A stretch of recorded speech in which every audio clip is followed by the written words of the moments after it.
What's going on, everybody?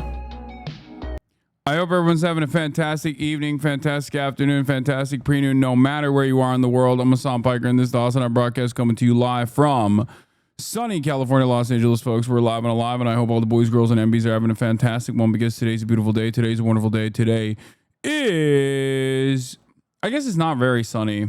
It's incredibly important, incredibly special day. I demand a refund. What do you want to do? You want to fucking, you don't like that I'm raw dogging it? I'm raw dogging it. No intro. Raw dogging it. Just kidding. There is still an intro, of course, as always. It's a very special day. It's a very important day. It's Eid Mubarak. But that's not the real reason why it's a special and important day, ladies and gentlemen, folks, boys, girls, and MBs. It's freaking Friday. It's Friday then. It's Saturday, Sunday. What? It's Friday. Ladies and gentlemen, boys, girls, and MBs. It's fucked up Friday. Eid Mubarak. It's time for everyone to enjoy a sense of autonomy, a sense of purpose, and a sense of decency, humanity that was long fought for by our forefathers in the labor movement. It's time for everybody to do a little bit of less work on this beautiful day and basically start celebrating the freaking weekend. Baby, I'm about to have me some fun. That's right. Mufasa.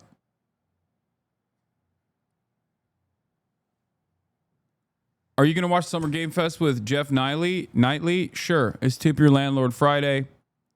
It's Fuck a Fan's Mom Friday. It's Friday. I hope everyone's having a fry sleigh. I certainly am. All right. This is the part of the broadcast where I tell you about my personal news about what's going on in the world of HasanAbi Piker in between the time period where I press the stop streaming button and press the start streaming button. So help me God, that's precisely what I'm gonna do. That's precisely what I am going to do. By the way, this is so funny.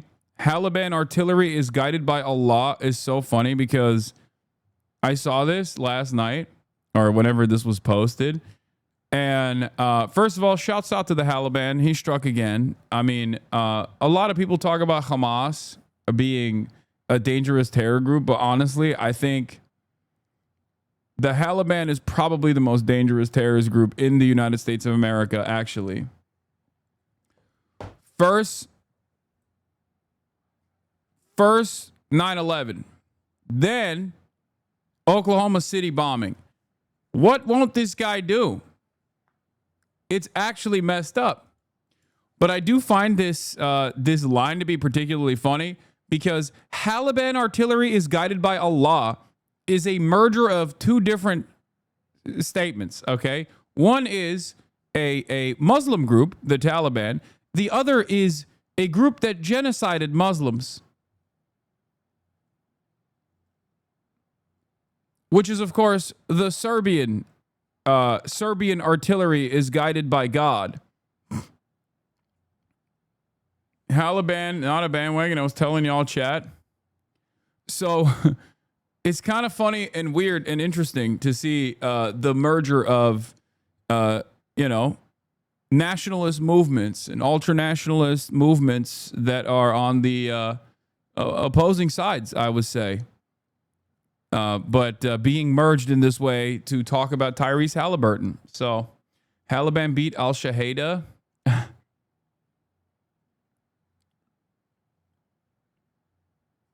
Anyway, yeah, Jesus was a Romanian and God is Serbian. Yeah. Girls in the comments are claiming the HasanAbi energy. Built like Hasan Piker. What is this? Your next soulmate is stunning. I can't believe this. Bink in Leo for my YouTube. What does this mean? What is happening here? I'm claiming the fuck out of this photo. Claiming the fuck out of this photo. Friend, I yelled with you. You did miss Mufasa. Their parody tarot card reader account. Okay. I don't know what's happening. I need to show some decorum. I am so incredibly sorry about that. I've been working on my decorum, as you guys have known, but when I'm doing a soulmate reading and the fucking built like Hasan Piker card shows up, I know for a fact that you guys have been seeing his stories lately, and if there is anybody out there who looks like him, you know what I mean? I need it. Okay, let's see what else. We didn't even need that. Like, it's, again, one and the same. We didn't really need to know this for a soulmate beekeeping age. Yeah, of course. Yeah, daddy. Decorum. By the way, big and loud if you want.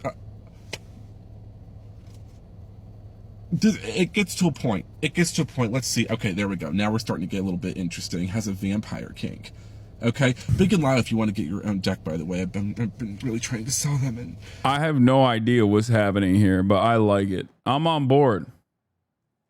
Yes, of course I'm going to talk about Jessica Ramos, man. I'm going to talk about it. I just started. We're doing personal news. Let me do my personal news. It's Friday. Okay, it's Friday. It's Friday. You're not being too fry slay right now. Listen, immaculate vibes are afoot. I thought we already established that the immaculate vibes were afoot. OKC in 5. That's what everybody says.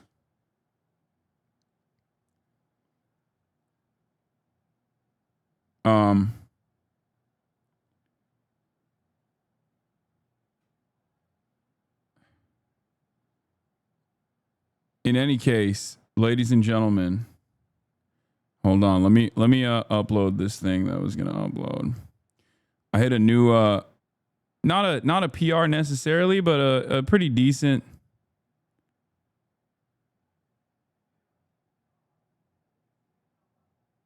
Hold on.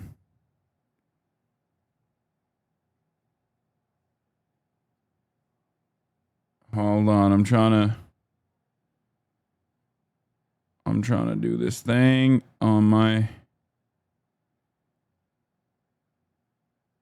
Okay. All right. I'm uploading a deadlifting video. I hit 420. Blaze it.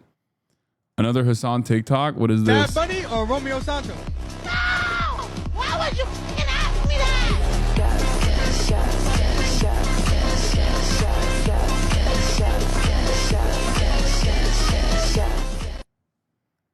What is the?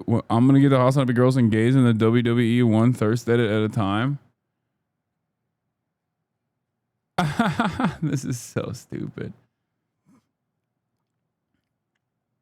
How do you feel about Shai's version of Haram Ball? I mean, he is Shia, no? Shai, Shia. That's what it is, right?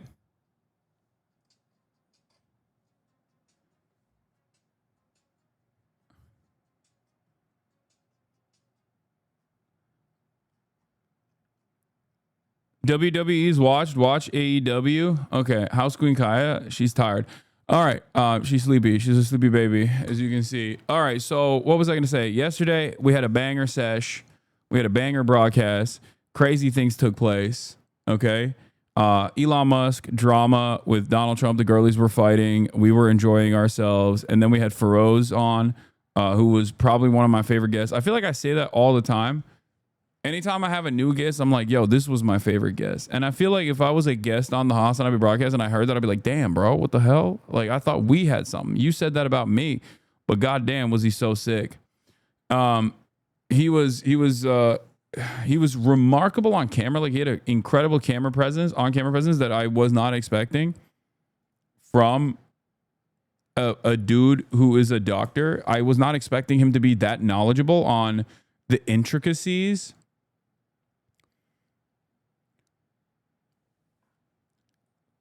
I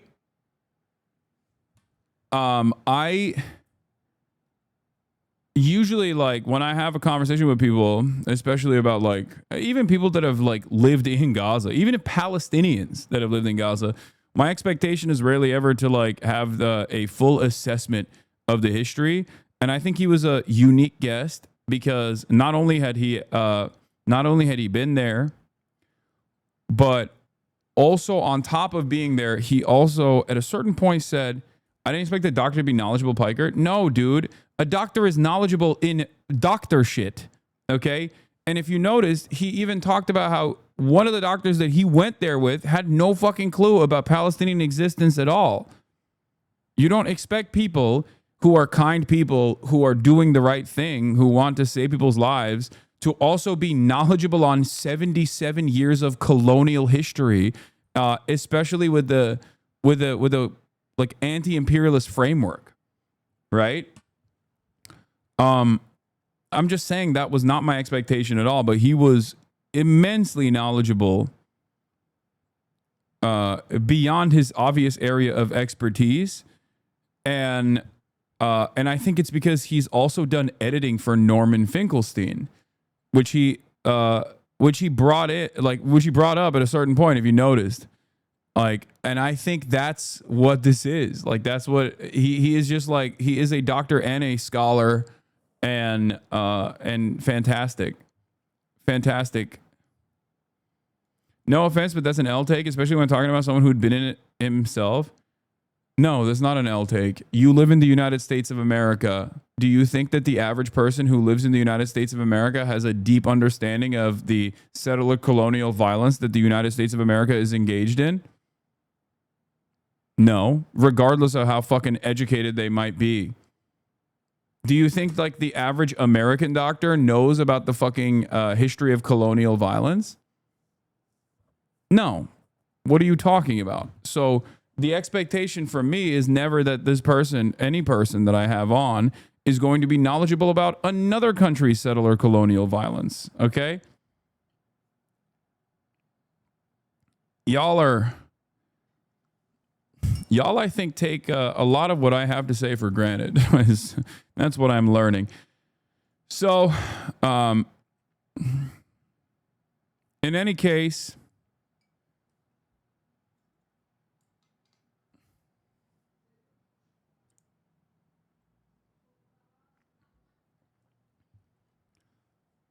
I would expect an average Doctors Without Borders guided to do, but I might be off. Doesn't matter. He was awesome. Yeah, he was. I think the reason why I'm pointing to this is because, not to dunk on doctors, the reason why I'm pointing to this is to say how remarkable of a person he is and how impressive of a person he is beyond the immediate impressive nature of his acts. The fact that he put his life on the line to go save the lives of Palestinians that are being ethnically cleansed by the Israeli state. But even outside of that, the very fact that he was also incredibly knowledgeable and a fantastic communicator. I mean, holy shit. What a guy. What a guy. So that was definitely a unique experience for me. Who are you talking about? The guest that I had yesterday. So that was cool. Sorry for no gaming. We obviously did the podcast last night. That's what I did after end of the broadcast. I went in and dove into the Fear and podcast, another banger episode. Austin wasn't supposed to be on this week, but he actually canceled his DC Pride trip, so he was on this week. So that was pretty cool. In any case, who apologized? I haven't blasted off yet. I went to bed last night after the pod.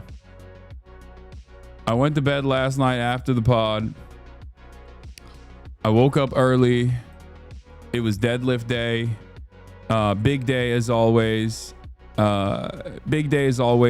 a decent weight. Okay. Deadlift days are always great. It just completely shreds my shins, unfortunately. And it also like causes some annoying prickles on my quads even. But yeah, obviously fit pick for all of you. But here it is. That's 420 pounds. Nothing to fucking write home about. And that's my second time doing the 420 pounds, as a matter of fact. Hitting the 420 twice, no biggie for 3. Putting it up like it's nothing, by the way. Look at that. Boom, boom, boom. And then on the fourth one, I bailed because I was like, I can't. Like, I wasn't stable. I didn't like my back positioning. You'll notice. Look. So I just dropped it without injury because it was getting wobbly. It was getting wobbly, so I dropped it. You don't do rest days? Lol, you getting Mr. Surgeon to laugh like this is one of the highlights of that stream. Literally, accurately, and truthfully assessing the situation and covering it, as is my job. Do you feel like there's anything wrong with this statement, or at least maybe with the way that people are reacting to it? You know, I think probably everybody listening to you knows that the ADL is a good example. It's run by a guy named Jonathan Greenblatt, I think is his last name. I know him very well. Oh, really? Yeah, I am his white whale. He every time if someone sneezes in the direction of Jewish people, Jonathan Greenblatt will go on television and be like, Hasan Piker. So do you know how Jonathan Greenblatt got his start? He's one of the I think the founder. DI hire but whale edition.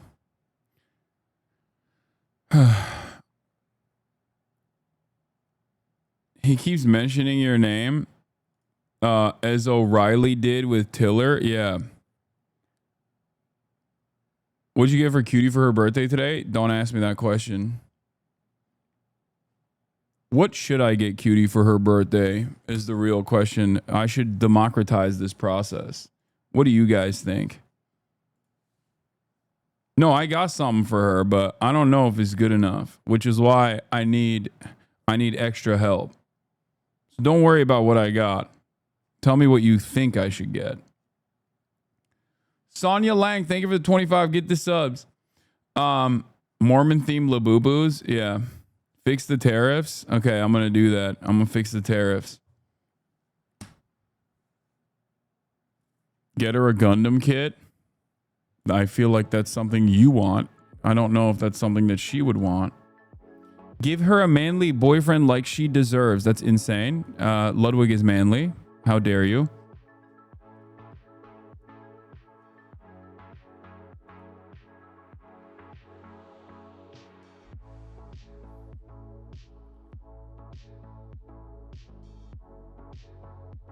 Write her a nice card thanking her for specific things she did for you this year and then give it with your gift. Okay, that's lame. That's lame as hell. How did this crossover happen? Oh, throwing fits? What do you mean? Throwing fits is I mean, they cross over with me too. How did that happen? Adams won by 7,000 votes, and now he runs a city of 8.5 million people. With that heavy thumb you mentioned. Very, very heavy thumb on the scale. He has supported hookah owners for sure, and private club owners. And I've had to be very honest with Big Hookah that I will not be able to deliver the way that Eric Adams has. The era of Big Shisha is over. I am Big Shisha. Yeah. But Big Shisha itself. New rap name. Yeah, Big Shisha. You know what it is. All right, so vote. Sorry, let's get back to the point here. In the last election, only 26% of Democrats voted. 74% stayed home. And that's indicative of what. Know any celeb chef she likes you? Get cook with her. Write her an empty check for therapy or whatever she wants to buy. Just make sure it's an empty check.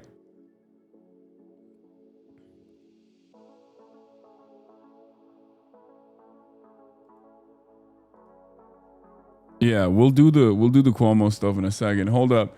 Let me blast off real quick because I haven't yet. That's all I got for personal news. Not a lot of craziness taking place. Okay. Freaky Friday. New York City mayoral race heats up with drama. ELONxTRUMP breakup, Hogwatch divorce edition.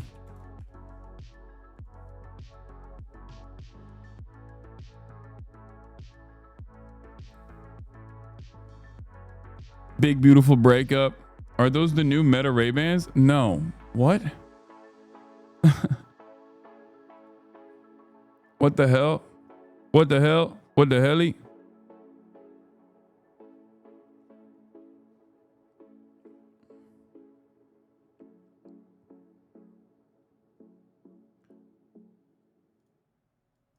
Thank you, Themasius, for the playlist, by the way. Obviously we'll do that as well. Okay, Freaky Friday, Elon Musk, Trump breakup, Hogwatch divorce edition, New York City mayoral race heats up with drama. I got hella stuff to talk about. Gaza flotilla, obviously. Gaza flotilla updates. Netanyahu admits to funding ISIS affiliate groups in Gaza to disrupt aid. And more. Get in now. Divorce dad breaking up. America's breaking up. Dude, it's been really funny watching Republicans have to prioritize over, Summer Games Fest as well. We'll do that too. Don't worry. Summer Games Fest. What was I gonna say?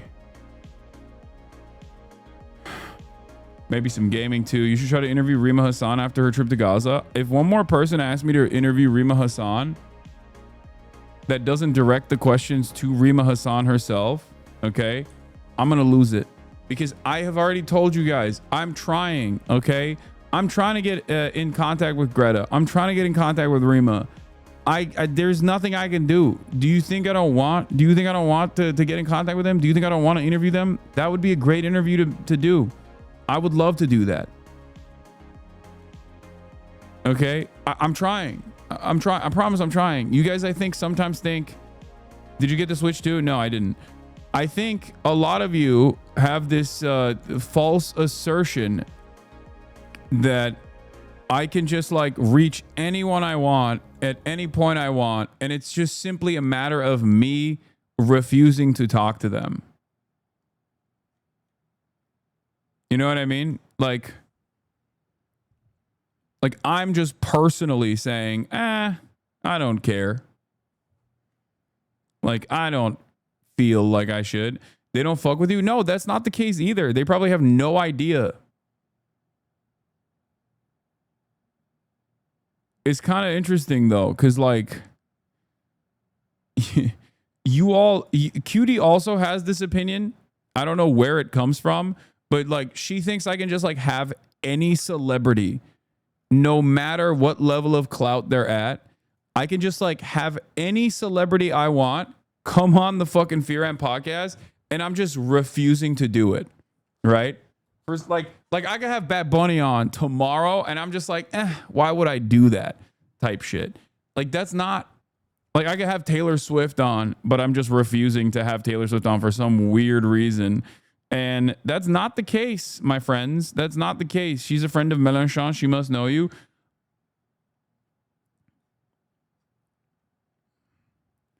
Kojima? No, Kojima doesn't fuck with me, chat. He does not fuck with me, okay? He does not. It's a sad state of affairs. But remember, we were invited to the fucking Kojima Studios and then disinvited. So obviously, they are not exactly interested. The Japanese companies especially are very, very scared of politics in general, or any kind of politics at all.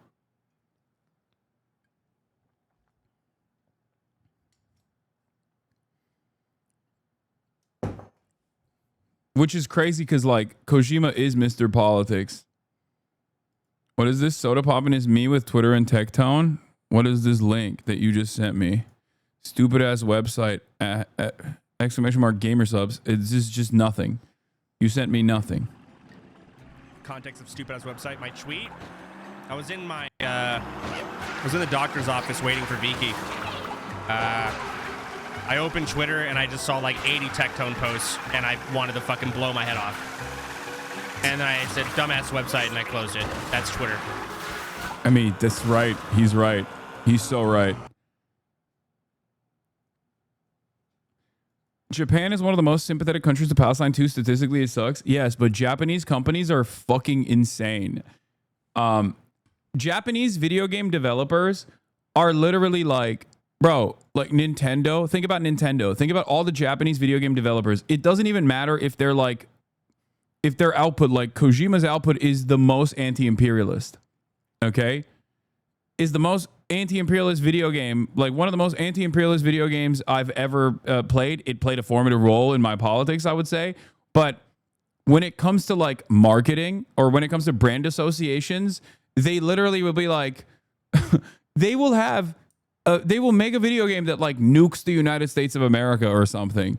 But in terms of like marketing that video game, they will go and like exclusively work with people that have never even touched politics remotely.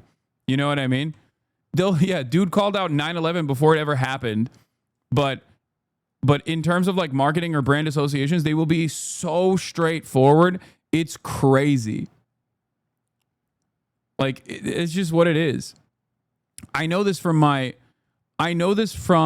my own personal experience with like Bandai Namco and like From Software. Like, it's really funny where Western developers don't give a fuck. A lot of Western developers are like, they don't care. They obviously share a lot of my political convictions as well, like the devs themselves, and they don't have any issue. Like they'll work with me, they'll work with Asmongold, you know what I mean? They don't give a fuck.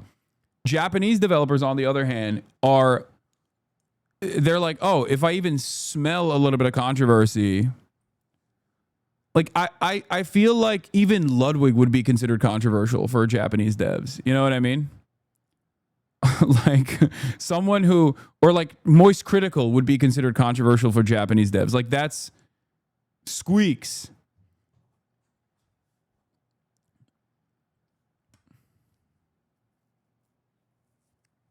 So that's the type of craziness over there where they're just like, oh, you have an opinion. You've made an opinion known on the internet. Well, sorry, can't work with you guys. It's similar to like Disney almost, where even Disney would be more open-minded. Moist had a PlayStation deal fall through because he released a saucy music video. Yeah, this is some inside baseball for you guys. For those of you who don't know, it is what it is. Charlie Moist lost the Sony sponsorship, was blacklisted. Yeah, there you go. I didn't even know that happened, but like, this is pure speculation. But that is quite literally the reason why it happens. It's insane.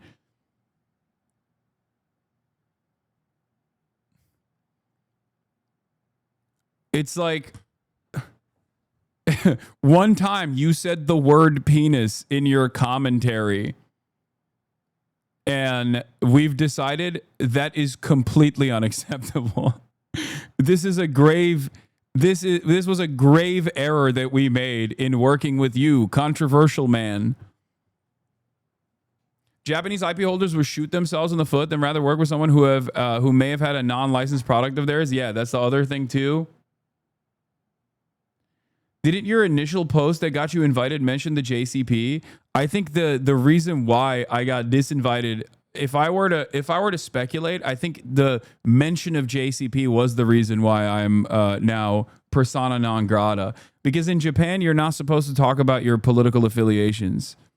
In Japanese culture, you're never supposed to talk about like who you vote for, from what I understand. And like even like mentioning even if you literally are like a JCP voter, even if you are personally like a Japanese Communist Party voter, okay, and someone brings that up, it's like, whoa, you're done, you're cut, you're never again, unless you teach the art of the sword. But even then, that guy didn't fucking say his politics, he just showed his politics, you know what I mean? Like,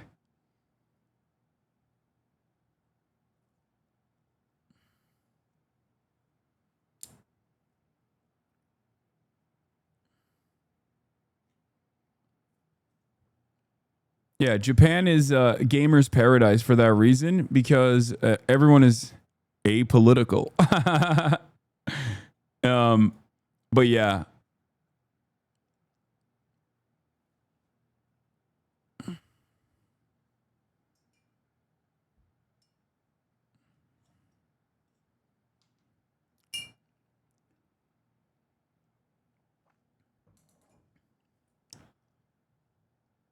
Wish you had been in BB No Money's music video. I didn't have time to do it.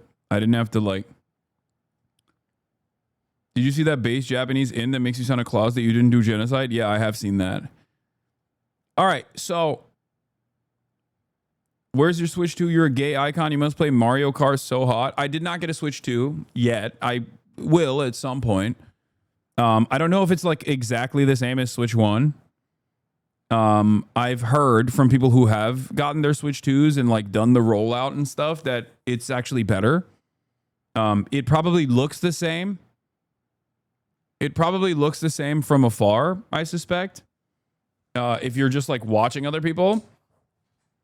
But it seems like it's better, it's nicer, but maybe not like way nicer, right? There's a new smell function. Shut up. You're freaking lying. There is no way. But yeah. Can you finally play the communism game Animal Crossing? No. I will not finally play the communism game Animal Crossing. Other than that, what else is going on in my life? I mean, we already blasted off. Let's get started. We're going to obviously dive really quickly into the feud between Trump and Musk before we get to the New York City mayoral race drama and all the other things that are happening. Let's take a look. That escalating public feud between President Trump and Elon Musk, their alliance now in tatters, just days after Musk left his White House role. It started as a dispute over the president's budget bill. But now the two men trading personal attacks and threats. John Carl is standing by. He just got off the phone with the president moments ago. But first, let's go to our senior political correspondent, Rachel Scott, who is at the White House with the latest. Good morning, Rachel. Hey, Michael, good morning to you. And this relationship just went up in flames. A stunning turnaround and an also very public meltdown between the president and the man once considered his most powerful advisor. This morning, the explosive public feud between President Trump and Elon Musk turning vindictive and personal. The president breaking his silence after the billionaire called his signature spending bill a disgusting abomination. Elon and I had a great relationship. I don't know if it will anymore. Musk warning about the level of spending in the bill, which the nonpartisan Congressional Budget Office says will add $3 trillion to the national debt. Sources tell ABC News Musk personally pushed Speaker Johnson not to get rid of a tax incentive. I love that everyone is crazy. Everyone is crazy now. Okay? It's not just the Republicans. The Republicans are also coping big time, right? Big news update. Kilmar Burger Garcia was mistakenly deported to El Salvador, is on his way back to the U.S. to face criminal charges, sources tell ABC News. What are the criminal charges he's supposed to face? Like, that's not great news, if we're being honest. It kind of feels like it's the bad news. They're like, we're going to bring him back to do a sham trial so we can, like, prosecute him further. Okay, sick, weird. Sick and also sickening. What is happening in this goddamn country?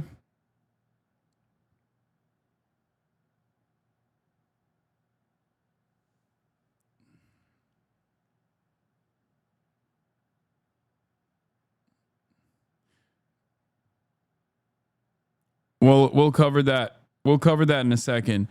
What I was going to say is going back to the Elon Musk situation, the reason why, no hate, but could you cover the record high ICE arrests and raids and them camping out court appointments across the country? What do you mean no hate? I will, of course, and I have. And I will continue to do so.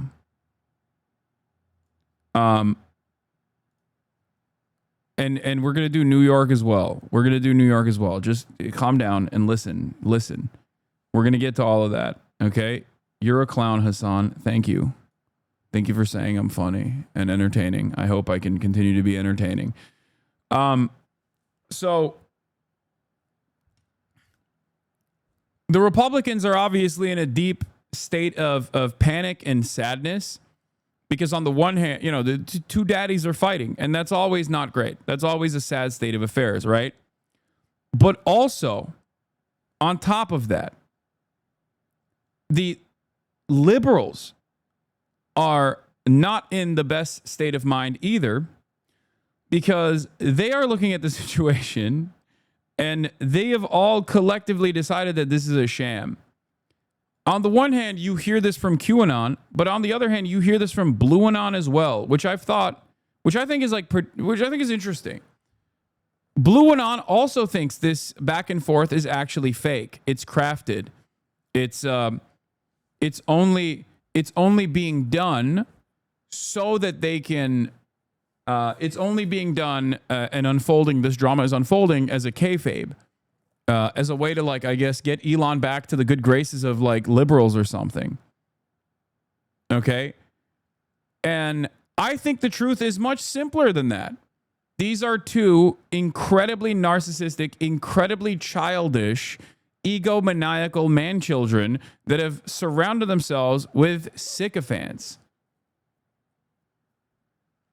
So, of course, they were going to inevitably fight one another in broad daylight in the exact same ways that they are fighting right now. This was predestined.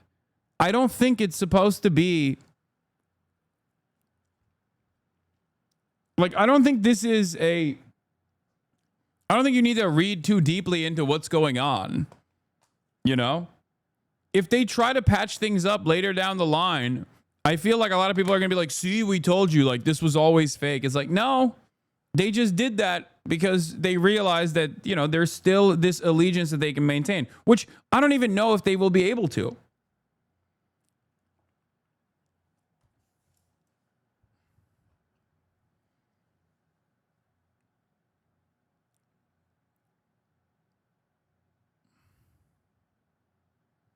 I just don't. I don't think that this is like fake. I don't think that this is kayfabe.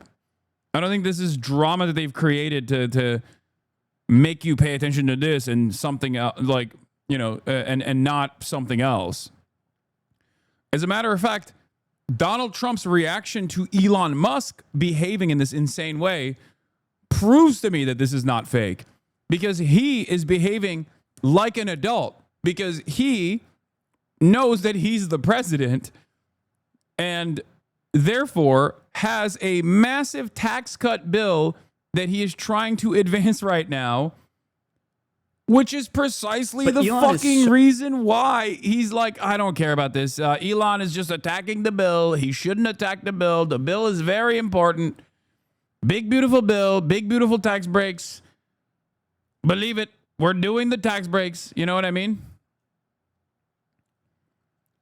I think Donald Trump has been surprisingly adult and uncharacteristically adult about this breakup, which leads me to believe that the back and forth is very real and not manufactured or designed for our consumption.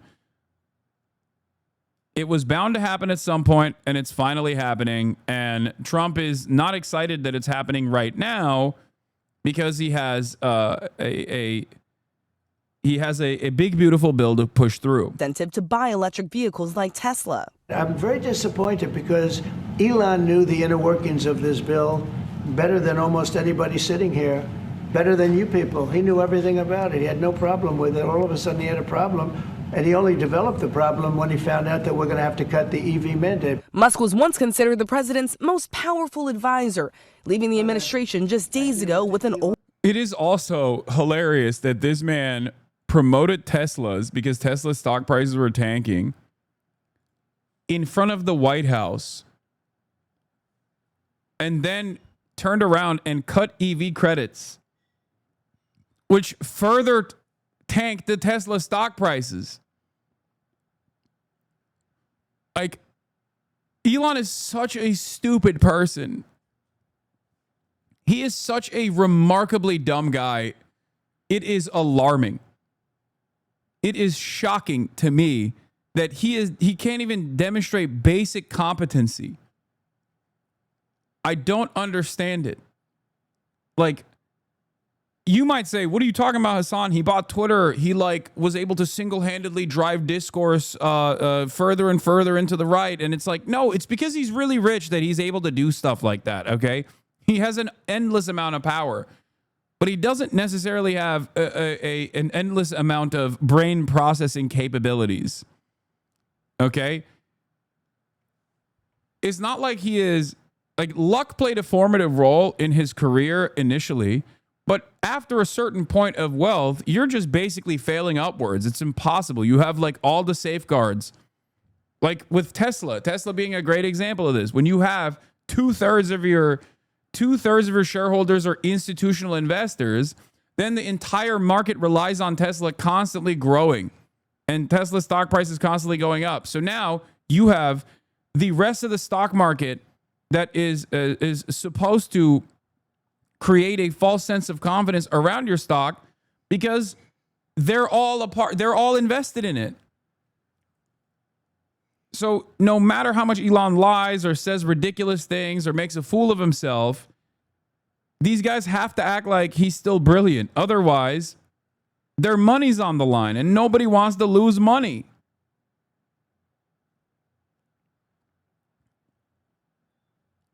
That's it.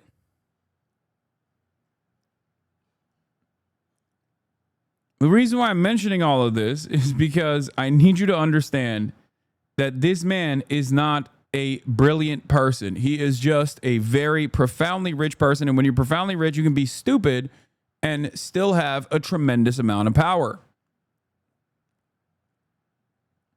And his stupidity is endless. I mean, look at this. Like associating yourself with a guy who is primarily invested in the fossil fuel industry and its dominance, who recognizes that the fossil fuel industry's continuation is a matter of national security from his perspective, because the global competitor China is completely dominating and has almost all but monopolized the renewable sector, and you're still trying to work with this dude. It's so stupid. You're inevitably going to tank your company. Republicans are never going to buy EVs because EVs are gay and woke. Come on, man. You know Elon means well. You're joking, right? 4-month subscriber. There is 0% chance that you think Elon Musk means well. He is the wealthiest billionaire. Oh, you're joking. Okay, thank God. Jesus Christ. Oval Office farewell and a gold key to the White House. Thank you, Elon. Thank you. Take care of yourself. He spent $200 million of his own money to help Trump and Republicans get elected, appearing at events with a chainsaw, promising to slash spending. This is the chainsaw for bureaucracy. The president tapping him to lead the Department of Government Efficiency, giving him the power to gut entire... Dude, I said this yesterday, but I got to repeat it again. If I'm Bill Gates, if I'm Bilbo Gates, okay, or if I'm Jeffrey Jebediah Bezos, I'm calling up every other billionaire to be like, we gotta do something about this guy. He is fucking up the bag for all of us, dude. Because, like, billionaires are supposed to move in silence, dumbass. You're not supposed to literally come out and be like, I own the elections. I am your God, okay?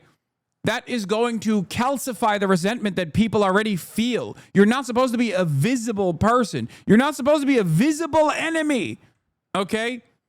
You are going to accidentally instill class consciousness in the working class when you do this. So I obviously personally love Elon Musk being a fucking baboon on the timeline and also in broad daylight, okay?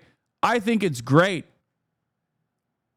If I was a billionaire, and I am obviously according to my haters, I'd be calling up every other billionaire being like, dude, we got to stop this right now. The people are going to grab the pitchforks and burn us at the fucking stake if Elon keeps this up.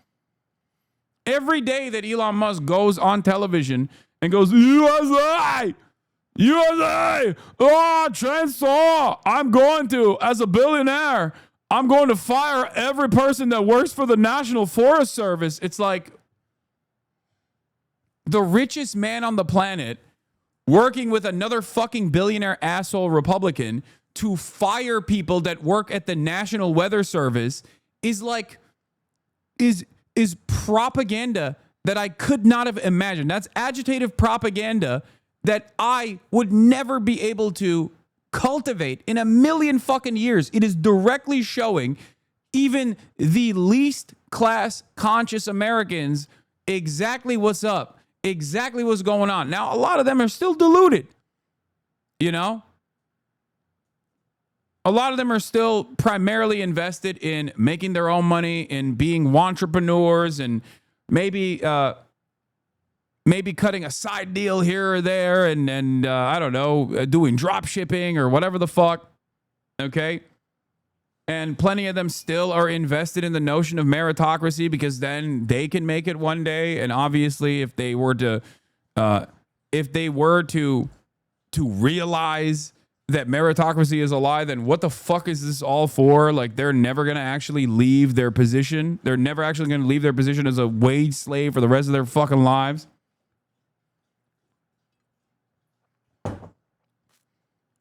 So it takes a tremendous amount of agitated propaganda to overcome the pre-established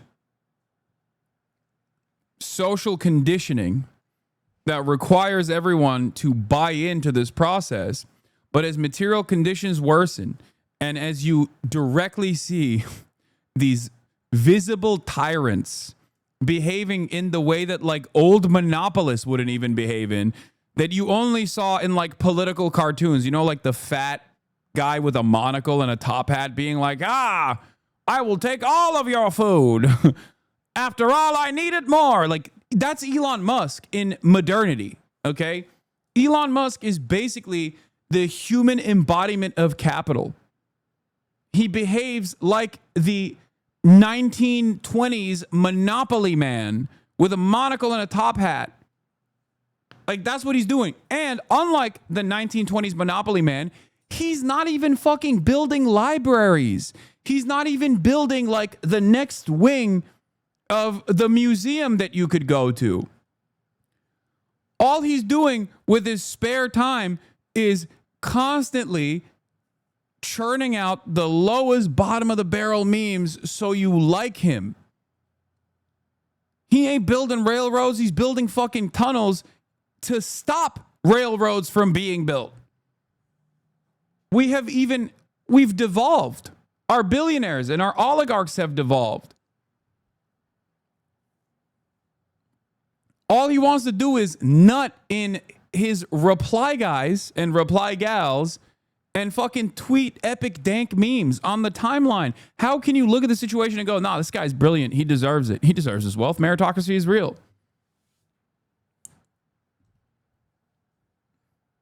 You know? He's too busy sending nut by mail to Twitter reply gals, okay? Bro, I'm eating. Okay, well, sorry. It's just the truth.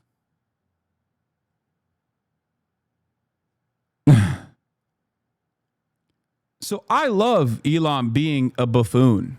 The real Gilded Age barons would eat this dude for breakfast. Yeah.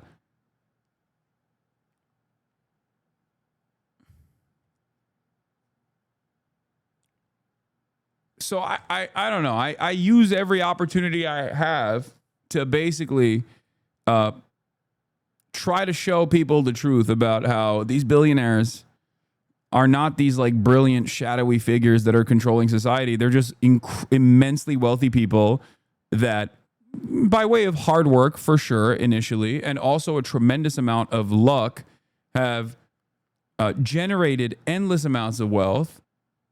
And now use those endless amounts of wealth to continue to rob you blind. Agencies and fire federal workers.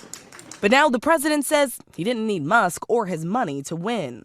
I think I would have won. Susie would say I would have won Pennsylvania easily anyway. And dismissing him as a disgruntled former employee. They leave and they wake up in the morning and the glamour's gone. The whole world is different and they become hostile. Musk clearly listening, outraged.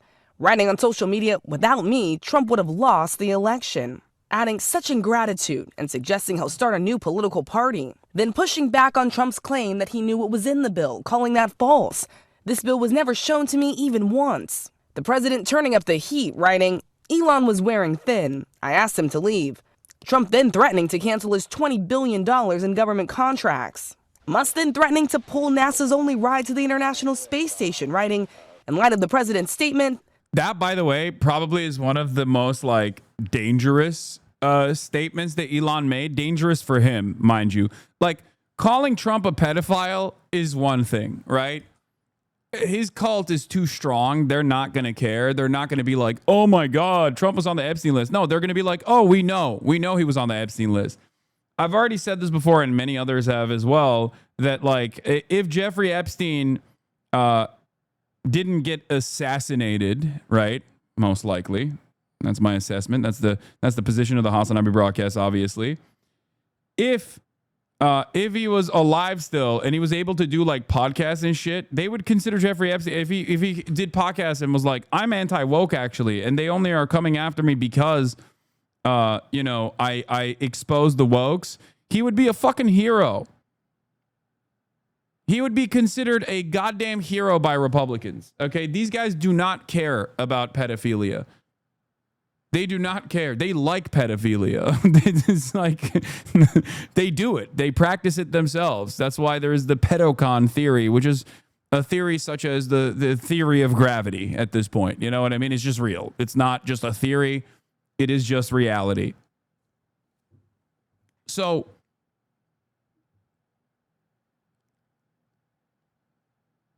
to be fair, though, nobody really fucks with Matt Gaetz. Yeah, it's not because he was a pedophile.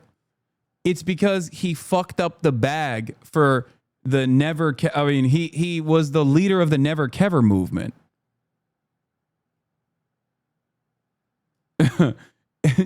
That's it. That's the real reason why they hate him, because he disrupted and made a mockery of the Republican Party by causing instability.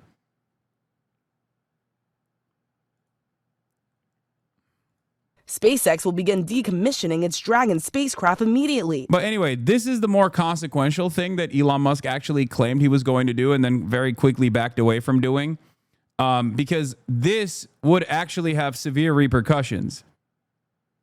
It would destroy, first of all, this destroys Elon Musk's government contracts in perpetuity. Any serious government would look at this and go, okay, it's over. We are, one, using the Defense Production Act to instantly nationalize SpaceX and bring it under the banner of NASA.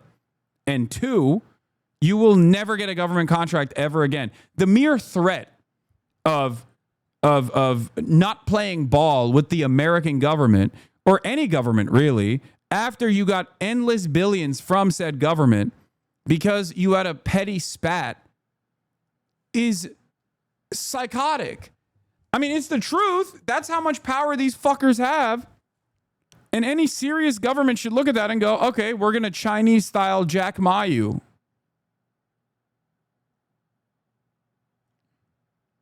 We're going to hit the Jack Ma button. You're going to the countryside, you know? You're going to be picking up a pickaxe real soon.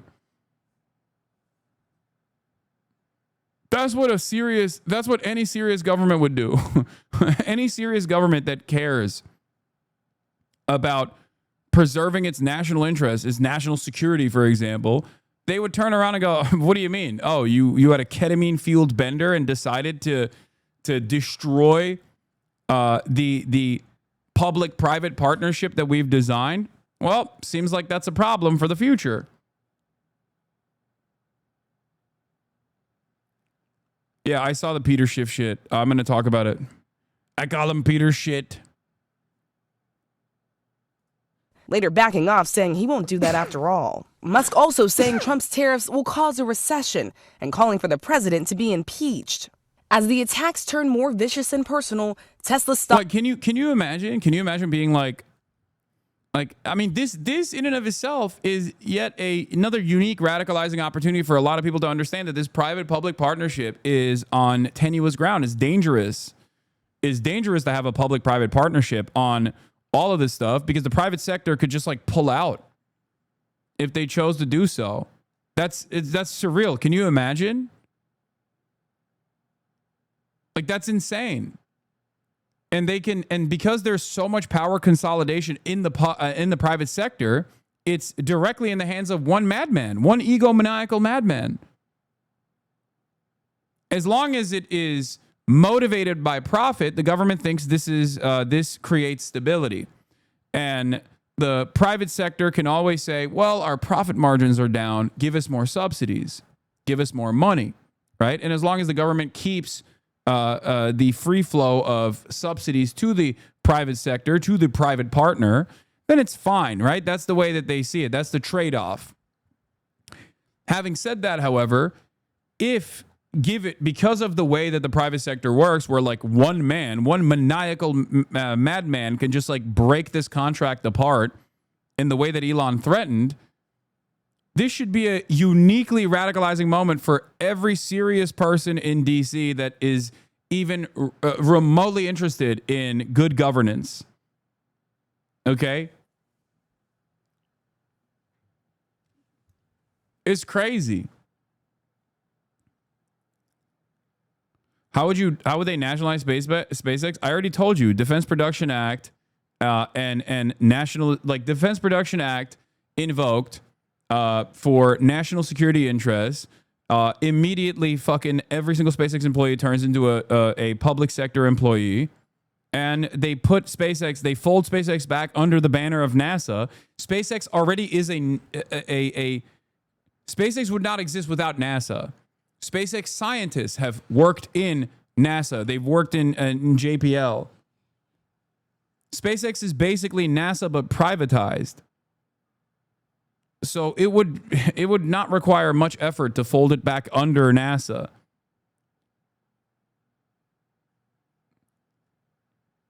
A lot of these private sector, a lot of these like private enterprise, a lot of these private companies are basically things that governments do all around the world, but privatized in the United States of America, or even things that the government used to do in the United States of America, like NASA, but now privatized because it's more efficient.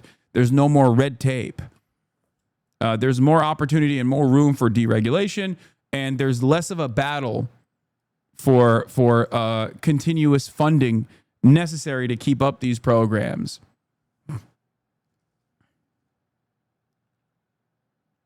I would love for a NASA SpaceX merger, for the record. It would be fantastic. I wish that it would happen. I wish for it to happen. Stock started to plunge, the company losing more than $150 billion in market value. But the billionaire not letting up, writing, "Time to drop the really big bomb. Trump is in the Epstein files. That is the real reason they have not been made public. Have a nice day, DJT." Musk, of course, they are referring to Jeffrey Epstein, who was convicted of sex trafficking. He took his own life in prison, providing no evidence to back up his claims. In the middle of this very public feud, you have some public figures trying to broker peace. So take Kanye West, for example. He wrote on social media, quote, "Bros, please know we love you both so much." We are a deeply unserious nation, and we're becoming more unserious by the day. It's alarming. It's alarming that Kanye West, who is, I don't know, on his like 700th manic episode meltdown, is getting media coverage as a serious party between a very visible, very dramatic spat between the wealthiest person on the planet and the most powerful person on the planet. What the hell is going on? Every single day, I think to myself, this can't be fucking real. Like, think about it, dude. We back in 2016, we would talk about like Idiocracy is a documentary. It's like we live it now. We just straight up live it. We're living in the actual real life version of this.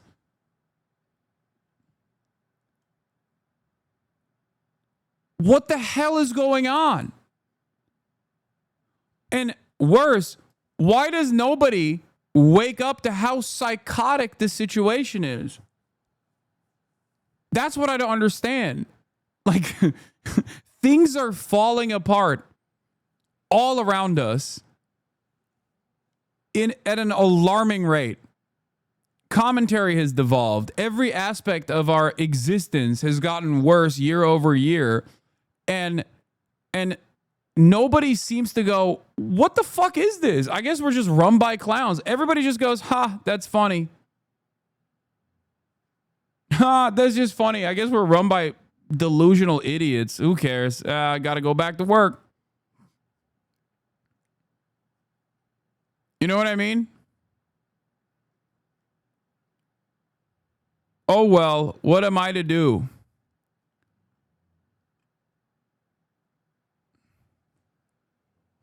Don't give people what they need, a social safety net. Give them what they want, delusional content. Yeah, I do feel like we're in the end times for American empire. And when things like this happen, I am reminded of that theory. Again, theory like gravity is a theory. It's so crazy. Partially because I think back in the day, like the Roman Empire didn't fall overnight. It took hundreds of years. Okay. But nowadays, with the way that technology works, with the limited attention spans that we have, and with how information travels at an incredible pace, I think the decline of empire has also, like, because empires always fall, right? But the decline of empire has also become much faster. So what would happen in periods over like 500 years can now happen in like maybe 50 years. And we're experiencing that right now. I think in the future, we'll look back at like what happened to the United States of America and the empire in decline. And we'll probably point to like the Reagan era as the period that started the instability and accelerated the end of the empire. And given how things are working out with someone like Donald Trump, it almost feels like Donald Trump might be the guy who sees it happen.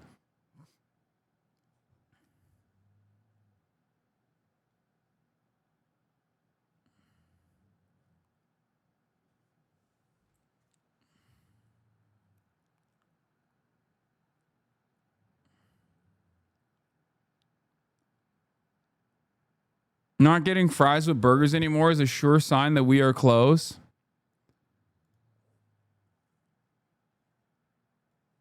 Yeah, this will be in the history books. Cat turd breaking. Elon Musk has unsubscribed and unfollowed me. Alex Jones says he's not in my Trump cult. Many large influencer accounts desperately tried to stay neutral today. I've never changed in years. If you want to criticize Trump's bill, non-problem. If you don't like Trump's policies, no problem. I'm okay with that. If you don't like Trump's tariffs, I'll listen to your side. But when you come out and call Trump a pedophile, that's when you've crossed a red line. Don't care about anything you have to say after that. Oh, I wish that this was real. I wish that there was like a real fissure. I wish that there was a real fissure in the Republican ranks and these guys weren't so desperate to genuflect to wealthy capital owners while simultaneously maintaining their allegiance to the Trump cult, and that this would genuinely cause a collapse of the pre-established Republican allegiances that were always on shaky grounds to begin with. it's shocking to me that the singular unifier of Republicans broadly is deregulation and the eradication of taxes. And yet right now there is a lower what? There is a lowering the tax bill. Okay. There is a lowering of the tax bill right now in front of us. And these guys are still fighting one another.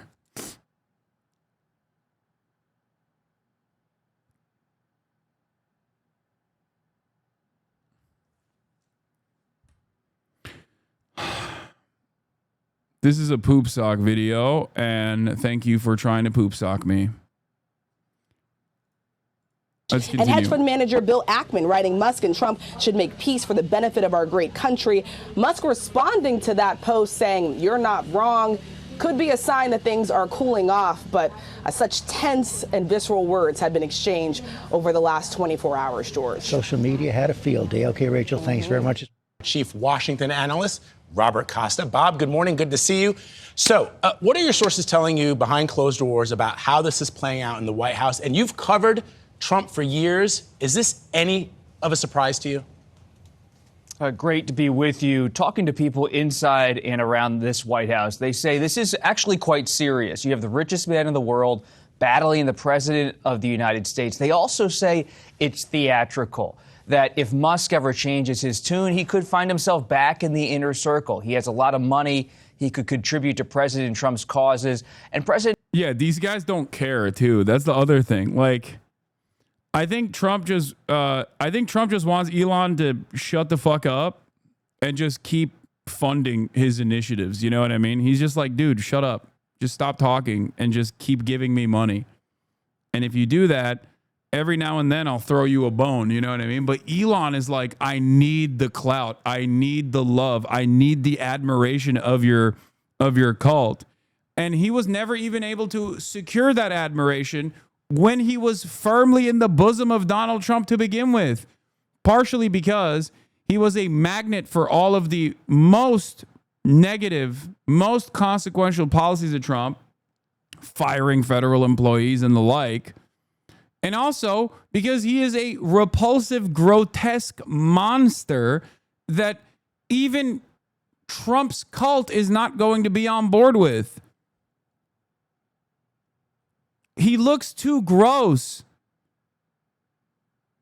He behaves in a way where even the most like primal-minded, lizard-brained Americans look at that and go, ugh, it's like this is too foreign of a concept for me to be on board with. Trump is also a sweaty, oily, orange man. I don't know how else to describe it in better terms, right? But Trump also has a shit ton of television experience. He knows how to craft a message. He knows how to keep people invested in what he has to say. He has camera presence. He has stage presence. He has a knack for this sort of thing.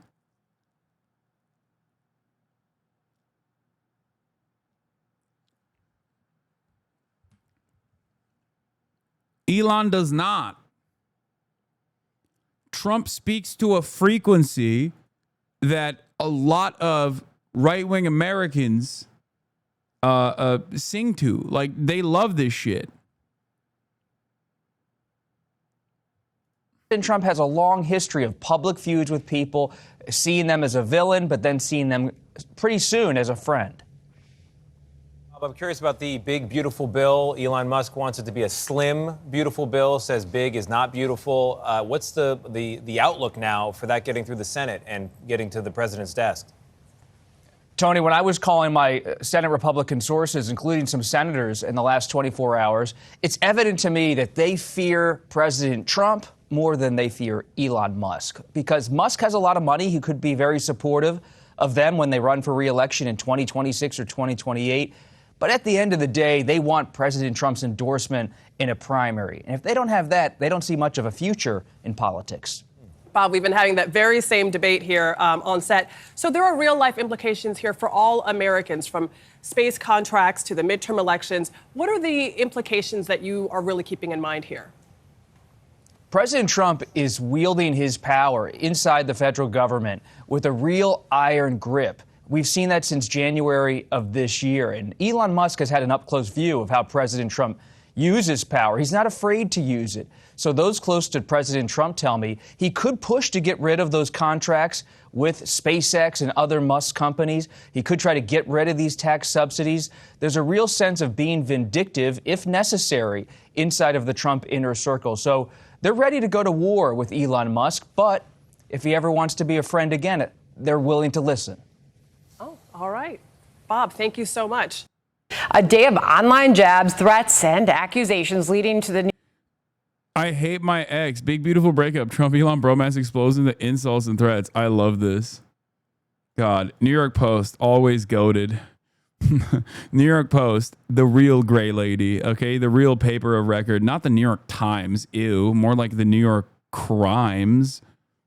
New York Post, on the other hand, more like the New York Goats, okay? Classic. New York Post cover. I hate my... New York Post forced to have a front page that's not race baiting. Yeah. When they go low, we go high. Oh, yeah. Adam Friedland did Chris Cuomo's show. I'm going to cover that in a second. X, but cooler heads could still prevail as White House aides are reportedly working to broker a truce between President Trump and Elon Musk. Fox team coverage to kick things off this Friday. David Spunt will have more on the probe of former President Biden's decline. But first to our Aisha Husty. She is live where it's all happening, the White House. What are the chances that Musk and Trump get on the phone today and talk this one out? Hey, John and Sandra, good to see you. I would say the chances are very, very slim to none. And that's really, quite frankly, coming from the president himself, who apparently is calling just about everyone or getting on the phone with just about everyone except for his old pal, Elon Musk. He just got off the phone with our Brett Baer and told him this, that he is not interested in talking to Elon. He is not worried about any of these third-party threats. Elon's been on X talking about perhaps we should create a third party. And Trump also pointed to some favorable polling that shows that there is strong support for him across America and also amongst Republicans on Capitol Hill. Of course, this all started because of... By the way, it is alarming how quickly Trump was able to rebuild goodwill after having a record-breaking disapproval for virtually all of his policies, except for the one thing that no Democrat even touched with a 10-foot pole, trans issues, where he was in the red for everything.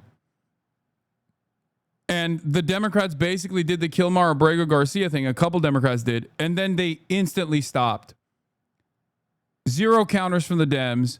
And all of a sudden, Trump is still dominating the headlines. Trump is still able to shape the media narratives to the way that he wants to.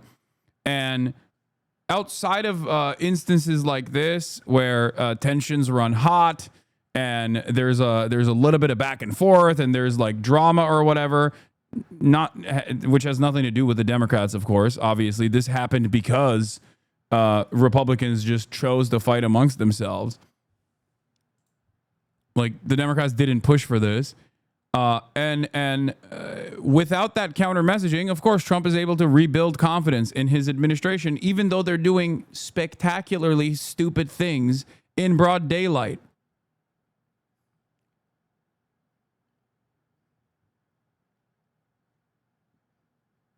Kind of feels like bullshit. No, he's able to. Well, there are a lot of people on the edges.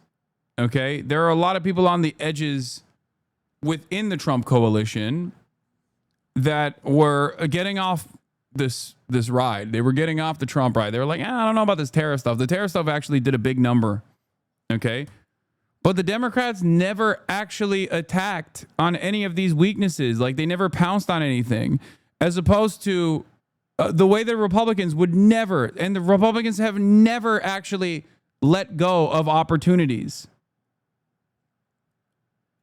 Like, can you imagine if a Democratic leadership was this openly failing in broad daylight? Do you think the Republicans wouldn't make a massive fucking stink? The Republicans would be using this opportunity to be like, oh my God, look at how stupid these guys are. Look at how bad they are. It would dominate media discourse. They did that with Joe Biden. They never stopped attacking. Democrats, on the other hand, nothing. Not a fucking peep. All you hear from Hakeem Jeffries is like, yeah, are they arresting staffers of my congressional caucus members? Are they arresting members of the Democratic Party? Is the DOJ coming after members of the Democratic Party? We'll respond at some point. And our response will be swift, I think. Like, how are you going to let that go? What the fuck's going on?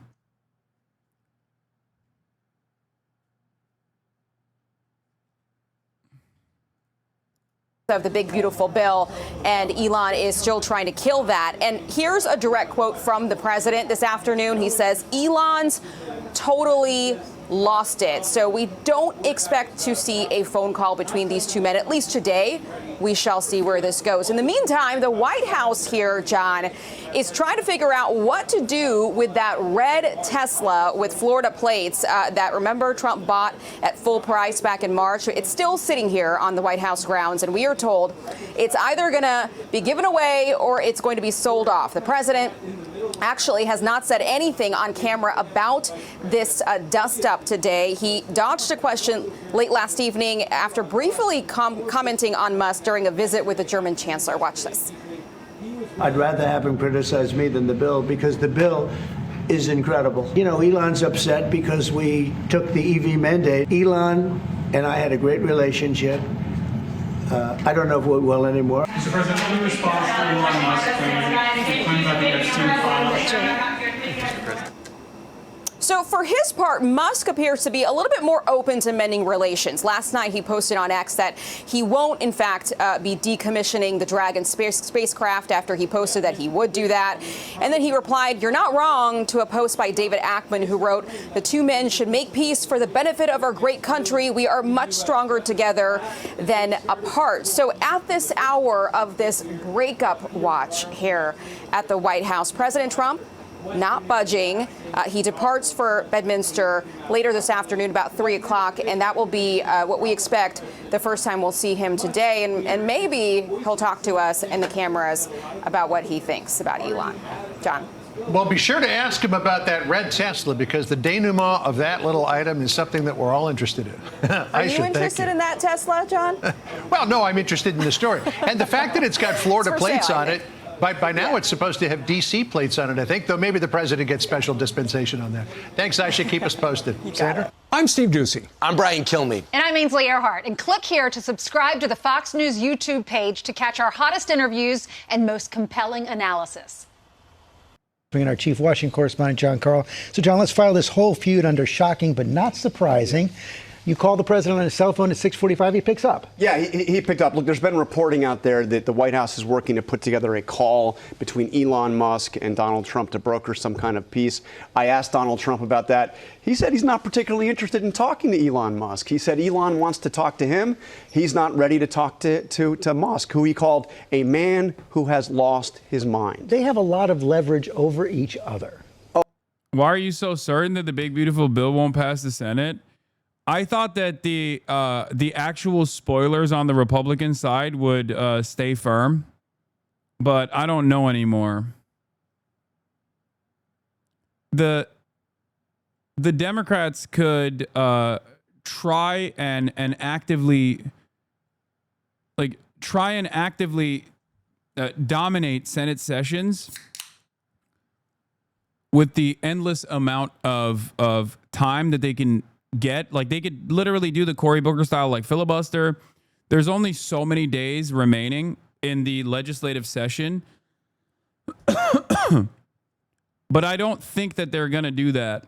I don't think the Dems are going to do anything, really.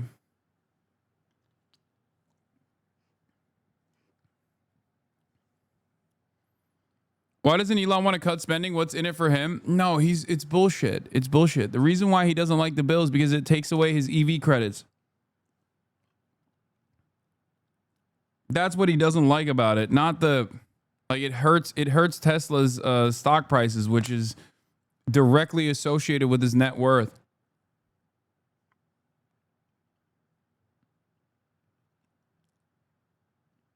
Why do you doubt the Democrats? Bernie and Elizabeth Warren will stop this bill for sure and also get good media hits from it. Okay.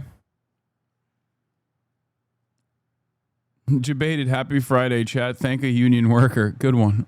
Oh, there's no question about that. Look, Elon Musk, obviously the richest man on the planet, the biggest Republican donor in the history of Republican donors.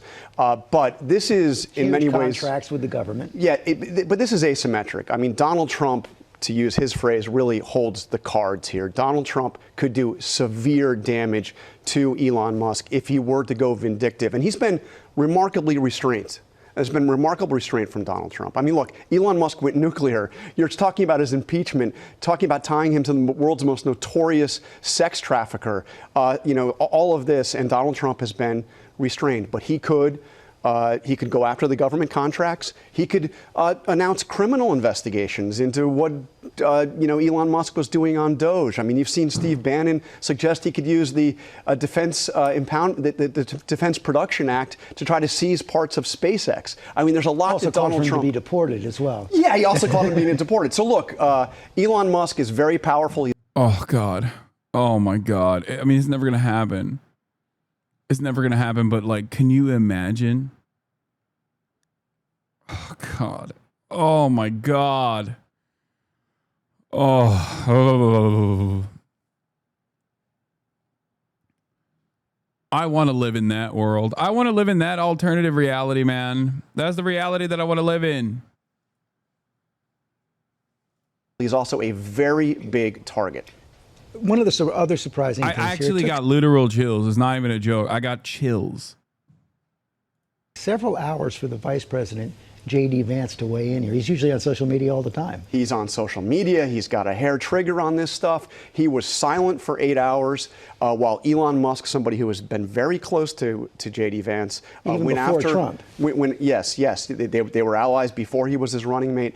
And then when J.D. Vance finally came out, what did he do? He didn't hit back at Elon Musk. He didn't really defend specifically, none of it, Donald Trump against those charges. He said, I stand beside Donald Trump. I mean, where else is he going to stand? He's the vice president. Mm-hmm. So a lot of people in the MAGA movement are wondering where J.D. Vance's loyalties are after that yesterday. I assume we'll hear more from him, but it was a very quiet period. Fascinating. I assume the president's probably watching since he took your call. Let's see if he calls you back in a few minutes. Thanks, John. Rebecca. Quite the breakup, and you have to wonder what the rest of the world is thinking as they watch all of this unfold as well. All right, we do have breaking news this morning. What is President Trump's latest thinking about his explosive feud with Elon Musk? I'm not going to lie. I kind of like that this is dominating the media headlines, because this at least, like, once again creates organic discontent surrounding the big beautiful bill, even if it's from the wrong side, even if it's from the side where people are like, oh, yeah, well, I'm not gonna go to the DOJ Attorney General Pam Bondi announcing major criminal arrest for Kilmar Barriga Garcia. I'll cover it after the conference is over, but it's good that there's at least like some kind of discontent surrounding this bill. It's kind of like relying on the Freedom Caucus to tank certain cuts to spending because they just are angry that there's not enough cuts. You know what I mean? Because it's just not. It's just not going to be. The resistance is not going to come from the Democrats. You know what I mean? So I'll take whatever I can get. Hopefully. this will at least extend. This will maybe create some natural hurdle against it. I don't know. Well, joining us now, someone who just got off the phone with the president. CNN chief political correspondent Dana Bash joins us now by phone. Dana, what did he tell you? Good morning, John. Well, he said that he's, quote, well, here's exactly what he said, quote, "I'm not even thinking about Elon." Yeah, that's what I'm saying. Exactly. Central Committee's right. This kind of right-wing infighting is exactly what prevented Obama from doing a grand bargain to cut Social Security and Medicare in his term, if you recall, which was, of course, actively petitioned for and pushed for by Joseph Robinette Brandon. And the Tea Party caucus was the one who actually decided, oh, it doesn't do enough cuts. And they tanked it. So I'll take the destruction of this bill, whichever way it comes. Like whichever. I don't know if it's gonna work. I don't think it's gonna work at the end of the day because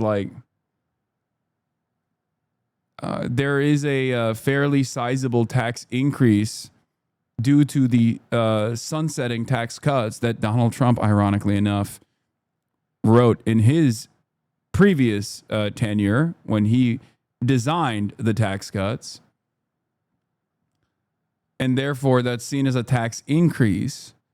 And Republicans are allergic to such things. But who knows? He's got a problem. The poor guy's got a problem. He said he won't be speaking to him for a while, but he said he wishes Elon Musk well. It was a short conversation. He didn't seem very exercised about it. And the interesting thing is, of course, the context of this is how many people who are in both men's orbits are trying to broker a peace deal, so to speak, and trying to get them to talk because of the concern about the fallout in so many directions. I mean, the blast radius from this fallout is really, really big and very wide. But right now he said he's not interested in that, and he's moving on. And in typical Donald Trump fashion, John, he, before I even asked the question, wanted to talk about what he wanted the storyline. He had to sunset them because it would have been unable to use reconciliation because the tax code would be too expensive. They love lying with sunsets to get better scores with the CBO. Yeah. To be today about the economy. He was talking about gas prices. He said he was waiting for the jobs numbers to come out, which I think is about 2 minutes from now. So as he has done his entire career, not just political, but since he was a businessman, trying to push out the narrative and push out the story that he thinks is the most advantageous for him. And he thinks that's the economy now. But of course, we did briefly talk about Elon Musk. And the headline is he says he has no plans to talk to him right now. Yeah, just to reiterate, again, because the story overnight has been a whole slew of people working to tone things down and to de-escalate. And he's telling you, I don't want to talk to him right now. And then he also threw that elbow saying that, the poor guy's got a problem. So, if Elon Musk is waking up this morning, he might read that, I imagine, as a new insult. He might. He also said, I won't be speaking to him for a while, I guess, but I wish him well. He wasn't exercised. He didn't sound angry. He sounded, I guess, more resigned to where their relationship is right now. But he obviously is very well aware of the impact that this is having. And that's why I found it interesting that even though he seemed to try to put a stop to any speculation or, as you were saying, the entreaties from so many people for the two of them to make up, he was still trying to kind of shape the narrative about what is coming out of the White House. It's not an easy thing to do right now because literally the entire world is focused on this remarkable feud between the president of the United States and Elon Musk. I will say that's 100% true. People were talking about it on the subway, on the sidewalks, everywhere I turned yesterday afternoon and evening. This has 100% focus. Dana Bash sharing her interesting morning conversation with the President of the United States. Thank you very much. We'll let you get ready for Inside Politics, which airs at 12 p.m. Eastern. All right, with us now, Congressman John Garamendi, a Democrat from California. So, Congressman, I think you just heard the news. President Trump says of Elon Musk, he's got a problem. Remember when the Senate parliamentarian was a hurdle to adding on an increase to the federal minimum wage to $15 an hour, and the Democrats went, "Oh no, the Senate parliamentarian, what do we do?" Well, here's how much power the Senate parliamentarian currently holds. Extreme in the weeds shit just shows you the way Republicans love to wield power and the Democrats don't. They also are ready to bypass the parliamentarian for this bill, by the way. Remember when the Dems pretended they couldn't raise the minimum wage because of that staffer? At the time, I explained in great detail how in the past, the Republicans under Dick Cheney's leadership had actually bypassed the Senate parliamentarian because it's an appointed position. They fired a previous Senate parliamentarian under the George W. Bush administration for not playing ball with the Republican agenda, and they reappointed one that would play ball. Except when Democrats were in power and the $15 minimum wage was on a budget reconciliation that requires a simple majority to pass, and the Democrats had the votes, or could have at least whipped the votes for that simple majority. Okay. The Senate parliamentarian said you have to take out the $15 minimum wage increase.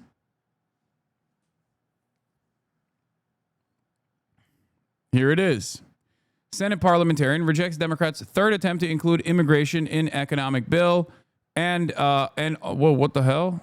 You're out of free articles. Since when does CNN do these like crazy paywalls? What the helly?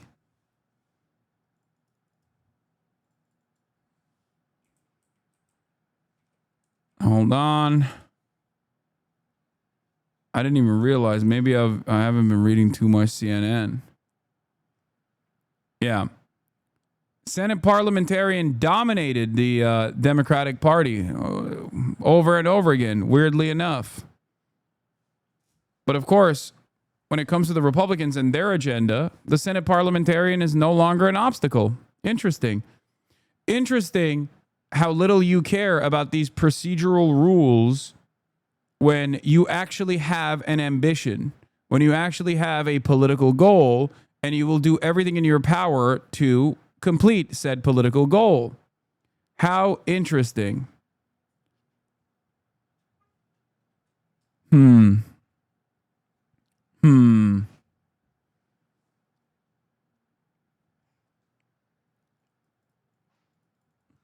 Of course, Republicans can get away with defending this erosion of the Senate rules because they're doing it at the behest of corporate profits and the wealthy keeping more take-home pay than before. When it comes down to it, they get away with it because it's tax us to the wealthy. You can't get away with it if it's actually improving the living conditions of the working poor, of the working class of Americans.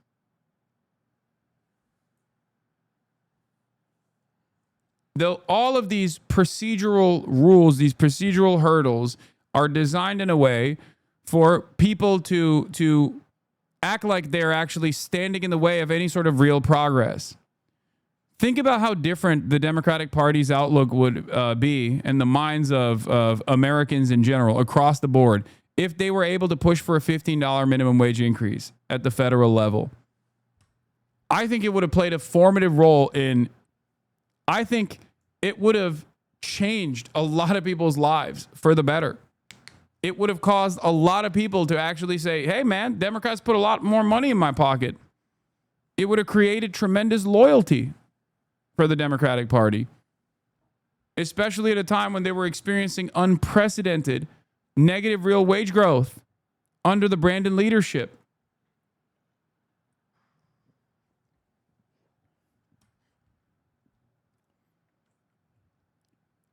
Interesting. Of course, a lot of this procedural stuff, when I cover it, falls on deaf ears because it's boring.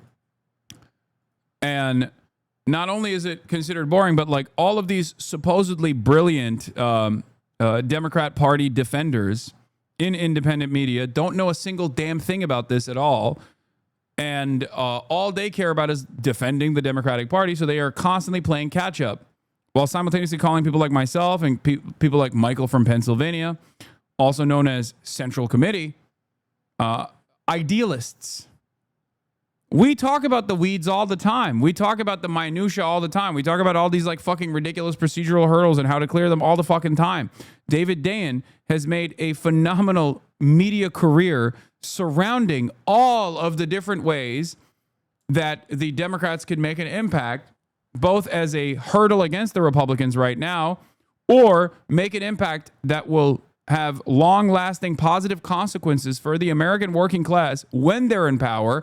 And the Democrats just refuse to entertain that because at the end of the day, they are still backed by the same corporate entities. They are still beholden to their corporate benefactors and their interests. And their interests are identical with the Republican Party's interests, which is to deregulate, constantly push for public-private partnerships, and constantly fuck over the working poor. The poor guy's got a problem, says he has no plans to speak with him, but that he wishes him well. The last 24 hours, this fight has been explosive. I've heard some people call it catty. But what's the significance from where you sit? What does this matter to the country and to the policy that you have voted on and will be voting on again?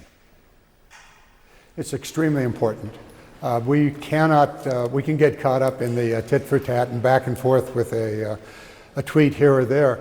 But the reality is this is going to have a significant impact on a very, very crucial piece of legislation, which in my view is an absolutely horrible piece of legislation. That's the big ugly bill or the big beautiful bill, depending upon how you look at it. The reality is that legislation is seriously impacted by this fight. You get past the various personality issues involved, and Musk is pointing out that the bill has very, very serious consequences for our national debt. And I just overheard the speaker a moment ago talking about the beautiful cuts, the largest cuts ever. Well, those are cuts on critical programs, on healthcare programs, the Medicaid. Why are you linking Summer Games Fest right now? It doesn't start until 2 p.m. Please stop.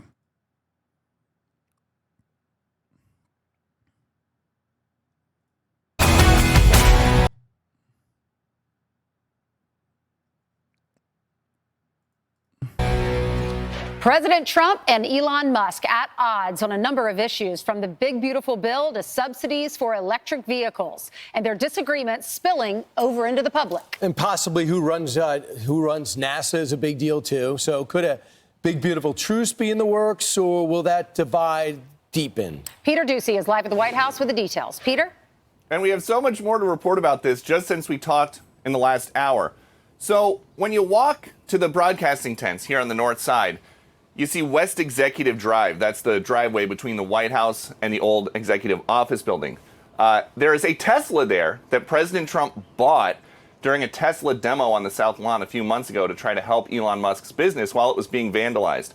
We're told that Tesla, still sitting there, the red Tesla with Florida tags, is either going to be given away. So what's going to happen? Are the Republicans also going to start vandalizing Teslas?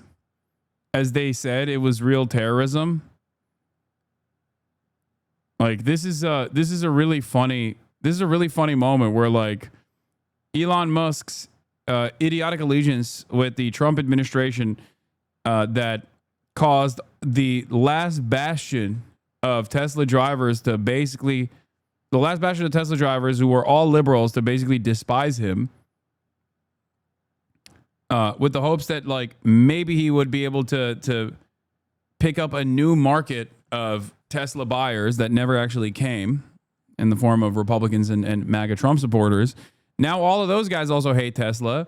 He's just eating it from both angles. Or sold off. And we are told that it was about a month that Elon Musk was wearing thin on Trump. So this was not a... It's pretty funny because, like, remember those images of middle class suburban Hitlerites driving to Tesla dealerships and like putting their massive F-250 lifted pickup trucks outside of Tesla dealerships to like defend Tesla. What are they going to do now? They're going to drive there again and just roll coal outside of the Tesla dealerships now? A sudden exit and then blow up. There was about a month that he was wearing thin, the president's word. Something else, there was some reporting today about the possibility of a Trump and Elon Musk phone call to make nice. Aides are telling me that is not something they are tracking. It's possible that some staffers might try to talk to Musk, but no Trump and Musk call, at least not that we know about. We did hear from the president yesterday, and he didn't sound mad, but he sounded disappointed. Elon and I had a great relationship. I don't know if we will anymore, but I'm very disappointed in Elon. I've helped Elon a lot. And I'll be honest, I think he misses the place. I think he got out there and all of a sudden he wasn't in this beautiful Oval Office. The lowest blows yesterday came from Elon. He said, without me, Trump would have lost the election. Dems would control the House and the Republicans would be 51-49 in the Senate. And then he wrote, time to drop the really big bomb. Donald Trump is in the Epstein files. That is the reason they have not been made public. Have a nice day, DJT. The president, of course, said that Musk had been wearing thin and he was asked to leave. And the president offered up the idea that the fastest way to save money would be to cancel Musk's government contracts. Musk then wrote, in light of the president's statement about cancellation of my government contracts, SpaceX will begin decommissioning its Dragon spacecraft immediately. But he later said, okay, we won't decommission. I love this. Here people in the media talk about the Epstein part of this. Like nobody's saying, wow, this means we should investigate Trump here. It's all about this fight between the two of them. I mean, it makes sense because like low key, everybody knew that Donald Trump was aligned with Epstein for a while. And also on the other side, there are people who were aligned with Jeffrey Epstein after the pedophilia stuff was, made very clear to everyone. And those people are usually on the elite side of the Democratic Party. This was the reason why the Epstein angle was unironically not talked about too much by the Democrats in this past election cycle. I was very frustrated about this because I was like, this is a great line of attack. His fucking base is filled to the brim with like conspiracy weirdos. You could actually hit him on the Epstein stuff over and over again. But you can't do that if you're literally fucking Bill Clinton's party. You know what I mean? You can't do that when you're hugging and kissing Bill Clinton and sending him out on campaign stops.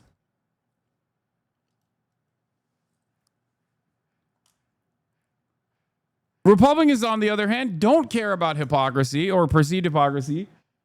So they always hit the Epstein angle with the Democrats. Dragon. Trump rarely seems as close to AIDS as he did for a time to Elon Musk, and we asked about that at the start of his term. Elon Musk said today, I love Donald Trump as much as a straight man can love another man. What does the First Lady think about that? Oh, I think she'll be okay with it somehow. So this was a sensational back and forth on the platform Elon Musk owns yesterday, but there were signs of strain for the last week or so in public. Elon Musk blew up in the Oval Office during his send-off when I tried to ask him about this big New York Times report that alleged he was blurring the lines between medical use of drugs and recreational use of drugs, and we still don't have any real clear. Ooh, Douchey. Douchey is a hatchet man for the admin. He's coming in hot with the ketamine stuff.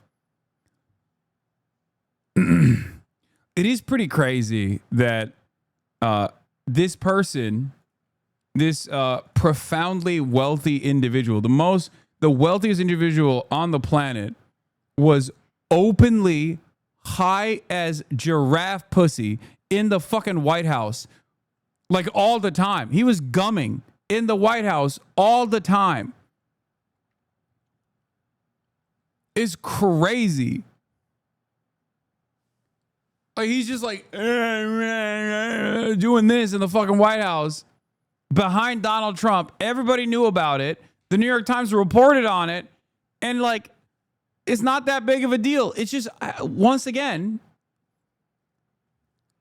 the endless amount of charitability you get as long as you associate with the right is crazy. It's crazy. On the other side, God forbid you advocate for the working poor, even if you're not a part of the working poor. You know what I mean? God for fucking bid. Your public enemy number one, persona non grata. Look at this. Look at this shit. Look at this shit. Look at this shit. Look at this shit. Look at this. I mean, come on, man. What the hell are we doing?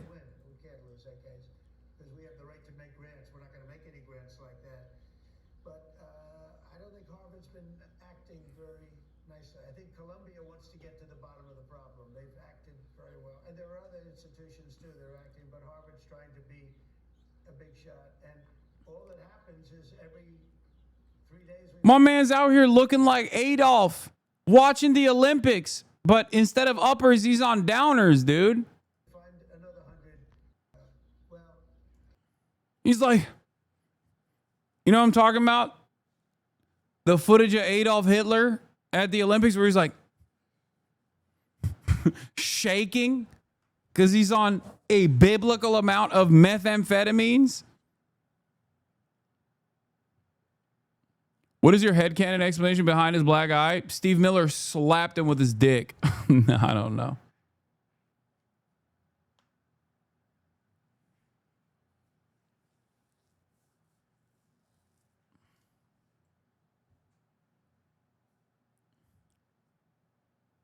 Yeah, Hitler tweaking out.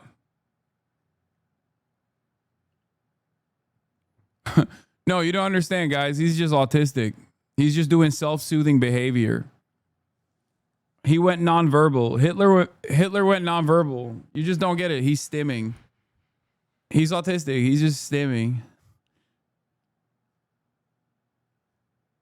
It's really ableist of you to say this. Just like Elon is stimming. He's also autistic. He's just stimming right now. That's all this is.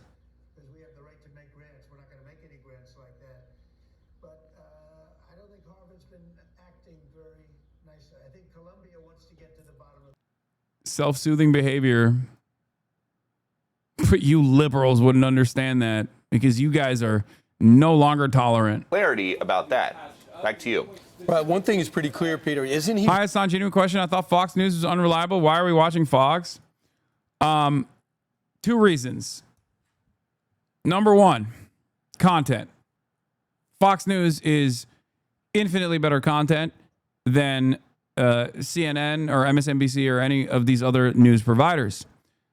But even more importantly, number 2, just because it's unreliable doesn't mean that it's not the primary source of news for the overwhelming majority of Americans. Okay? You have to study your enemy. You have to understand what your ideological opponents are learning and what they are saying. You have to get ready for it. This is hogwash. It's at the heart of hogwash. You have to understand the hog. You have to become the hog. You have to study the hog. And that's what we do. It's also, it's also entertaining to study the hog, so that's great. But yeah, that's why we do it. Also, you need to understand, we live in the age of misinformation. So, wrong narratives that are completely incorrect, that are easily dismissed by just exercising a little bit of critical thinking, those wrong narratives are more important than the truth, because if a lot of people believe it, if the overwhelming majority believe false information, that might as well be the truth. That is the unfortunate reality that we exist in right now. And considering that a big part of my job is to look at the false narratives that are presented and then and talk about and offer counter messages to the wrong information that's being presented and to show you what the truth is, I have to look at this stuff. Wasn't Elon Musk really tight with J.D. Vance? Didn't they have a relationship prior because of their tech backgrounds? And I'm wondering, with him, he's also tight. Elon Musk is tight with Don Jr. too. So I don't know. Did he? But could you also help this? spread Is he misinformation? breaking up with No. everybody he knows there? It's unclear how much thought went into this ahead of time, but we are not hearing any Republicans come out to say we are with Elon Musk. Even the Republicans who were with him at a couple days ago when he started saying we need the big, beautiful bill to be smaller. And if anything, some of the top folks around here that you talk to, it seems like this actually helps the big, beautiful bill, because if lawmakers, elected Republicans, have to pick a side between Elon Musk, who wants the bill smaller and killed in its current form, or Donald Trump, who wants it through, most of the people in elected Washington are going to go with Donald Trump. Yeah, everybody not named Rand Paul and Tom Massey. Right. Yep. Thanks so much, Peter. Thank you, Peter. Elon, this is what Caroline Levitt said. Elon can speak for his companies as a businessman, but President Trump has the responsibility to fight for our country. Ted Cruz was on last night. He said it's unfortunate. They're both extraordinary men. He said Elon's an incredible business leader and businessman, and Trump's phenomenal. Works daily, pulling this country back from the abyss. He said they're both great leaders. When they were together, they were better for the country. And Elon was right. He said we need to make the bill better. We need to make more cuts. And he said in the Senate, they will definitely be doing that. They're still together. This is just a fight. Grown men fight. We don't get to see it publicly sometimes. Yeah, they should have handled this behind closed doors, but there's just no alternative. What is Elon going to do? Go become a Democrat? Going to start a third party? That's not going to happen. He is our George Soros, and Donald Trump is the right Barack Obama. And the president. Wait, what? Hey, yo, what? Wait, what? He's not wrong. Wait, I'm sorry. I just got whiplash. What? That's me. I say that. That's my job. Why is he saying that? Oh my God. Republicans are so fucking polarized already. They're so partisan that it doesn't matter. You can just invoke the name of George Soros, but as a positive, and invoke the name of Obama, but as a positive.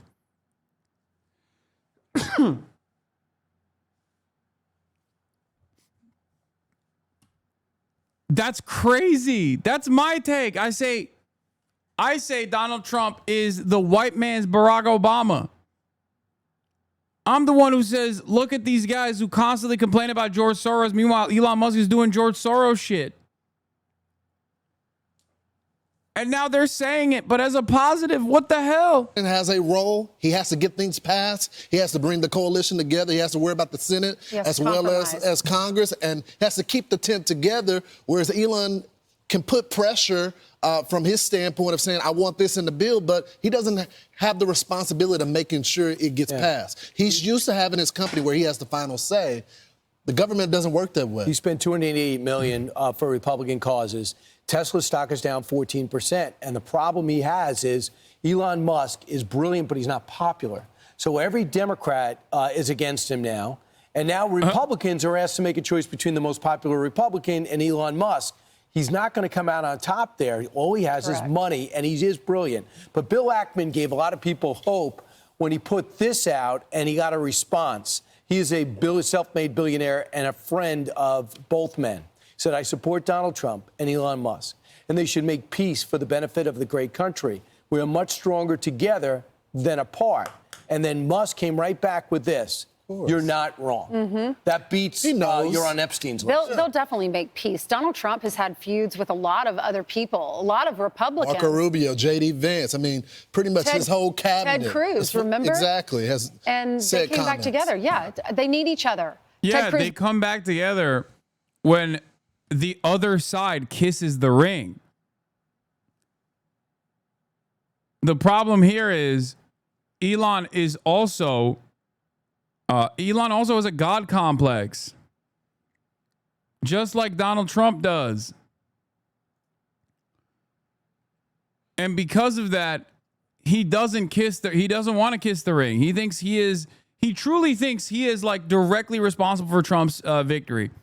And to a certain degree, Elon Musk did play a role, not because he was like a uniquely charismatic person, but because he bought Twitter and pumped an endless amount of money and an endless amount of right-wing misinformation to flood the market. For sure, that played a role. But I think the problem here is Elon Musk thinks his charisma, his individual charisma, allowed Donald Trump to win because he's crazy. He's out of his fucking mind. Elon Musk, I think, legitimately believes the bullshit. Like, he tweaked the algo so that everyone has to see his dick riders. And then he started believing that he actually was a uniquely charismatic individual. I think he's always thought that he was a uniquely charismatic individual, if we're being honest, but like, that's what's going on right now.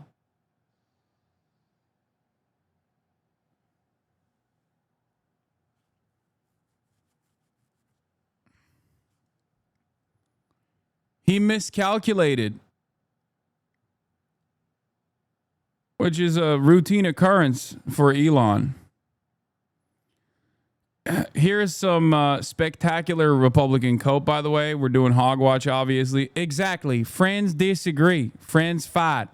Friends need a break from each other. Friends let each other blow smoke. Friends remain friends. It is called adulthood.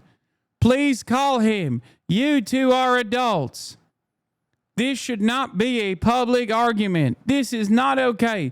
Work this out privately. Bring him back into the fold. You two are friends. Don't throw that away.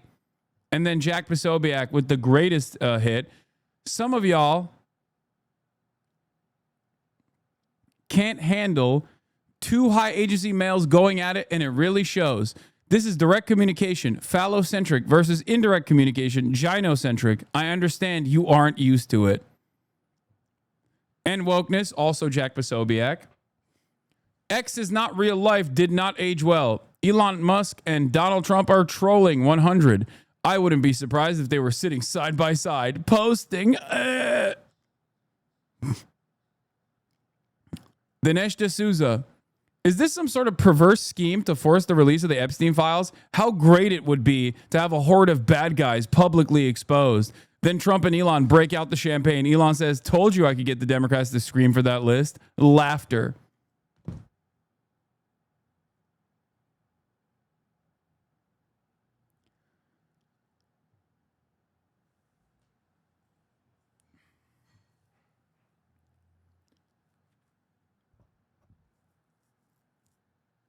I don't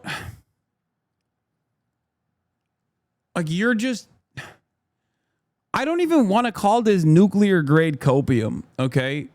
Because I think this is a different thing. Copium is wishful thinking. This is fan fiction.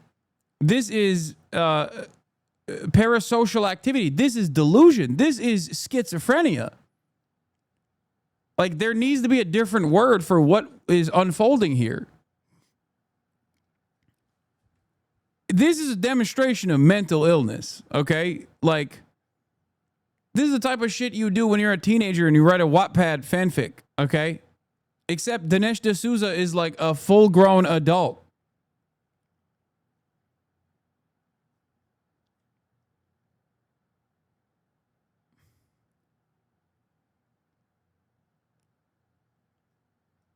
What the fuck is going on?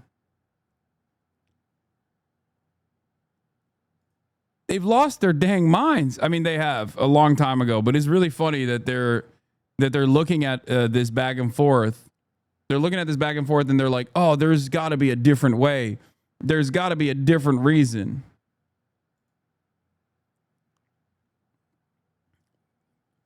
I think the reason why they're having this issue is because Elon is a major funder of Republican interests. Elon is seen as like a hero for the online right, especially. because of the floodgates of neo-Nazi sentiment that he opened up with the purchase of Twitter. Okay. But also, they're firmly invested in the Trump cult. So they're stuck between a rock and a hard place. And depending on how much more clout or how much more money they can possibly get from either side, that's how you know people, that's where you see people take a side, like the Asmongols of the world or the Alex Joneses of the world.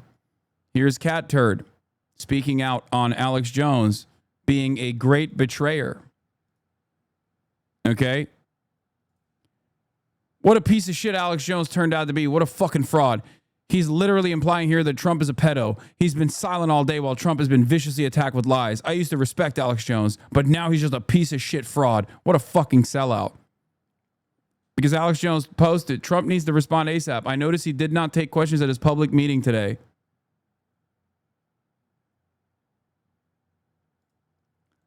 But of course, friends get together and turn around and make up. Alex Jones says, I've investigated Trump for 10 years, looking into any connection to Epstein crimes and found zero evidence. FYI, I've been a fan of Alex Jones as long as I can remember. Tensions were high yesterday, and when I read his tweet that I lashed out on, I was thinking it was him saying Trump was guilty because he hadn't responded yet. I listened to Alex later explain that he was just trying to urge Trump to get in front of it. And as this tweet says, he doesn't believe Trump has any connection to Epstein's. Then it was me personally he called a cult member, lol. Alex has been fighting the good fight for a long time. I hold no ill will towards him. For my part, I shouldn't have lashed out so quickly. Hopefully this will end the matter so we can all get back to fighting to save this country.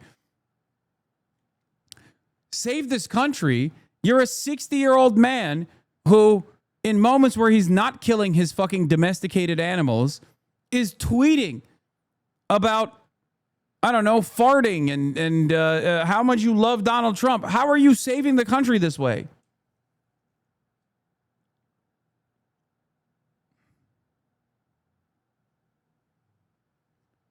I'm saving the country. How? By posting 9gag memes. God damn, these people are so fucking stupid.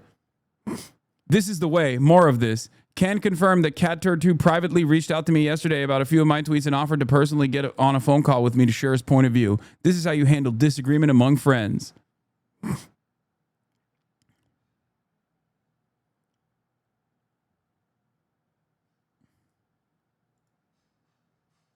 And then, of course, like they're fantasizing about like AOC being upset that Elon won't become a major donor to the fucking Dems or something. It's just, it's all made up.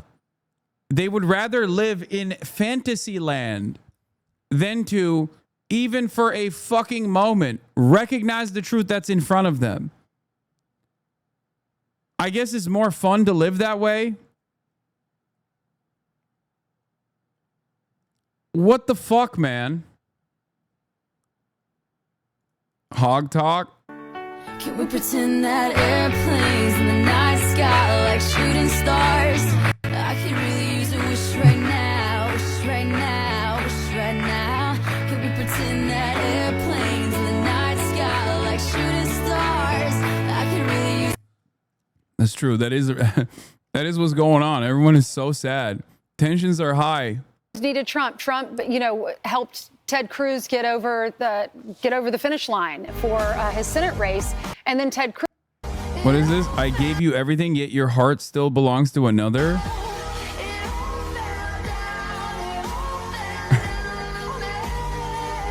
Okay, this is a TikToker making fun of the way Republicans are reacting to this.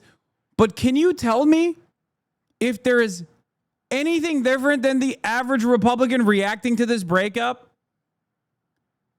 Like, this is literally old man Yowie.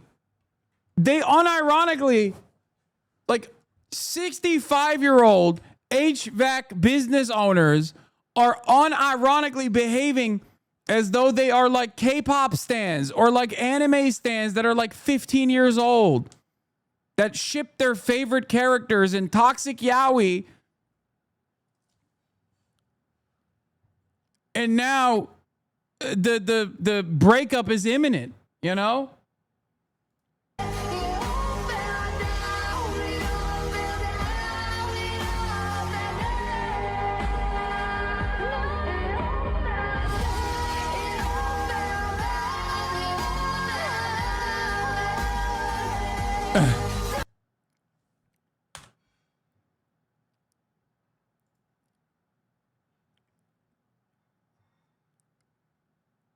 Loss.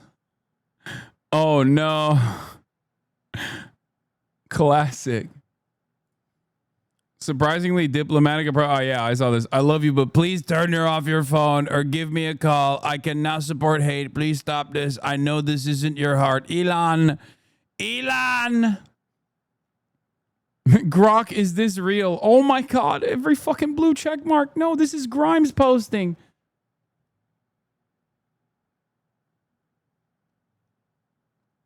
You're just jealous because the Dems got zero interest in drama. We got Cuck Schumer.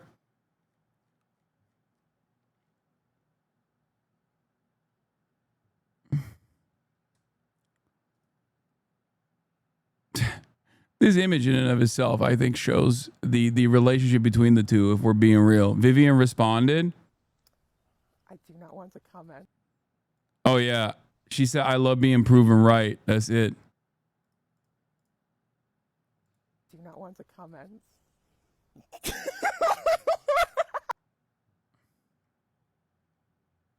Trump's been through 2 big breakups in the polycule this month. Lay off.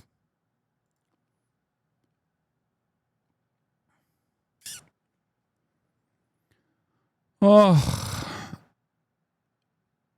Cruz honored him in return by supporting him during his campaigns. So we've seen this before. I think they will make truce. I'm Steve Doocy. I'm Brian Kilmeade. And Here's really the This is Drake and Kendrick. Bakari Sellers on the Trump versus Musk battle. Oh, no. This is Drake versus Drake. No Kendrick involved.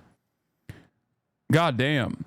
Mike Lee. Okay, one last thing I have to talk about before we get to Kilmar Berger Garcia and all this other stuff that's popping off. Here's Kash Patel sweating on Joe Rogan. We're obviously going to talk about that as well. Is Peter Schiff. Okay. He had a banger response here where you ask yourself, like, why did chief economist and global strategist of Europac.com, chairman of SchiffGold.com, founder of SchiffSovereign.com, host of SchiffRadio.com, and best-selling author Peter Schiff revealed this incredible information that no one asked for? Let's take a look. Mike Lee, based Mike Lee, okay, says, leave NATO, reunite Trump and Musk. This is the way. Cat Dirt says, I love you, Mike. The Elon called Trump a pedophile. There's literally no coming back from that ever. To which Peter Schiff responded with, FYI, pedophiles are attracted to prepubescent girls and boys. I'm not defending Epstein, but he had sex with teenage girls, 14 to 17, that had physically developed sexually. They were underage, so criminal and immoral, but that does not make him a pedophile. To which a Republican responded, Diligent Denizen responded with, that's literally the definition. They were children, physically, mentally, and legally. Might want to rethink this post. Horrible look. To which Peter Schiff responded with, prepubescent.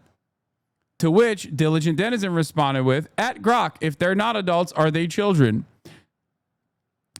To which Grok responded with, legally, anyone under the age of 18 is generally considered a child in the U.S. So Jeffrey Epstein's victims, aged 11 to 17, were children. Clinically, pedophilia involves attraction to prepubescent children under 13. And since many victims were teenagers, Epstein's actions may align more with hebephilia. However, his crimes constituted child sexual abuse as they involved minors below the age of consent. Because Grok also does the actually it's hebephilia line, which is incredible. Anyway, the debate over labeling him a pedophile reflects differing clinical and common uses of the term, but his actions are undeniably criminal and harmful. Okay? Peter Schiff retaliated to that with his epic salvo, which was, I'm not saying it wasn't a crime. I'm just saying it's not pedophilia. When I was in college, I had sex with underage girls. That doesn't make me a pedophile. But by your own admission, it makes you a criminal. What the fuck are you saying? Vay.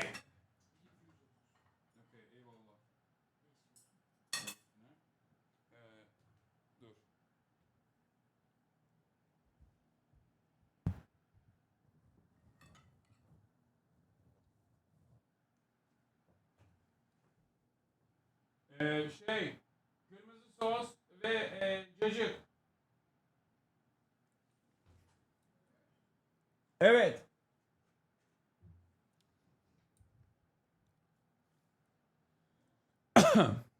Onu da ver, tamam. Bir de sarı biber. Relevant Gianmarco bit for this And here's the combo. thing. And just hear me out for 1 second. Technically speaking, R. Kelly is not a pedophile. Just give me 1 second. I promise this goes away. Just hear me out. The term pedophile refers to people who are attracted to those that are prepubescent. Then there's something called a hebephile. That's people who are attracted to those in the early stages of puberty, like 11, 12, 13, 14. And then there's something called an ephebophile. That's people who are attracted to those in the later stages of puberty, like 15, 16, 17, 18. But I think the reason we don't make those distinctions is because it's very hard to explain the difference without sounding like a pedophile. And now here's the thing. And just hear me out for 1 second. Technically speaking, R. Kelly is not a pedophile. Just give me 1 second. I promise. Okay. My joke on this always is, it's so insane to basically fucking be like, no, you don't understand. These are children I think are fuckable. Okay? Like, when people say, because everyone under the age of 18 is children, right? They're minors. And when people try to make this distinction, they're basically saying, no, you don't get it. These are children I think are fuckable. And that's fucking insane to say.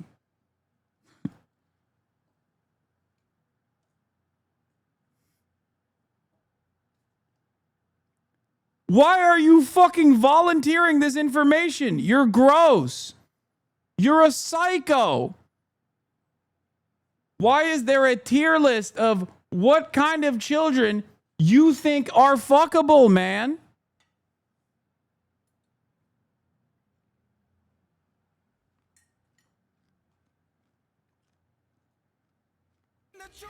Well, the dumbass Democrats have fallen for something again.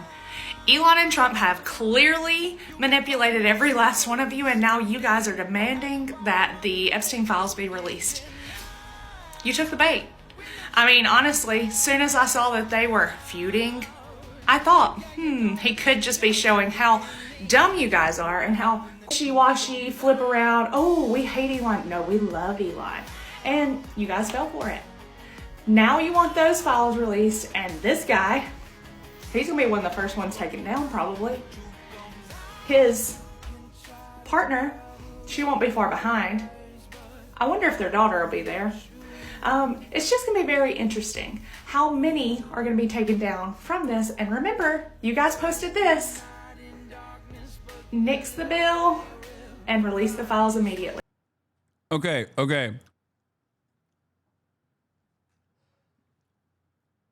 What do the Debras and Barbaras have to say when the files don't get released, though? And the very same QAnon loyalists that these people put in charge of the fucking FBI and in charge of the Department of Justice in general are now actively stating, oh, we can't release the files because reasons. Like, how do you contend with that reality?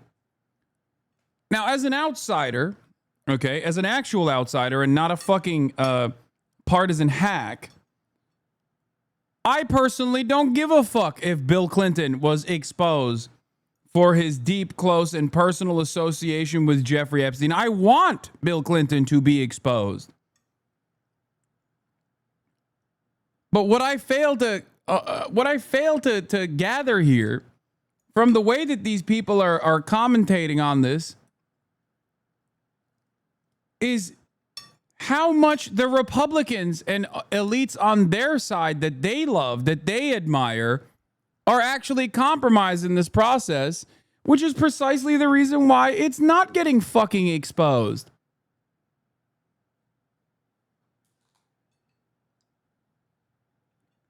What the hell?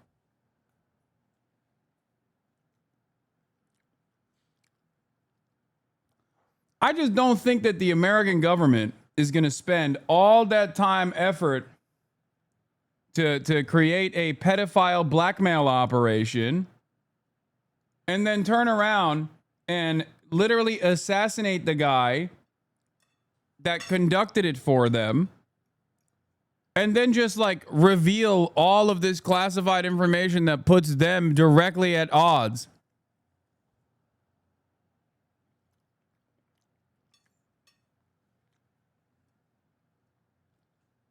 I just don't think it's happening. I don't think it goes down like that. You know? Immediately. And I hope they do just that. I hope they air every last arrest that is made. I hope every one of your names are on here. And I hope everybody who voted for the left and stands behind it can finally open their fucking eyes.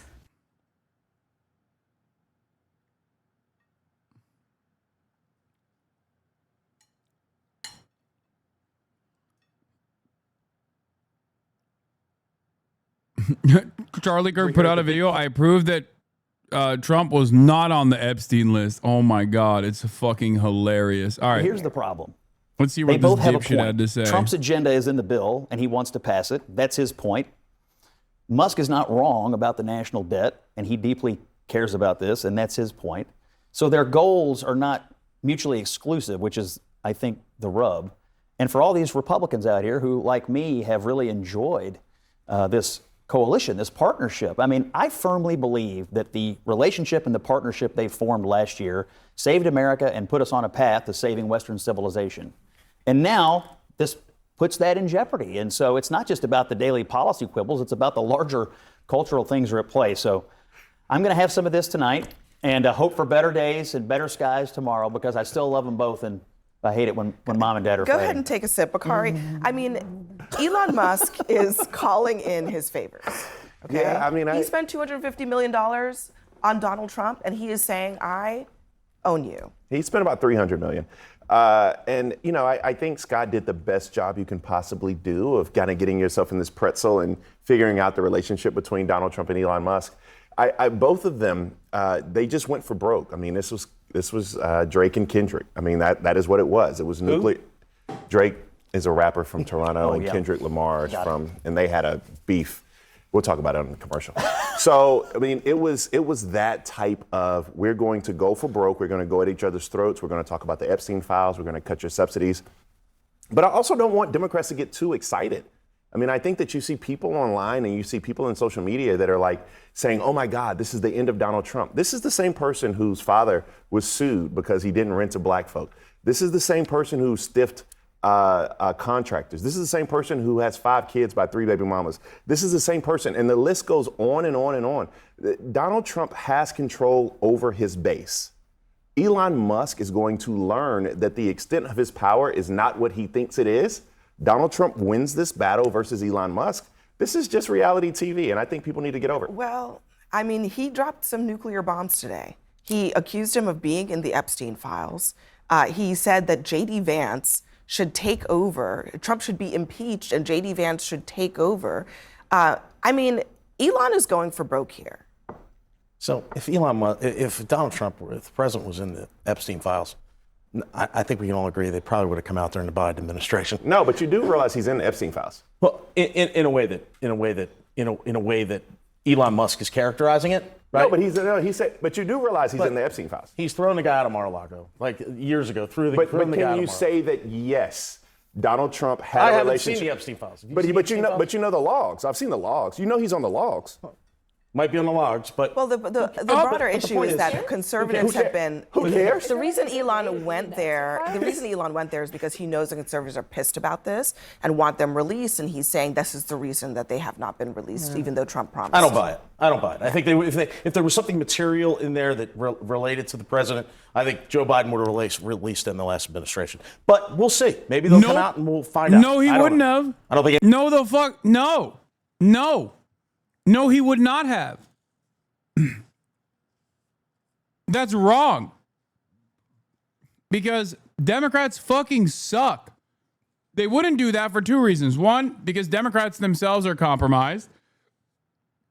And two, they have this like false sense of loyalty to institutions and defending power that the Republicans don't really care for necessarily, except they do in this circumstance because they're also, once again, compromised.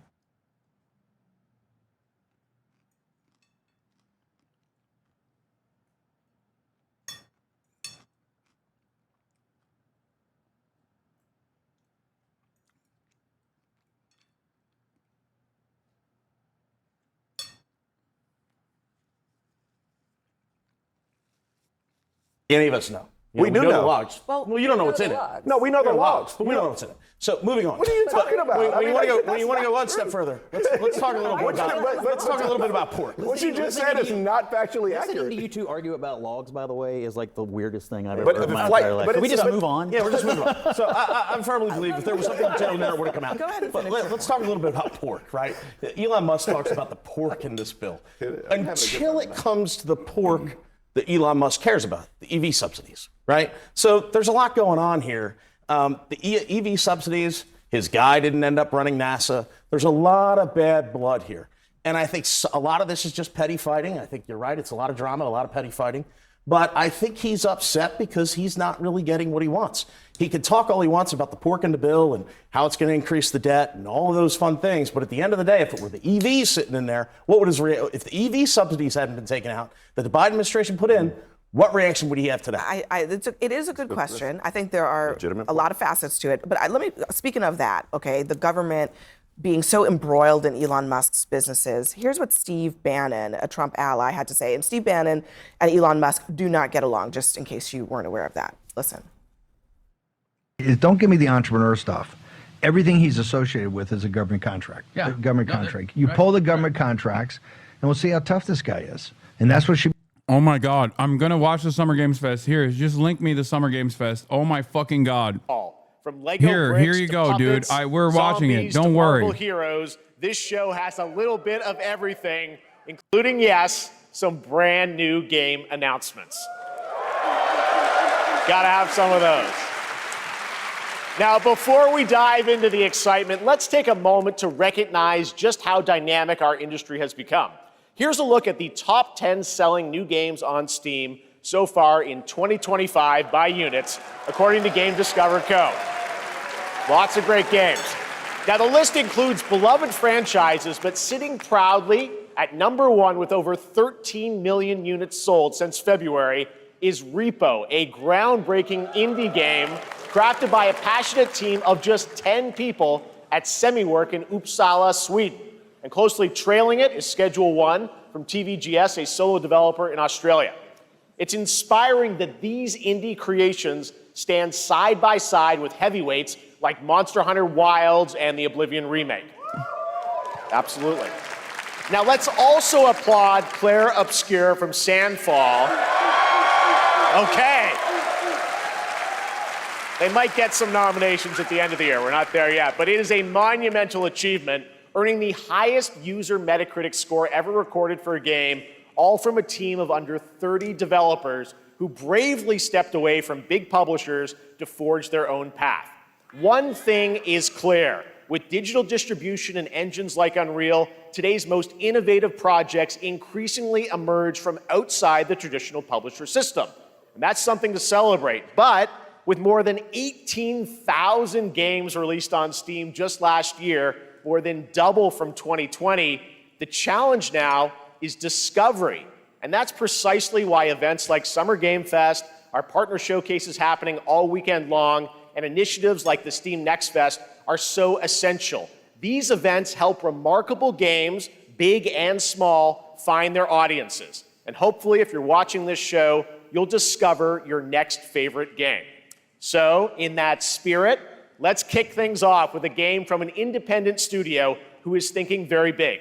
In 2017, 4 developers broke away from AAA publishers to chart their own course. Today, they're a thriving independent studio of 30 creators. And what you're about to see is a powerful testament to what passion, freedom, and a small, dedicated team can achieve.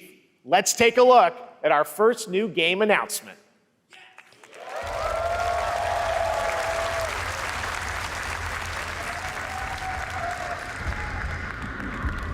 You think you're the harbinger. You might be.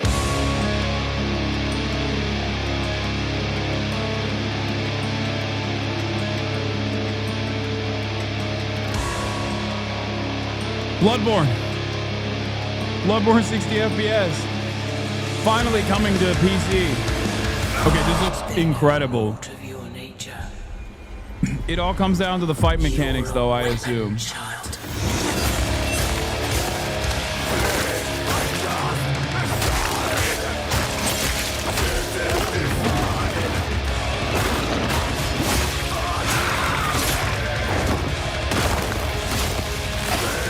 No more woke.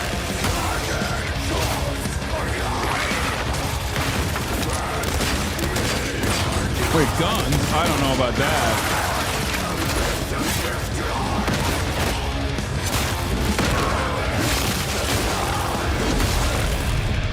They'll worship you until you fail. Then what?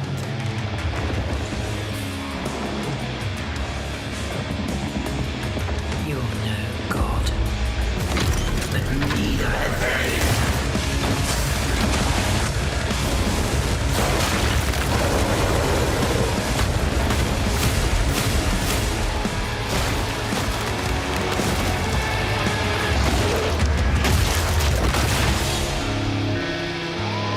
Mortal Shell 2?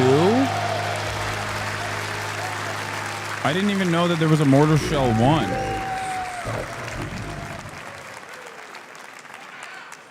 All right, didn't that look great? Well, we got lots more to come. But right now, the end, the Nexus War, Galactus Fight, or even live at Risky Reels. Over the years, Fortnite has innovated with mass-scale live in-game events. And tomorrow, Fortnite is set to do it again across console, PC, and phones. The Death Star's super laser is charged and ready to decimate the Battle Royale island.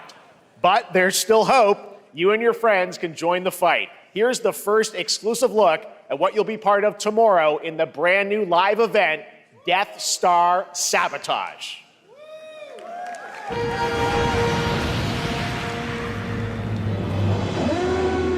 Bad feeling about this.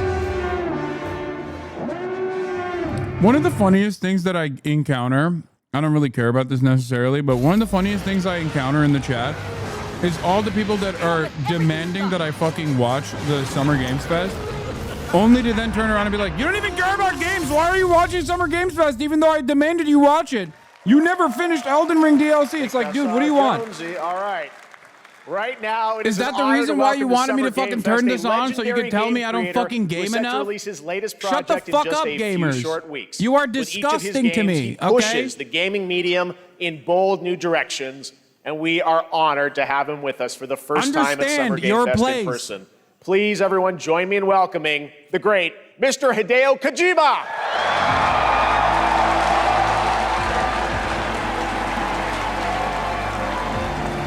Know your fucking place, gamers. Aki, great to see you. Mr. Kojima, here we are. The world tour begins at Summer Game Fest. It's great to have you here. We are so excited for DS2. So let me ask you, Mr. Kojima, you've worked for many years on this project. What do you hope players take away from DS2 when they play it later this month? DS1 が出た後にコロナになったので、 Well, we hit the pandemic after we released 僕ら皆さ DS1. ん、コロナを体験したと思うので、 Everyone experienced コ the ロナを pandemic. 体験した中での So, 新しいつながりというか、 I wanted to それをも show う一度ゲー something ムをプレイし new ながら、 connection 考えていただきたいと after 思い we ます。 faced the pandemic. So I want everyone you to think about that when you play this game. Okay, well, talking about playing the game, it's coming out later this month, but right now I know you prepared a special exclusive clip for SGF. Let's take a look at this. はい、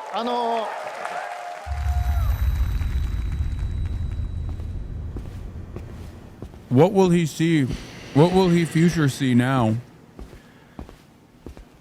Everything he's predicted, he's prophesized, has come about. At this point, it's like watching, it's like peering into what the future is going to look like.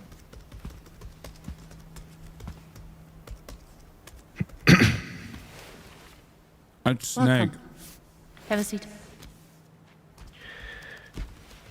This is Over new here, gen please. Snake.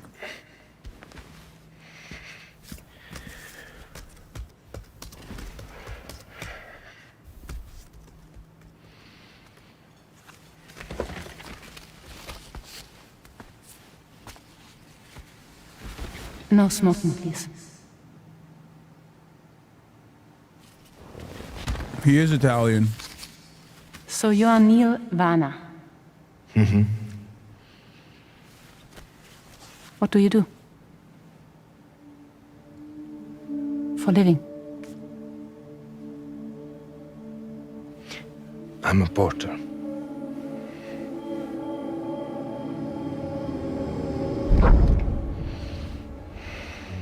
So thank you. We're good for the day. Okay. Thanks. Neil.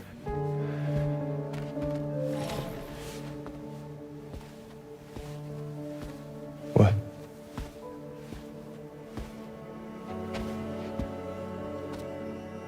So you made it then. Sorry. You really don't remember me.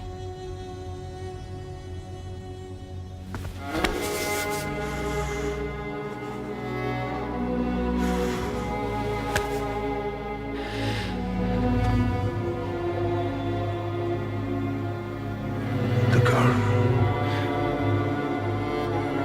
You're alive.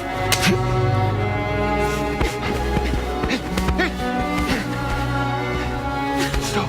Stop. Stop. Stop.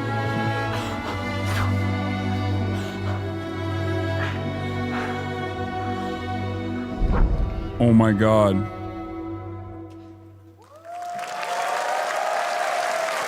So much mystery. Well, that was a clip from the game, a cutscene. The We saw cutscenes are first gonna glimpse of be Neil and endless in this Lucy, and fucking we game. Met them in the back of South by Southwest, but we got a little bit more of them here. Tell us a little bit more about this clip and the characters of Neil and Lucy. DS2 で非常に重要な In キャラクターです。 It's a very important character. ニールとルーシー。 Neil and で、 Lucy. ちょっと詳しくは言えませんけど。 I can't really say because there'll be spoilers. 手にカニ座の刻印が You 2人ある。 saw the cancer mark on both of their すごい hands 深いつながりがあって、 So they have これ this が物語に deep 大き connection く関わってきます。 and reveals で前回 throughout the クリ story. フっていう人気キャラクターがい And ま last したけ time ど、 on マツさんがや DS1, って we have Cliff, で who was 物 played 語 by 的には Max. 彼はもういなくな And った of の course, で、 by story, 2 you では know, 出 he せ will ない。 not be in で今回 DS2. ニールっていうのが But マ this ツさん time, の代わりというか、そ Neil の will 同 be じような like 役割を担って playing like the role that 登場 Max します。 did for DS2 で、 this クリ time. フすごい人気あったので、 And Cliff was a very クリ popular フを超えるようなキャラク But タ I ーを作ろう think として、ルカさん we にお have 願 to い kind し of て、 like top that 結構いいキャ character. ラクタ So ーにな Luca ったと思います。 Marinetti was a great 非 actor, 常に and I 心 think に残る演技もして it いた was だき great. まし He did a great performance, so I think you'll like this new character, た。Neil, もう too. 20日後にゲーム出るんで、 Well, the game's going to be out in 20 days, so I'm not going to give any spoilers, you know. That's I know. what I brought today. But there is more to share, and you won't have to wait very long to learn more about the game. Actually, this Sunday, as part of Summer Game Fest, you tune into the DS2 live game premiere, where Hideo will be joined by many members of the cast. He'll be sharing a new demo of the live gameplay demo alongside Elle Fanning and Troy Baker, and I'll be there hosting it. And let's just say this is not the last that you've seen of Neil this weekend, and we'll leave it at that. Yes, I'll show you the gameplay scene of Neil. So hope you enjoy. Will join us Sunday. He's going to too. showcase all the actors, all right, I bet. Thank you so much. Hideo Kojima, everyone. Great to see you, Mr. All the Kojima. actors Thank are going to you. be on stage. He loves actors. All right, and now I'd like to introduce my co-host for Summer Game Fest. She's along for the party, a veteran games journalist on GameSpot and the co-host of the Friends Per Second podcast. Please join me in welcoming the incredible Lucy James. Whoa.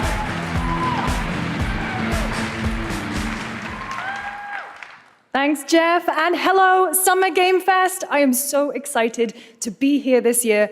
Thank you for having me.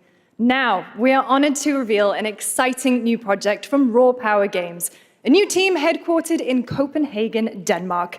Here you can engage in intense combat, fight for land, glory, and legacy, and lead massive armies into epic scale battles, as narrated by actor Tom Hardy. Thou shalt not kill. So the priests tell us. So the Lord commands. But ambitious men do not listen. Okay, I'm already investing. I sought no war. Oh, this looks fucking insane! Wait, please, this isn't a strategy game, is it? Is this a strategy game? I became like them. I took up the sword. Wait, what's the name of the game? I could win redemption through my deeds. But some paths, once taken, have only one ending.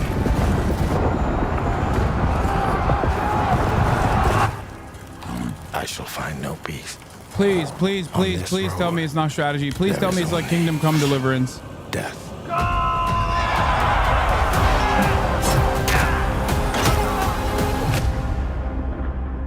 It's a mobile game? What?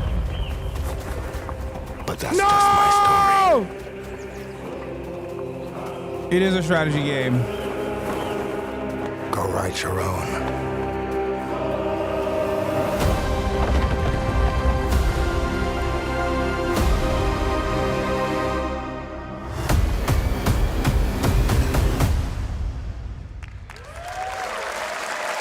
God damn it. That was a very cool new project in a brutal European medieval world.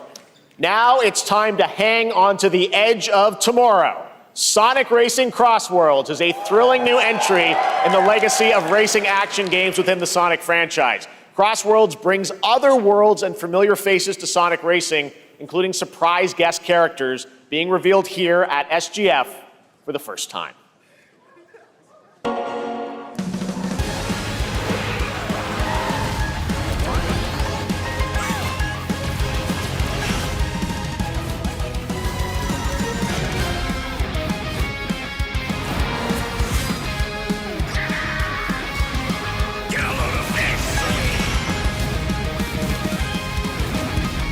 I'm sorry, I will never agree with Sonic racing in a fucking cart as opposed to running, okay?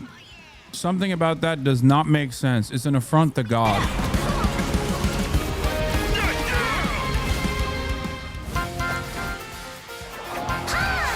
Fuck, HasanAbi June!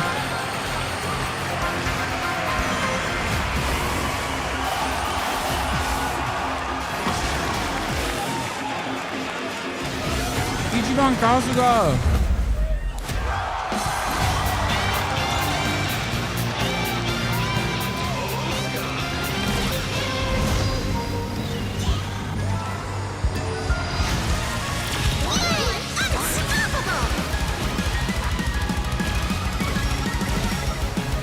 Time for me to win this. Yeah, at best what they're supposed to do is make one of those Coming in Flintstone. September, but that is not At best what they're all. supposed to do is make one of those We'd like to Flintstone introduce the man style behind carts the creation of everyone's with favorite like blue Sonic's hedgehog, feet Takashi underneath it. Iizuka. and Sonic goes yabba dabba doo when he's running? Thank you, Jeff. Because otherwise it doesn't make I'm no honored dang to be sense. here to talk about our latest Sonic Racing game. Sonic Racing Cross World is the next generation of the Sonic Racing series, developed by Sonic Team and the Sega Arcade Racing Team. You can feel brand new experience from the new future travel ring, which you can warp in the race. Also, unlike another kart racing game, this game will have online cross-platform matchmaking. So you can race against all of your friends across all of the platform. Lastly, I have one more thing I'd like to show everyone here today. Take a look inside of the travel ring.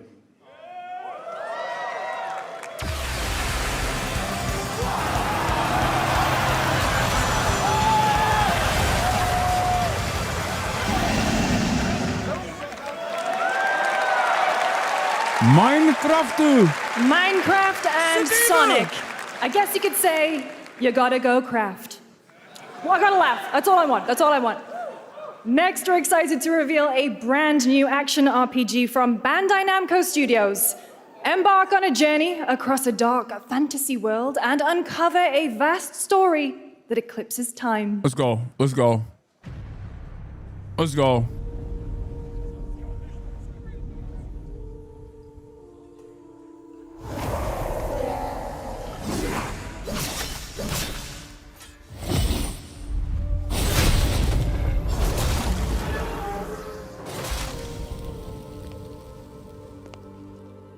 Time. For some, it heals. For others, it wounds. Okay, the anime face is crazy. It promises only oblivion. Our hopes lost long ago.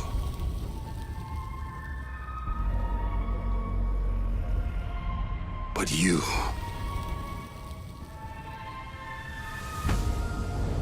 have the power to change all of this. Oh my god, the anime face. Oh, dude, what the fuck? If time were a weapon to wield, that's way too much anime, dude. Okay, you gotta dial back the anime, man. Of ruin. In this time,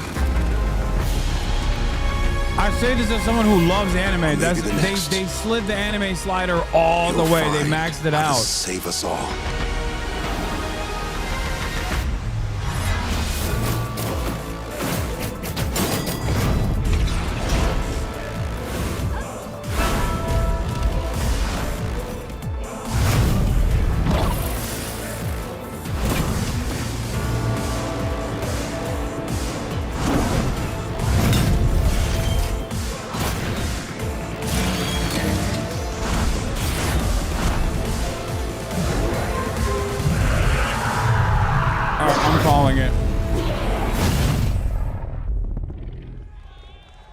As someone who's a major fucking Soulsborne advocate, as you guys know, that meta is on the verge of being way too overrepresented. It's like sandbox. It's like sandbox games. Like the last 5 to 6 years were just like heavily dominated by dog shit sandbox games. There is oversaturation happening with the Soulsborne meta as well.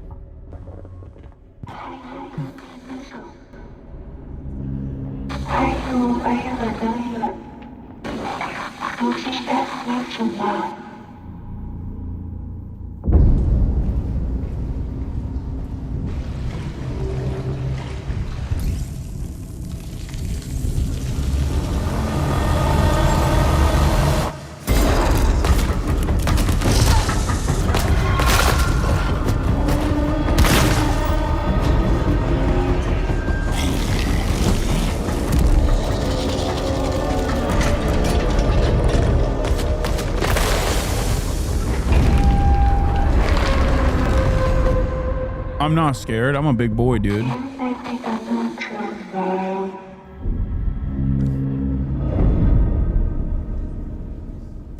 You gotta play this one. You owe us a scary game. I'll play a scary game. That was a very moody, cool new game. That was End of Abyss, the debut title from Malmo, Sweden-based Section 9 Interactive, an atmospheric action-adventure game coming in 2026 to the Epic Games Store and consoles. Next, we'll step into the black and white world of rubber hose animation with Mouse PI for Hire, developed by first-time developer Fumi Games and published by PlaySide, releasing later this year. Here's a quick new look at the game and the reveal of a familiar voice. There's something rotten at the heart of Mouseburg. Crooks beware. Detective Pepper's in the house. There are those who would bend the city to their will. Dumb wise guys and fake cheese wheels. And those who do anything to save it.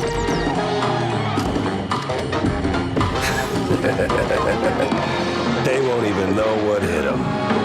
Oh boy. Here we go.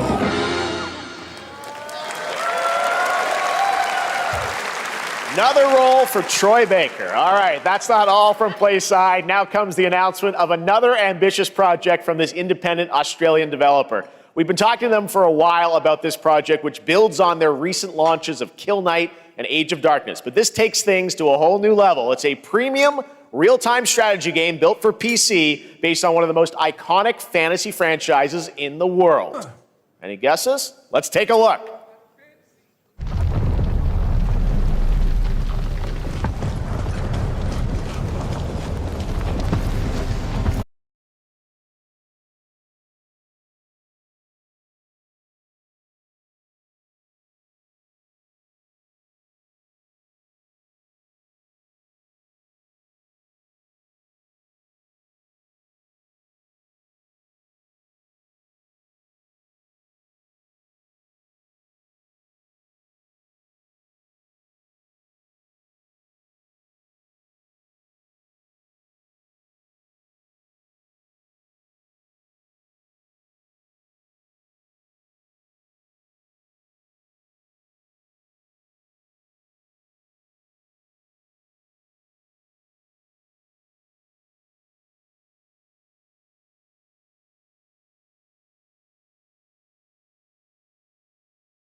It was kind of repetitive.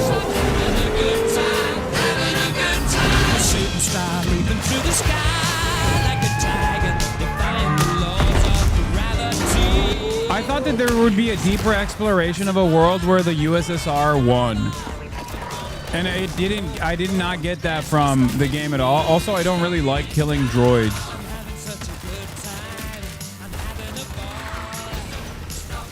So. If you wanna have a good time, just give me a call.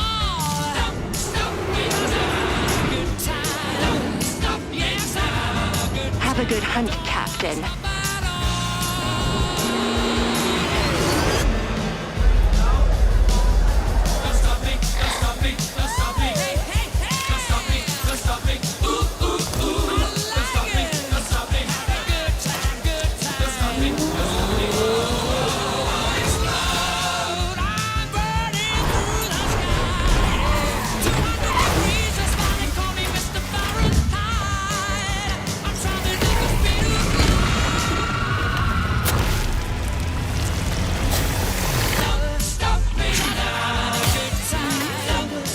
This is a good ass trailer. Yeah, I mean, it's like Russian Bioshock.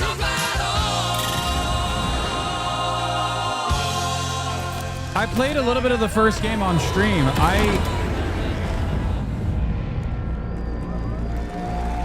I played a little bit of the first game on stream.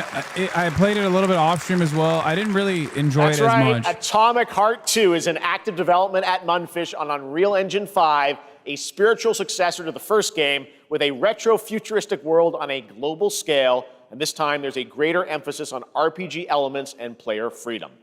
But that, believe it or not, is not all from Munfish today.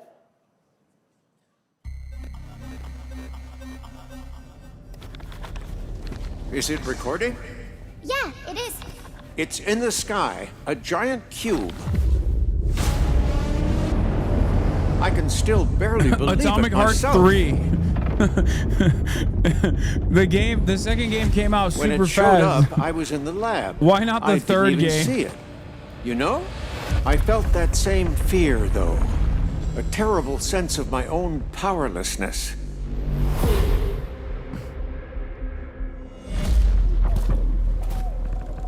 How did the whole of humanity miss it? And did we actually miss it? What if the cube didn't appear, but revealed itself? What if it was always there, and we've only just started to see it? Damn, they showed her panties. What the hell? This game is not woke.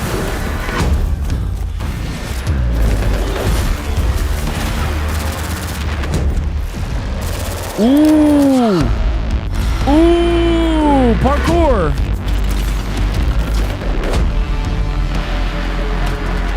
Sexy droids, not woke. Sexy droids, fuckable droids, not woke. Babushka. Sexy angel. Crotch shots. Not woke, not woke, not woke. Wait, what? The Cube Atomic Universe, what is this, a DLC for Atomic Heart? Cute little guy. The Cube is yet another new project from Munfish, an MMORPG shooter set in the Atomic Universe on a massive levitating cube you can see there. What kind of funding does this fucking these devs have? Did the first game pop off so hard that they were able to make a second one and a DLC? What is happening? Retro beat 'em up coming to PC and consoles this holiday with multiplayer fun for up to 4 players. You can pick between 15 Marvel characters to play, but so far only 7 have been revealed. Well, now it's time to meet the next 2.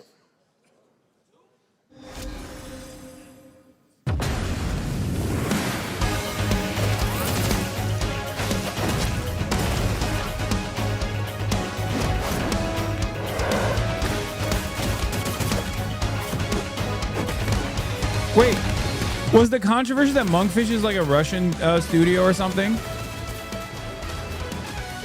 Is that what it was? Because I can't remember. They're funding the war initiative with their games, with their non-woke video games.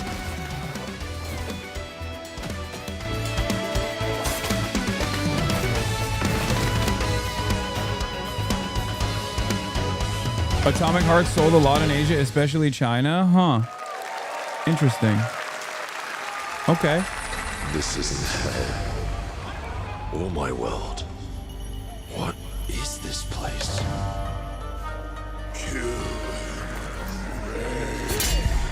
What?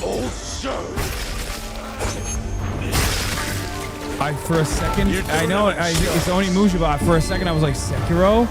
Wolf?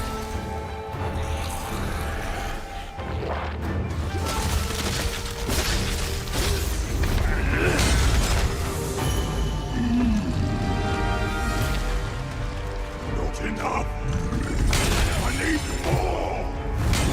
Pick your battle, piggy.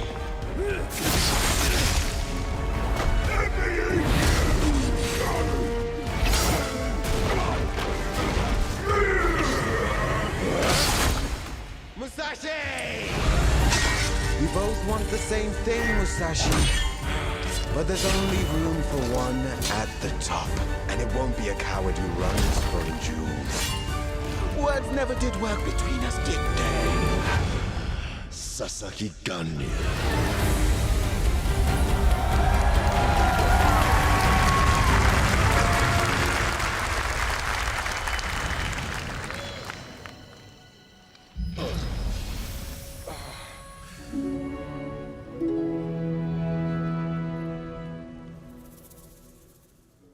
Oh, dude, Honey's in this too. Let's go.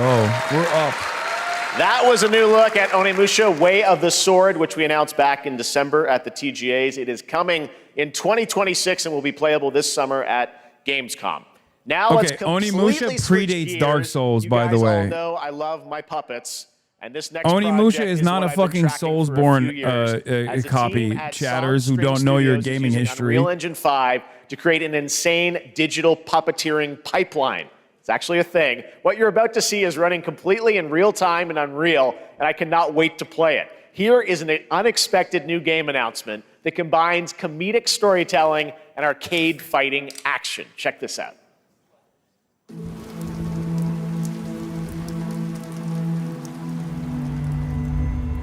Fuzzy, the tournament of a million punches, you'll get yourself killed!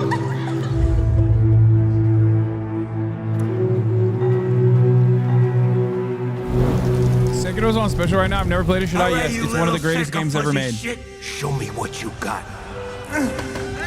It's still my Elden Ring might be my number one, but it's a close number two. Why are you best even here? Soulsborne game. Don't waste my time.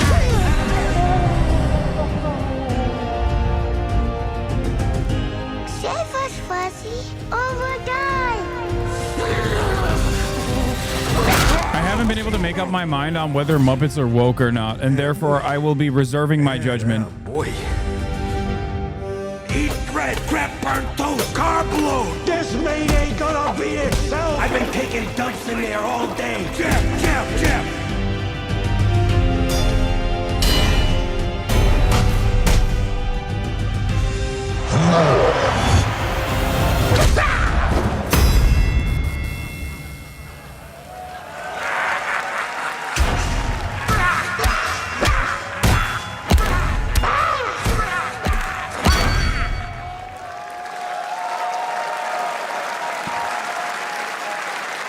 Super fun. Got to wish list that, right? All right, well, next it's time to see the announcement of a brand new game in Deception We Trust. An ancient white castle deep in the mountains, lost to time and legend. Only the chosen find their way here. Gathered from every corner of the earth, divided yet bound. Wolves and lambs. Engaged in a perilous dance of wits, a game where truth is but a shadow. Enough theatrics, I'll get to the point. Killer Inn is a murder mystery action game.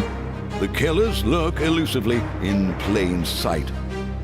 Kill someone and a clue will remain.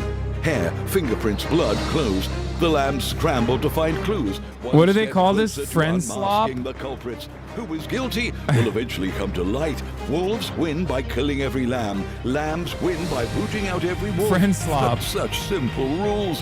But there's so much more to this game of murderous mystery. Complete quests to level up. Buy items with the gold you earn. Loot chests for weapons and armor. Steal items, blow up opponents. Poison Among others, Us. place traps. Discover one of your own is a wolf. Is killing not to your taste? Then you'd better escape the castle.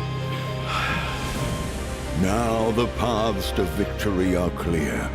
You would do well to remember, deceit and deduction are your strongest weapons in this game of life or death. I mean, it's, what is it? Your Town of invitation Salem or whatever? There's so many awaits. different versions of this.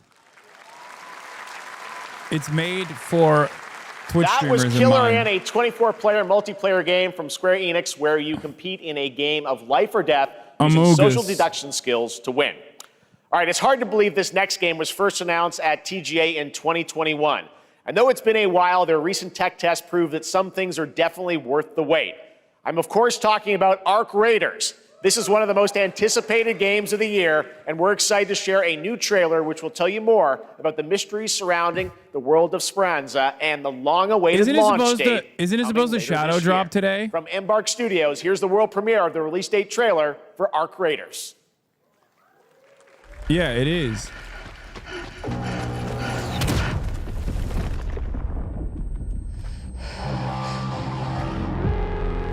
Will I like Ark Raid? No, because it's woke, dude. It's because it's woke, dude. It's woke. Breathe. Let your body settle into a slower rhythm. It's woke raid traders. Clear your But mind traders of all like distractions. T-R-A-I You don't have to walk this path T-O-R. alone. Traitor. Surround yourself What's with Asmishah saying? There's a resourceful black woman friends. prominently featured. What do you think they're fucking saying?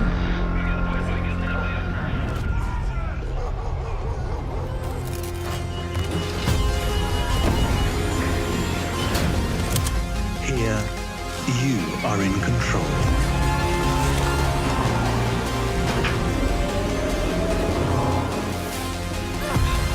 Here, let's see.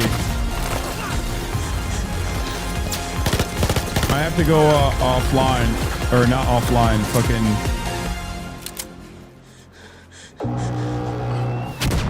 I'm banned in his chat.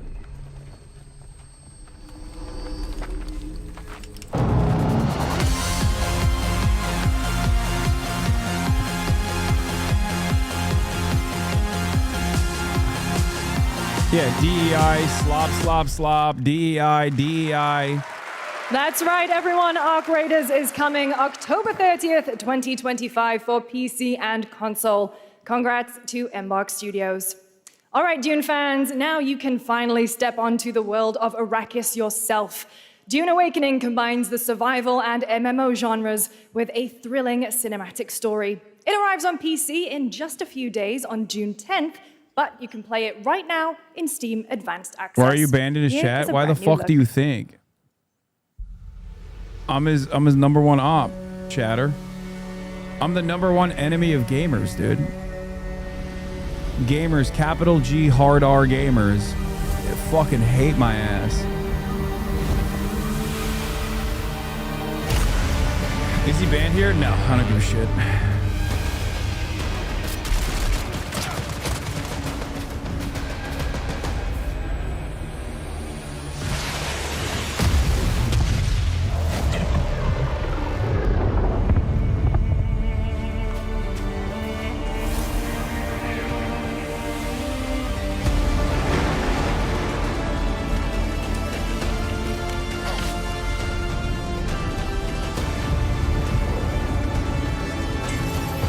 People were saying Dune is a little bit underwhelming.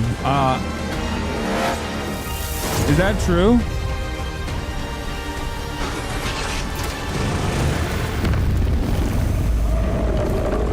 Like it's like Rust almost. It's too focused on survival elements.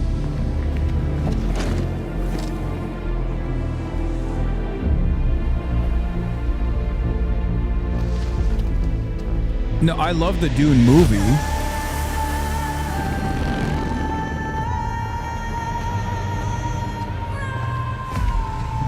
DEI shit. Slop game. DEI game of the year?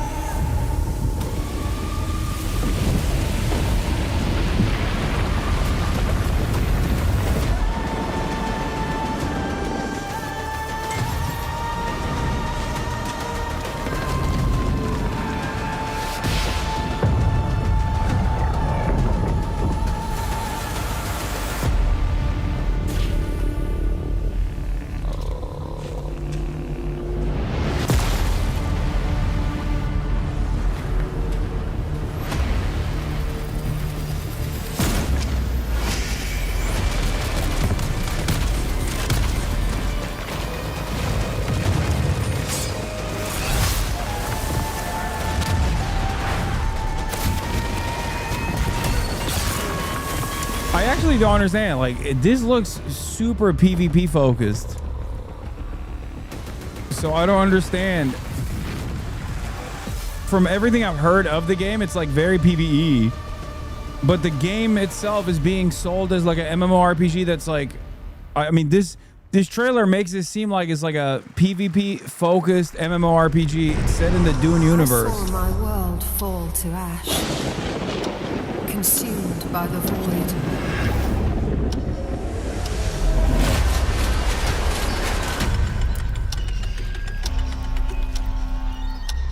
Try as I might to quell their advance. 'Twas all for naught.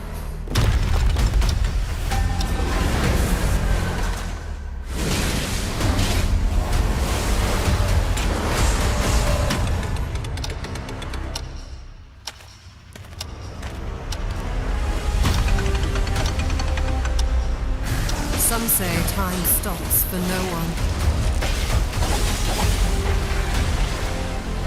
Neither man nor God, living nor dead.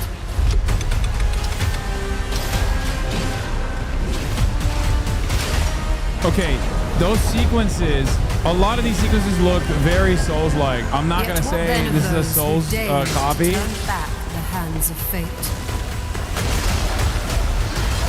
To save what remains of our broken world. Gamers now call Souls games roll slop. Roll slop. From friend slop to roll slop.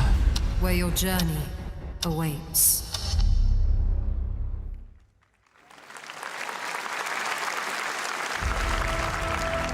Every hero's tale begins with a trial. But the true lead of this story has yet to emerge. Whatever's coming next cannot be easy. I will never forget my cause. What is more compelling? Oh my god. Fucking weebs, dude. Get over yourself. Weebs!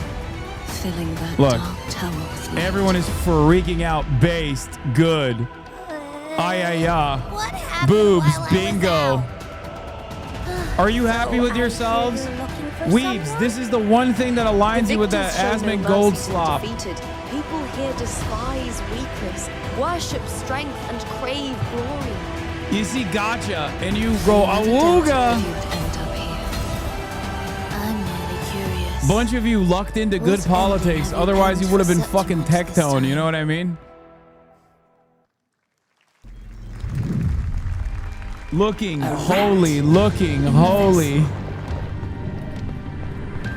Such a tiny nuisance. Weeb slop, roll slop, and what was the other one? Friend slop.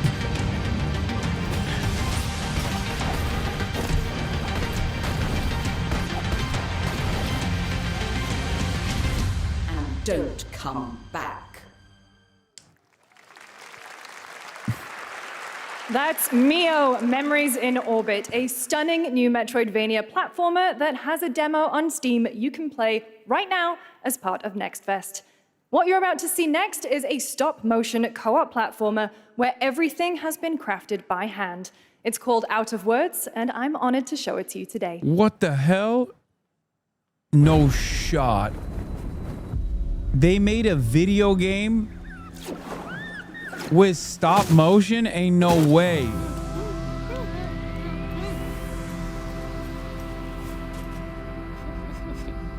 Oh, they're gonna call this woke. Interesting DEI, I'm sure. Interesting game. I would probably like it, but it seems like everyone around me is going to be fucking reactionary about it. So I'll preface it by saying it's probably DEI. You see, we can't. Come on, follow me.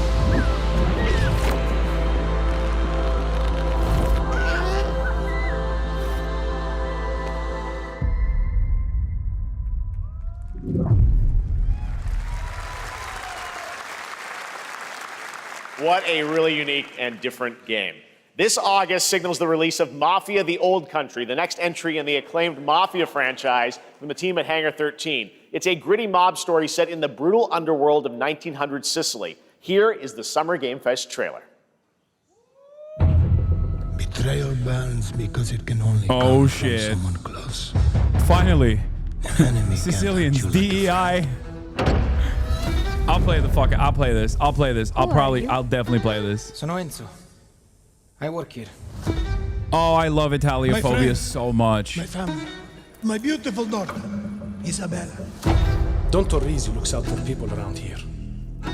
Sometimes the client is feeling less than cooperative and we need to, teach them a Oh, lesson. marron.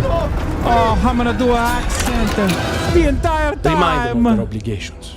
Oh my god. Between us and Oh, mamma mia. Spadaro, You know. where I come from, commitment You know means everything. it is gonna be an accent If this is how he slop. wants it, this is how it'll be. The Dons noticed your Italiano. answer. This is an opportunity. Do you wish to commit to this family? It's a me. Enzo! We can't let them get away! And look at the When hat. Isabella became involved, What are you, an Ottoman? became our business. Piggy Puttana! Yo, this looks It's sick. family. Loyalty is everything. We do not always get to choose what we do. We can choose who we are. This looks fucking sick. Dude, almost like a Red And who are Dead you, style game, Enzo? but placed in a setting like this. Fucking amazing. Placed in Sicily? I love that. And if you thought that guy was a stud, just wait till you see this next game. LEGO Voyagers captures the creative, hands-on spirit of classic LEGO play and will also support a Friends Pass, just like Split Fiction. Here's the first ever look.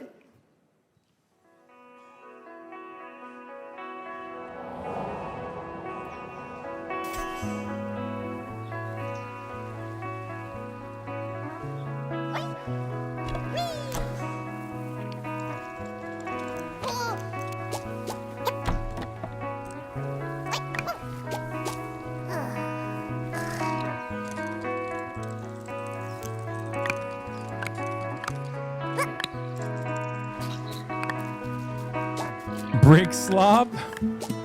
No, you can't say slop after everything. Okay, calm down. This looks actually sick. This looks amazing. What was a game that I played that was similar to this? It's like a puzzle game, but Katamari Legacy. Oh, Pico Park. Yeah, kind of.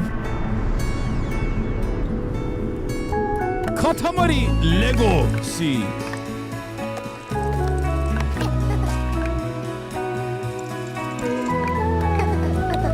It's cozy. I like it. I like it a lot.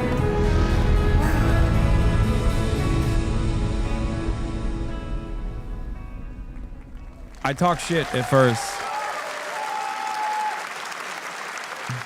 Hello, Summer Game Fest. I'm Carolyn Woke, Lawrence, woke. voice actor for a few familiar Woke. faces you might have grown up with on Nickelodeon. Some with squirrel suits, thank you. Some with science smarts, and some with serious Zekrar, play with attitude. Hasan. Play with Nickelodeon Hasan. has always been about wild worlds and weirder characters.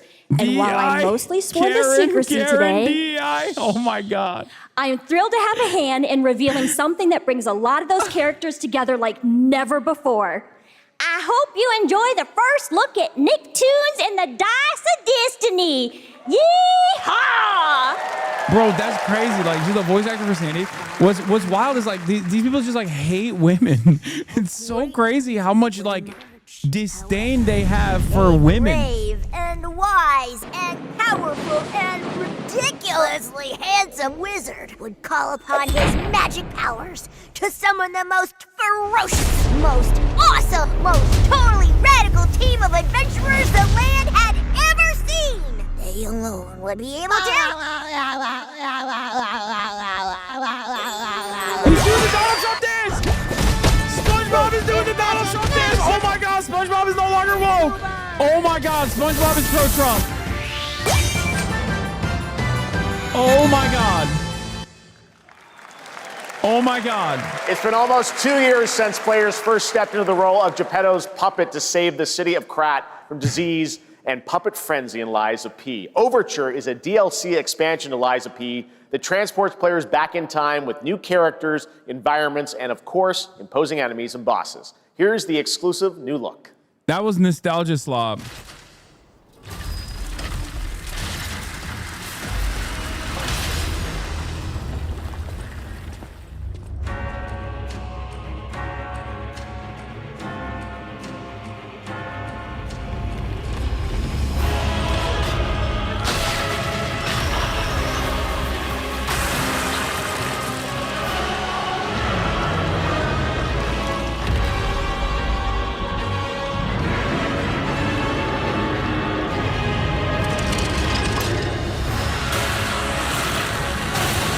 Whoa.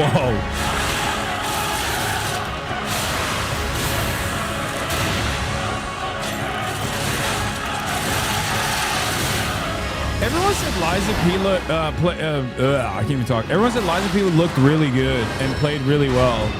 And I never ended up playing it after the demo.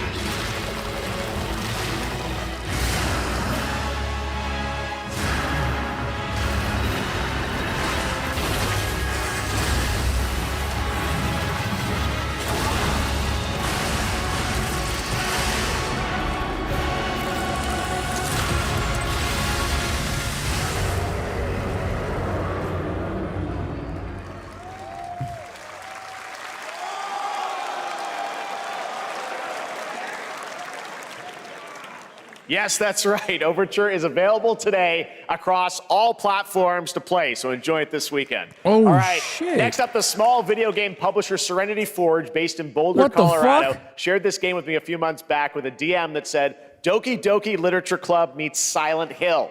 That piqued my interest. I think you might get a kick out of this announcement. Doki Doki Literature Club.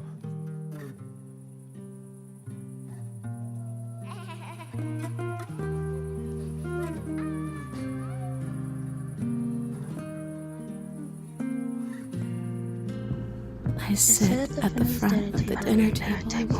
Horror slop. 5 plates full.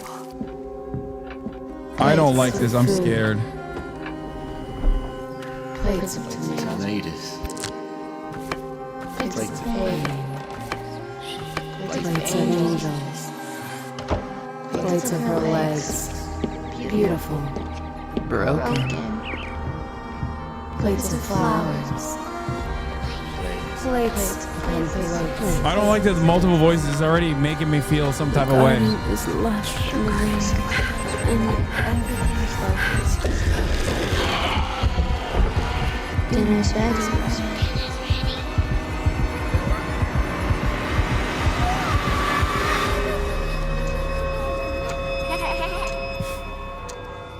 There's a hunger that feeds and blooms, and I will feed, and I will bloom. Spooks. Okay, we gotta stop calling everything slop.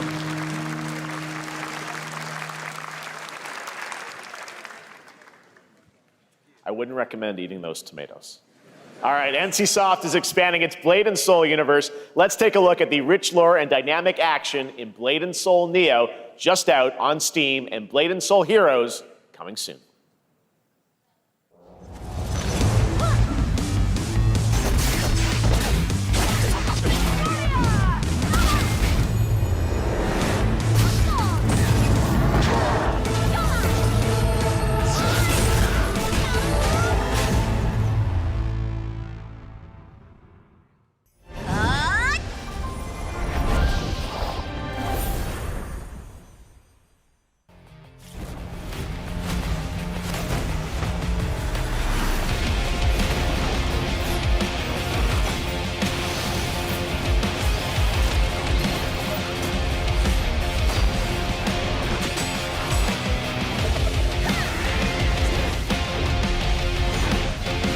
Let him have it, Chad. Let the weebs have their things. I don't know. This hasn't been super fucking weeb heavy this time around.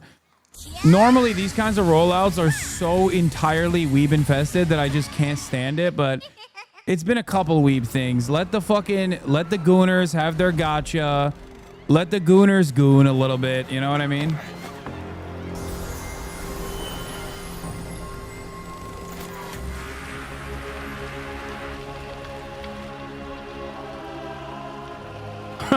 I'm so depressed with the games events this week. Not even hint or one mention of a remaster of a remake of the remake of Last of Us 2. I'm fucking starving here, man. Yeah, we need more RTX, dude. What the fuck? What?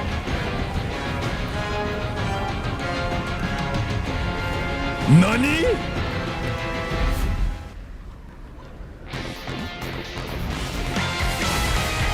Saitama Senpai!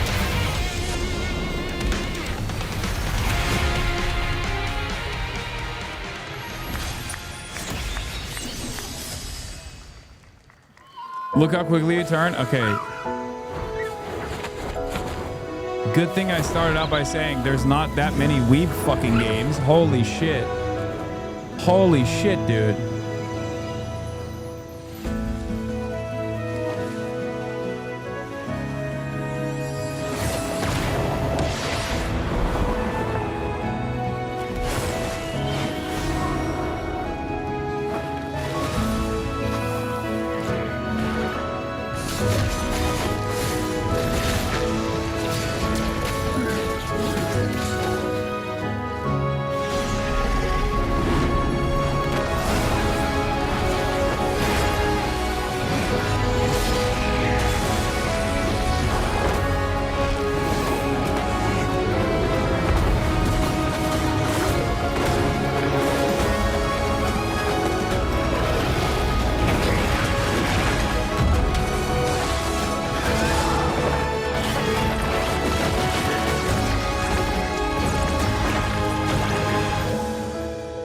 Seven Deadly Mids.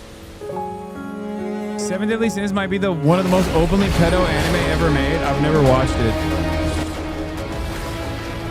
Is it actually? I don't know. Pedo game, by the way. I mean, it's unsurprising. Seven Deadly Sins. One of the sins is pedophilia, except it's not a sin.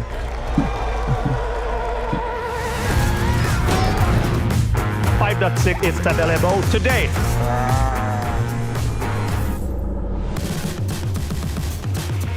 This is a technological showcase set in the world of The Witcher 4. Human Creator is now fully integrated into Unreal Engine.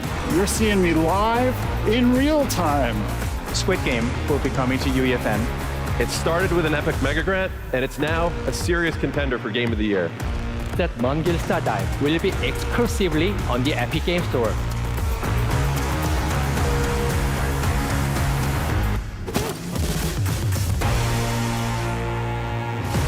Unreal slob. Find a way. Okay, calm down.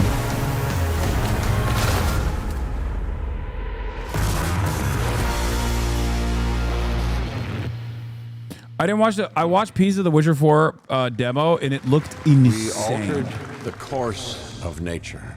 It looked spectacular. Unleashed I'm so fucking genetic stoked power for it. Across continents. Now it is up to us to nurture what we have set free.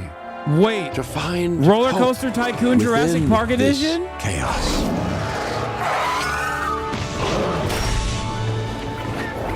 Well, to help life find a way. Isn't the entire point of Jurassic Park to warn that we must not create a Jurassic Park? Oh my God, it literally is. It's Roller Coaster Tycoon Jurassic Park Edition.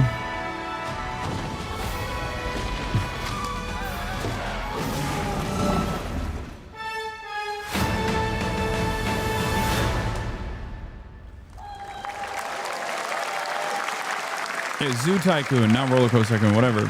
I played those games. Hi, I'm Celia from Yacht Club Games. 10 years ago, we broke new ground with our first game, Shovel Knight. Today, I'm thrilled to share a world premiere look at our next IP, Mina the Hollower. They say looking if they Mina find continues our the female character traditions attractive. of refining retro gameplay for a new generation. It's a bone-chilling adventure that it blends intense combat, free roaming exploration, and precise platforming. As Mina, a whip-wielding hollower, you'll burrow through danger and unravel the mysteries of a cursed island. A decade ago, we unearthed a groundbreaking legend. This year, we're bringing our next bona fide classic.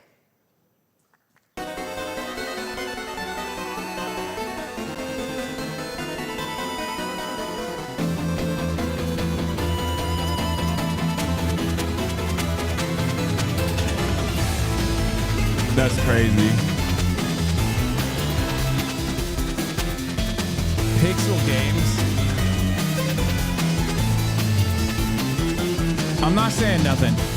To each their own, to each their own. I just don't fuck with pixelated games at this point in 2025. It doesn't do it for me.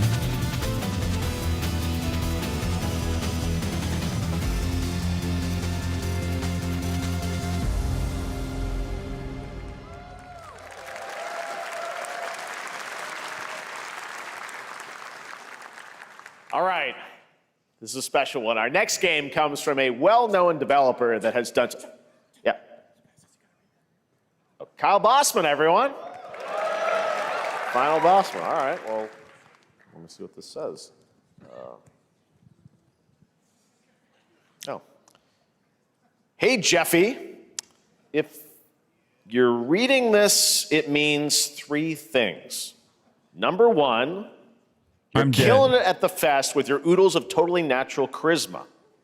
Debatable. B, I'm at your house playing long darts with the fam. And 3, you're gonna do me a solid and skip that Silk Song trailer so you can pimp my revolutionary VR gaming venture that will shock the industry probably. A wet one on the lips, comma, Wade. All right, let's take a look. Ooh, Red Band trailer. Hell yeah. Handcrafted with cuddles by the Merc with a MetaQuest. Kick back and bask in the glory of gaming's first quintuple A tropical farming sim experience. What? Oh, hi, new friend.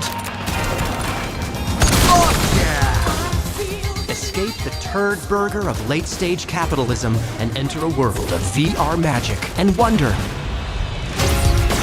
You'll care for exotic pets, the elderly, and this fucking thing with hip-hop Satan. Oh, hi, don't worry, he's a fascist. He deserves this big time. This guy is a total dick. What the hell? Dude, I can't stand this like self-referential anti-capitalist messaging coming from a fucking MetaQuest game. Like, who got the lobotomy with fries? All your dreams of being inside me come true in VR. Everything is commodified. Spider-Man gets Insomniac, and I get this shit? I'm craving Korean barbecue now. Is that weird? Whoa!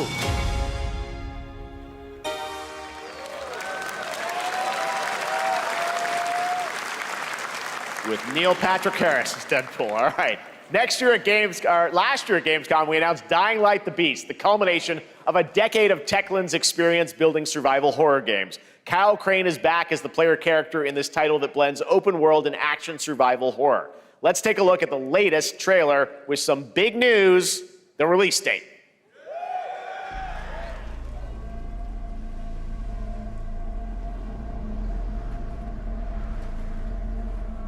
They couldn't even get Ryan. Okay, they got Neil Patrick Harris, though. Neil Patrick Harris is also the GOAT.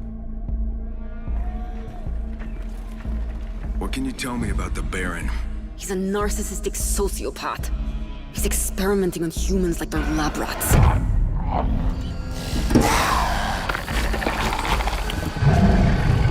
God only knows what the Baron's planning to do with those monsters.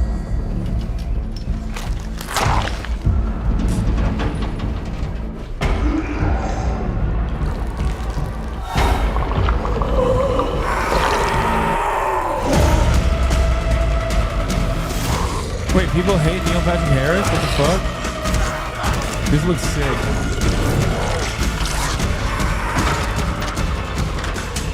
Is this Dying Light?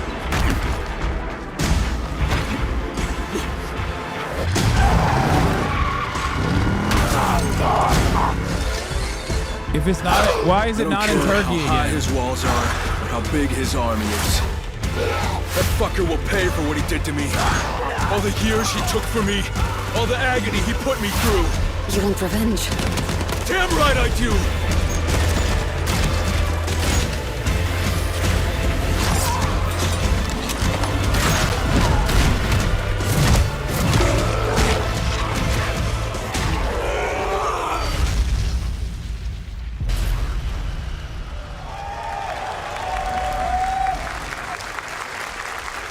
Erdogan said no more Dying Light in Turkey. E&F is an old chemical factory south of the city. The Baron's men operate out of there. Then I'll go there.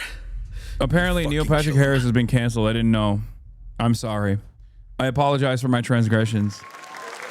I will never, ever There's again. the big news. Dying Light the Beast is coming on August 22nd. I don't fucking know what he did. Apparently, he did an This Amy next game Winehouse-related draws thing. inspiration from classic coming-of-age films to capture the highs and lows of adolescence, the bonds of friendship, and the nostalgia of growing up.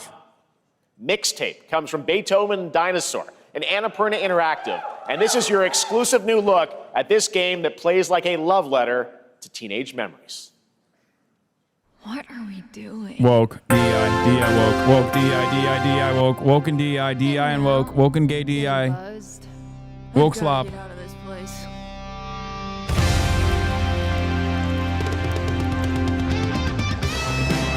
At the end of an era, when everything's about to change, it's time to look back Dog on your shit, D.I. greatest hard hits. pass. Stranger Things but worse. Mom, who is it? One moment. It's the pigs, darling. Shit! Whoa! This year, experience a retrospective like no other. Beethoven and Dinosaur invites that you was to cool. relive the teenage We ride. used to be a country. There was a fine tradition of calling cops pigs back in the day, and that's gone away, and I don't like that.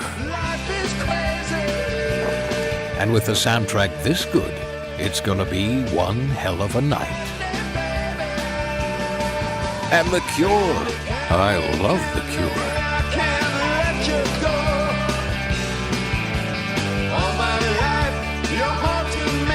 Experience it for yourself. Mixtape. Nothing but the hits.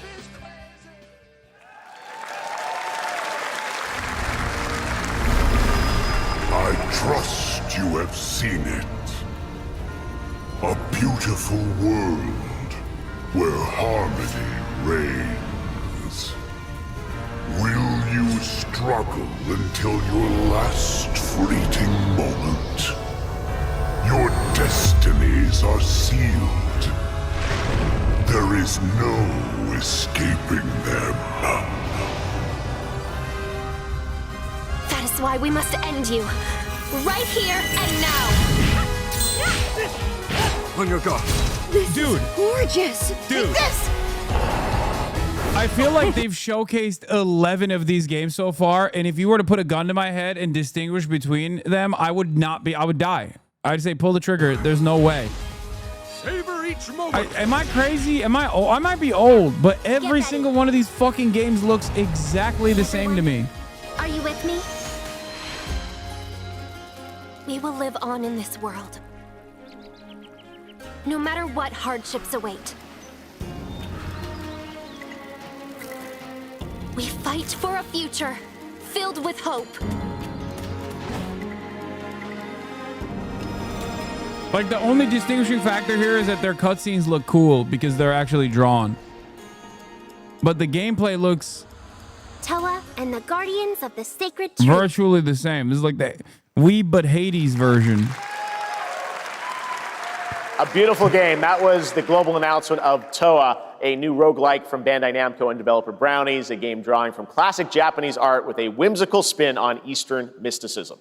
Next, we want to introduce you to a game made by a first-time solo developer in Bandung, Indonesia. With the help of 9 of his friends, he's built an intense action beat-em-up with brutal hand-to-hand combat set in his hometown. This is Acts of Blood. Okay. Okay. Wait a minute. They left me with nothing. No justice. No peace. Oh, this is gonna fucking bang. This is going... Dude, this is literally... What's the name? Is it Compound or whatever? The movie? Kill them all. Raid.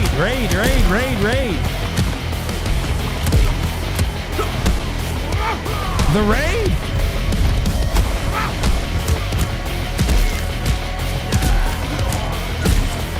Okay, this looks fire. This looks fire. Hopefully it's not as hard as Sifu.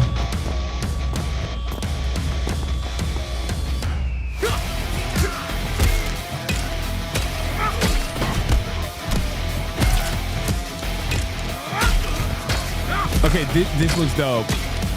This looks dope. Hopefully not repetitive.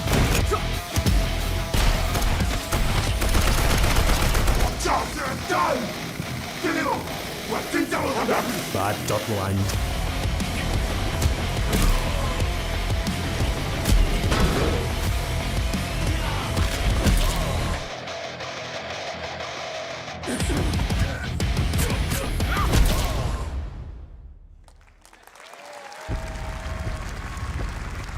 Interesting. Amazing what these solo devs can do today. Now it is time for the reveal of the next game from Montreal-based Tribute Games, the makers of TMNT Shredder's Revenge and Marvel Cosmic Invasion, which you saw a little bit earlier. If you're like me, you've been waiting for more than a decade for this reveal.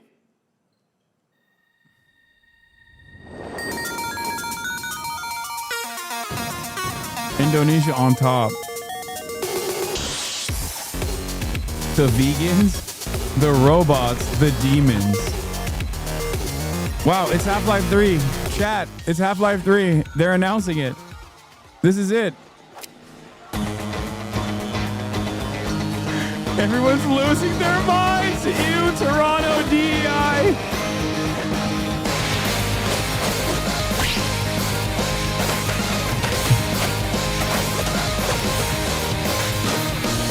Yeah, it's not Scott Pilgrim. It's Half-Life 3.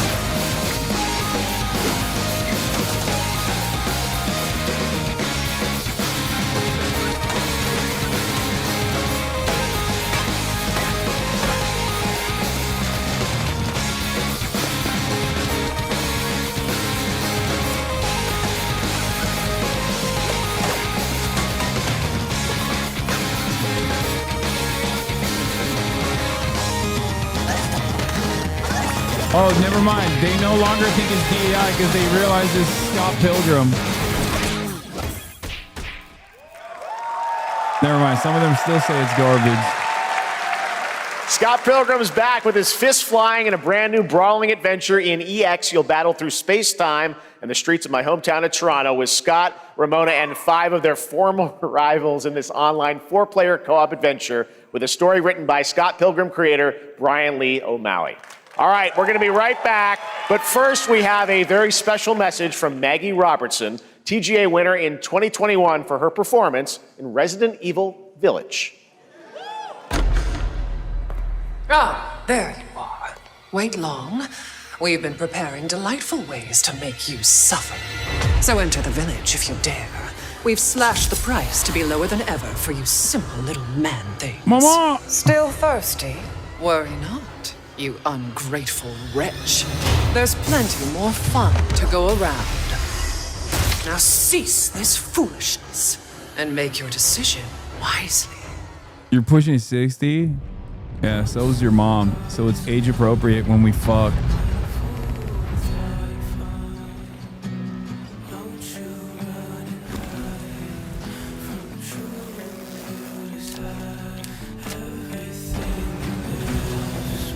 Check the other chat, not DEI chat. There's ass. There's ass.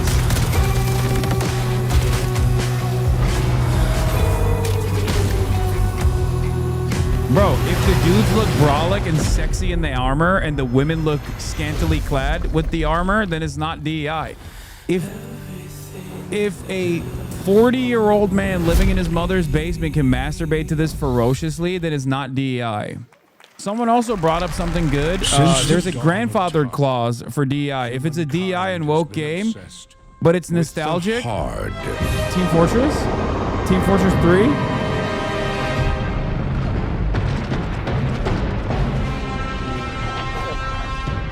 Now, a glorious morning has dawned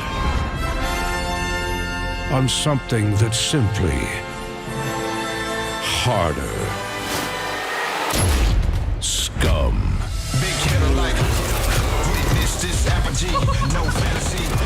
Is this comical Rust meets zombies?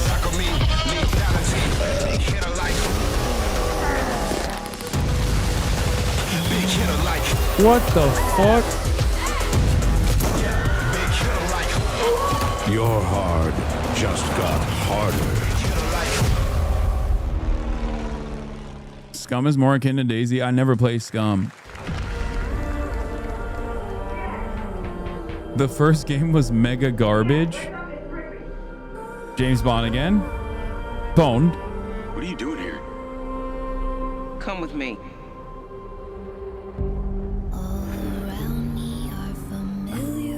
Yeah. At first, I thought it was just broken synapses on my head. Keep your lens feed on. Yeah, no, this is the new GTA, but Cyberpunk GTA, right? Mind's Eye or whatever. I've been seeing things. Like a part of me that's been buried down deep feels like it's just knocking to get out. Dude, if this game is actually good, I will be shocked. Everything I've seen about this game looks like hot garbanzo. Diaz. There's just something so like... There's something so generic about it. Like, it screams PlayStation 2 release. I hope it's not, and I hope it'll be good. But for some reason, it reminds me of a type of game that they don't make anymore, like a PlayStation 2 era game that they would churn out, and you would play and forget about it.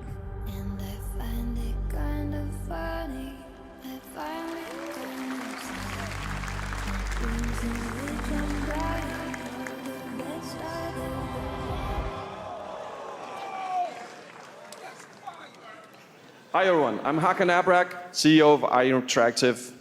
We can't wait for you to discover Mindside when it launches on June the 10th from Builder Rocket Boy and IO Partners.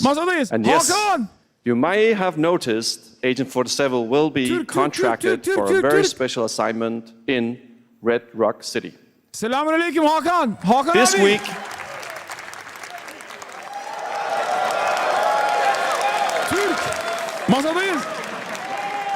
This week, we finally revealed 007 First Light to the world, and your reactions were heartwarming. It's coming in 2026, but we want to make the wait more exciting. We are bringing someone into Hitman, the World of Assassination, who is very dear to the Bond universe. Let's take a look. I think this game's gonna be good, by the way. The James Bond game. It's gonna be cool. Only because it's being made by a Turk. The elusive shadow banker, known only as Le Chiffre, a financial mastermind with suspected ties to the criminal underworld. He has arranged a high-stake poker game at the Casino Monarchique in Paris. Our clients have deemed this unacceptable. I've invited these people for a reason. I know their weaknesses. He's Hannibal Lecter of the television show Hannibal Lecter. She likes a drink. Don't know about the newcomer, Mr. Smith. God, I love Mads Mikkelsen He's the only so wild much. card. Well, this is turning into an interesting evening. Welcome to the VIP room here at the Casino Monarchique. Reaper. Using the James Bond's license to put bomb villains into Hitman is such a good idea. Yeah. Wouldn't you agree, Mr. Le Chiffre?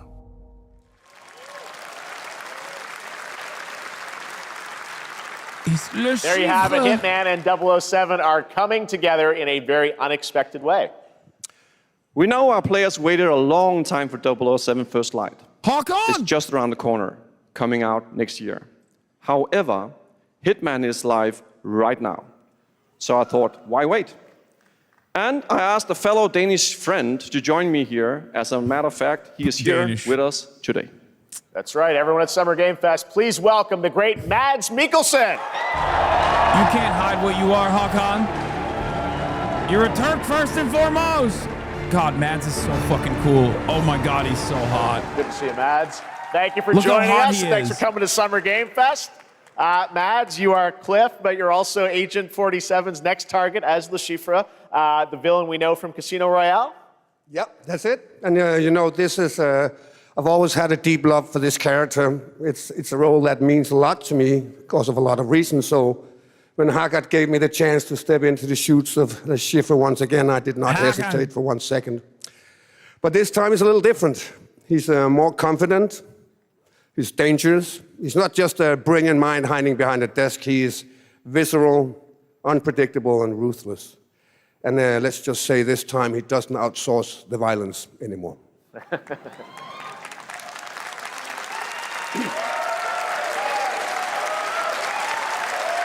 So this mission is set in a casino in Paris. We want to make an homage to the movie Casino Royale while keeping surprises for our players. James Bond and Agent 47 have very different set of skills, and the mission will be handled in very different creative ways. Yeah, he's not going to beat me in poker. He's going to figure something else out. So I guess it is not just about the shot, it's about the bluffing around the table this time? Yeah, sure, exactly. It's the Chiffre is always like 2 steps ahead of you. He reads you before you read him, so it's a little like bringing a chess player to a poker game.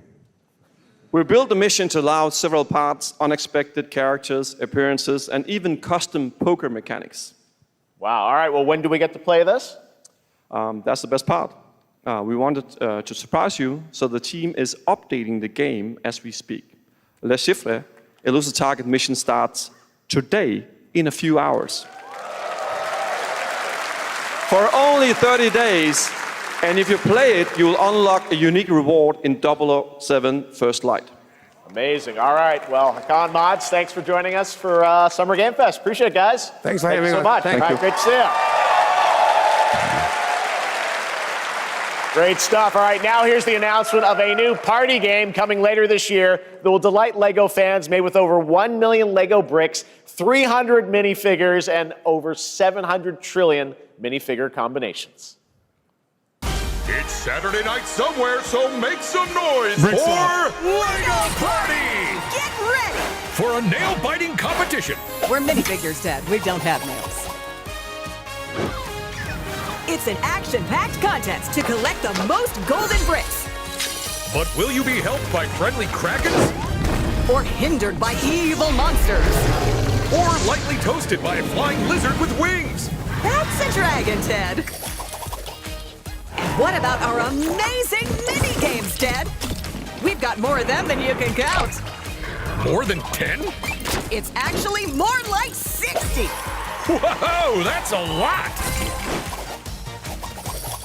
With surprises around every corner, anything can happen. Anything?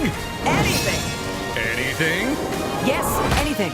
Okay, but certainly not a giant crab, a mythical king cobra, or Master Wu smashing a crate. Those were literally just on screen, Ted. Wow! We've got all that and more in LEGO Party!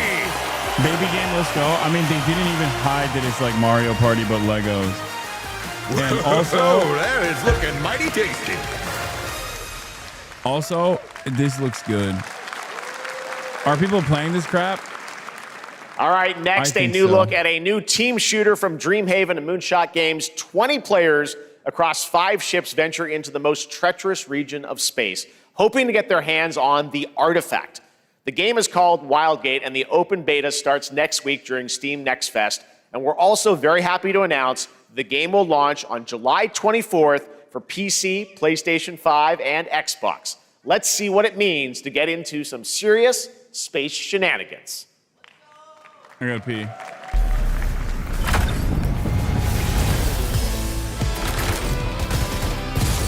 Danger. Reactor overload.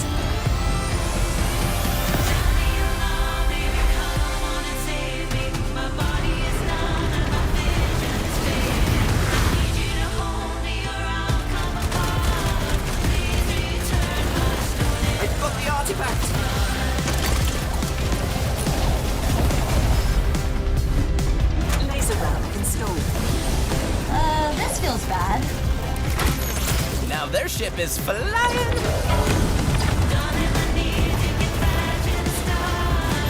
Is that the artifact? Safe with me. This'll be good. Good thing that wasn't our ship.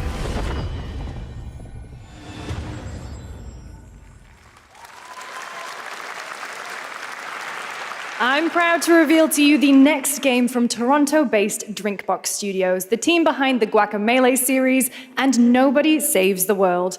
They're making a full 3D game that can be played alone or with a friend in co-op. You can find out more during Day of the Devs right after the show, but for now, here is the global reveal of Blighted. Looking over this decaying world, one can only wonder, how did it all come to this? It began with the ancient rituals, the dead buried with a seed from the trees of memory. Those who ate of the fruit saw the lives they lived and passed their knowledge to future generations until Sorcisto, in his lust for power, consumed the brains of the living, spreading this blight. You harbor it too, I see.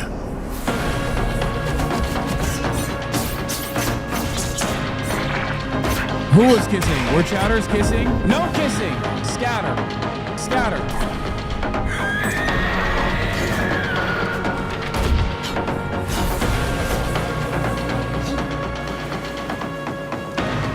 Should you fall, pray the vultures consume you before the blight does.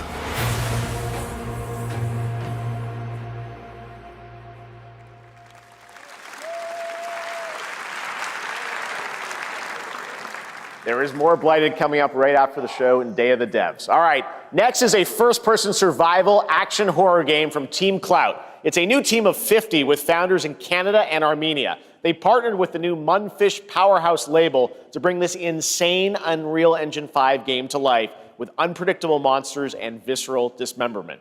Here, Armenia is mentioned. your first look. Pog.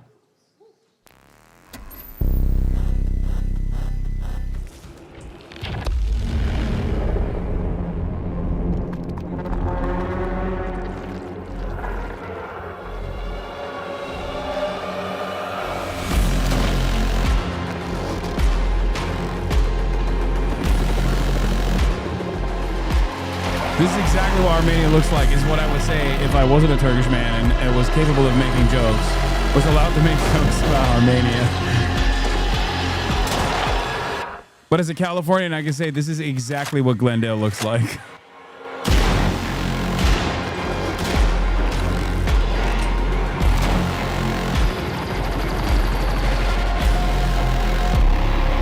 This is the sunniest day in Glendale.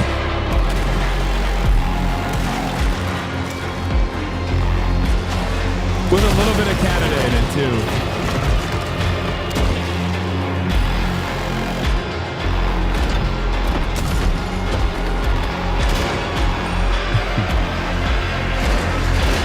Bro, how did they get Asmongold's house in the fucking video game? That's crazy.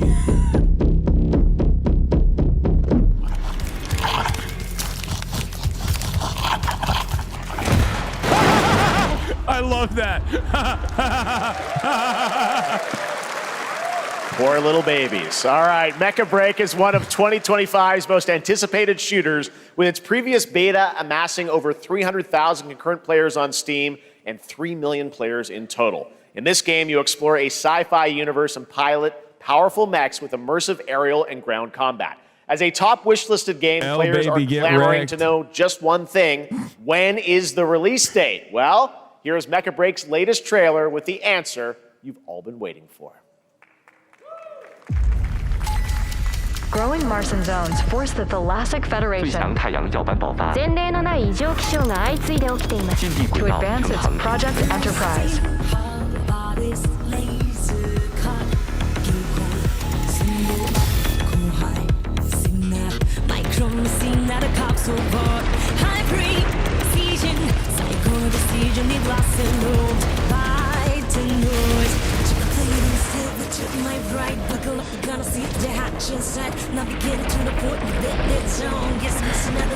Mecha franchise is all woke, by the way. Make no mistake.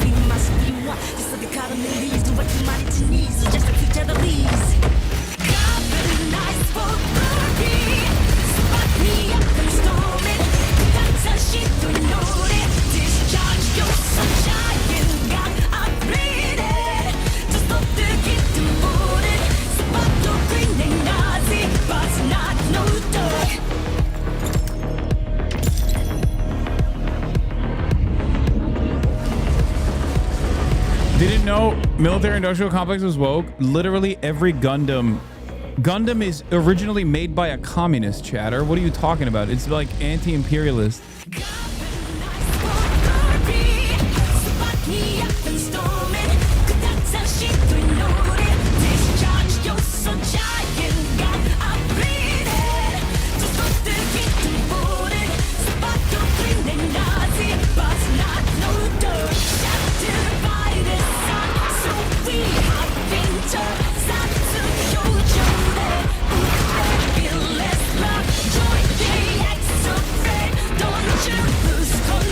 My second biggest L after not listening to music, because I'm a freak, is that I don't really enjoy like Gundam core.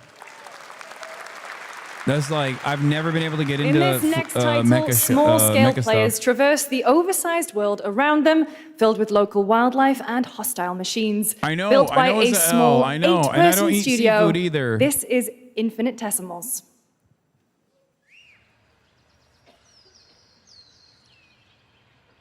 Attack on Titan is the only mecha anime I've enjoyed. Mechanicals approaching.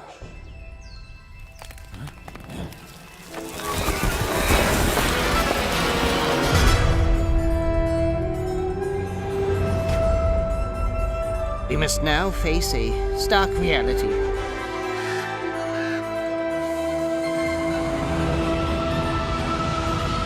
The industrial civilization we were expecting to join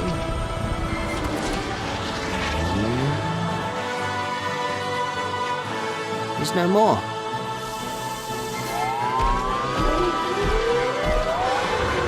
What the hell?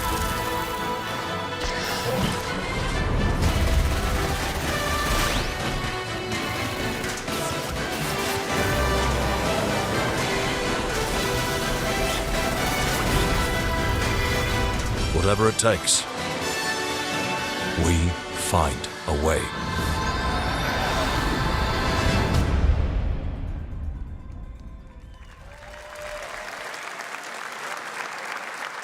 "2026 marks the 30th anniversary of a legendary video game franchise that I think we all know very well. Please check Half-Life 3. Half-Life 3. Half-Life 3. Wouldn't it be Half-Life 4? Nope, guess not. Wouldn't it be Half-Life 4 because the VR was Half-Life 3 technically? Half-Life Alyx or whatever? Birthday, happy birthday. Happy birthday to you. And to celebrate early, a special message from Takeuchi-san. マギーさんありがとうございます。カプコン竹内です。皆様のおかげでバイオハザードも30周年を迎えることができました。ありがとうございます。さて、お待たせしているバイオハザードの最新作なんですが、もう少しだけ、あと瞬きするぐらいの間だけお待ちいただければと思います。それでは、これからもバイオハザードシリーズよろしくお願いいたします。ありがとうございました。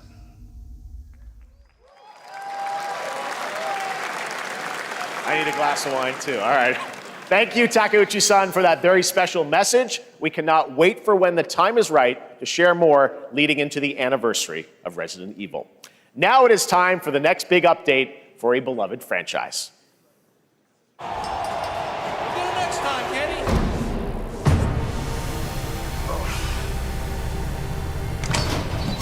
This is Half-Life 3. They're finally doing it. Let's rumble.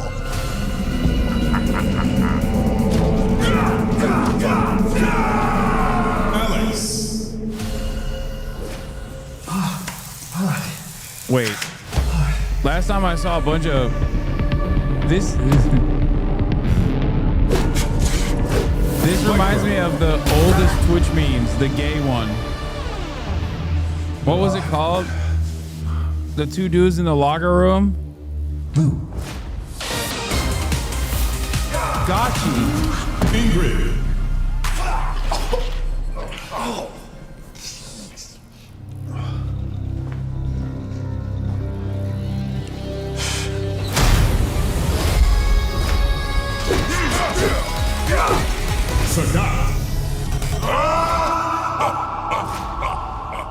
Street Fighter 6.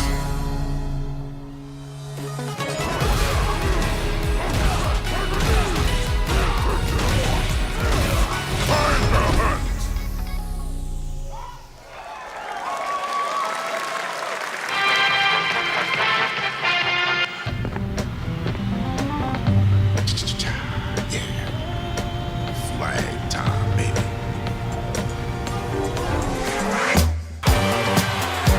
Julia's ring. Get him, y'all. Alejandro.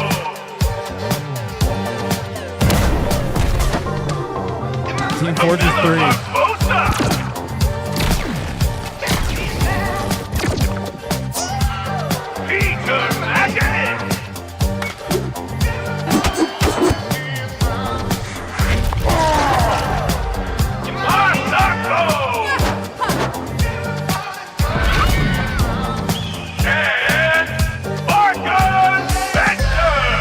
Every arena shooter has to have an Asian character that uses archery. Every single one. Countdown begins. You have to have one, or else they won't let you make the game. They will tell you you're not allowed to make the game.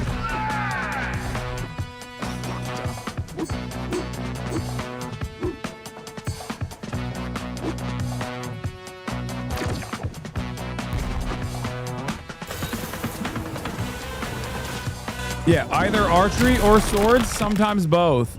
Katana and archery.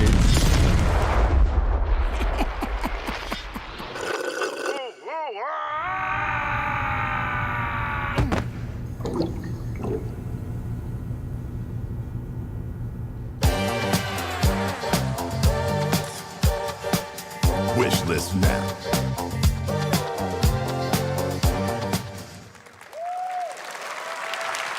That was Last Flag, a new online action game from the new indie studio Night Street Games, which is the ultimate game of capture the flag set in the 1970s. As you saw, the closed alpha will be starting later this year. Next, we have a beautiful new trailer for a Souls-like action RPG game developed in China by Lenzi, Wuchang Fallen Feathers, which is launching on July 24th. Here's a look. Roll slop, give me the roll slop, give me the roll slop, give me the roll slop, give me the roll slop, give me the roll slop, give me the roll slop. I'll roll my fucking face off. I will roll harder than Elon Musk did in the White House, okay? Is this bloodshed really what you wanted? Give me the roll slop, and it's Chinese. Oh my God, oh my God, oh my lordy, lordy. Fate is all set in stone. You can't change how it ends. I'll be out here rolling harder than Elon Musk. CPAC, dude.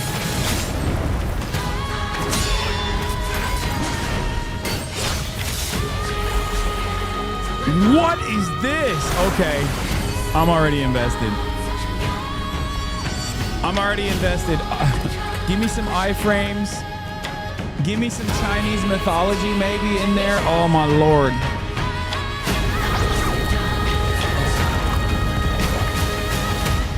This is what unites this community, myself, and like the Asmongold weirdos as well. They also enjoy this kind of shit.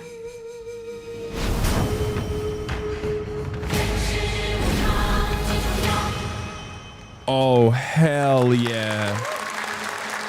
Oh, hell yeah. I will play this on stream. I will play this on stream.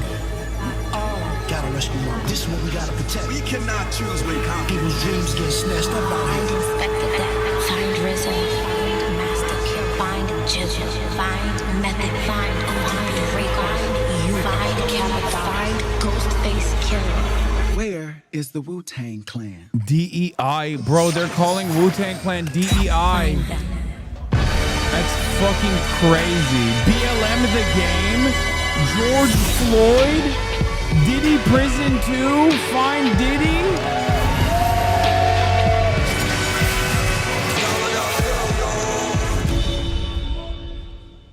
Oh my God, they're fucking disgusting. This looks awesome, by the way.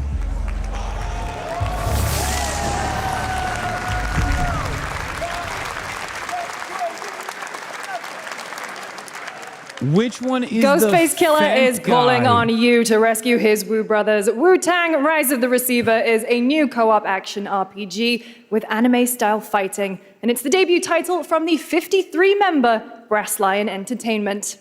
Now, here's a new look at Guild Wars 2, which has new updates, including player housing, and is free to play.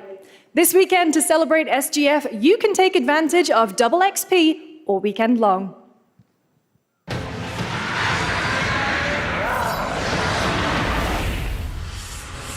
My calling takes me far from home, where shared struggles form fast bonds.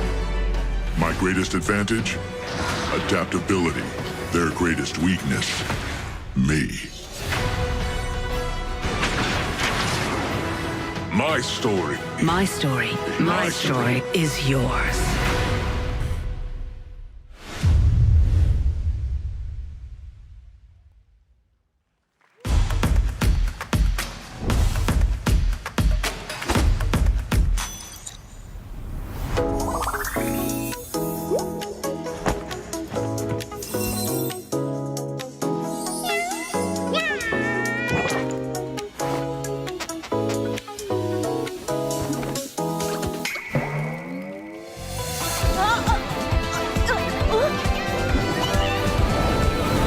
Oh my God.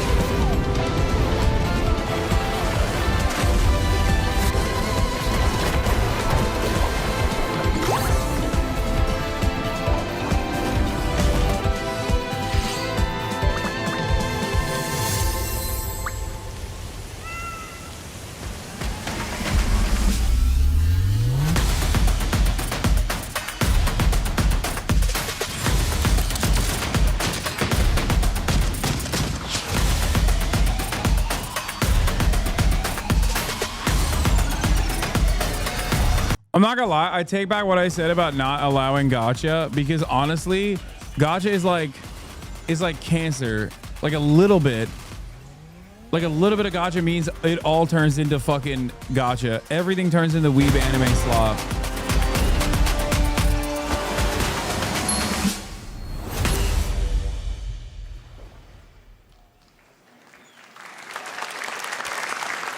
You're never gonna guess what happened. I took a bullet, I died, I came back. Here we go. And I met Such a good Johnny game. Silverhand. Chip. Long story. Don't really care about playing it on Nintendo Switch 2, but Here is another game throwing back to a classic animation style. I love Enter Cyberpunk. a surreal world where you're a down-on-his-luck outcast who has to battle his inner demons, literally, in this action roguelike. Here's Into the Unwell.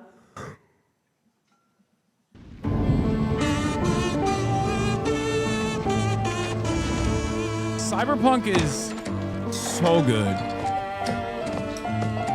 One of my best gaming takes was defending Cyberpunk, even though it was unplayable on release, because I was lucky enough to be able to play it on release.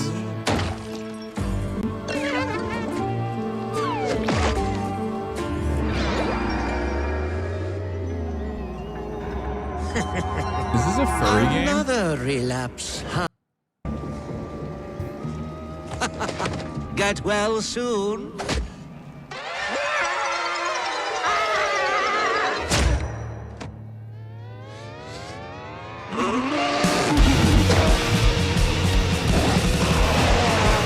Maybe Yo, it's this too looks much cool. for someone like you.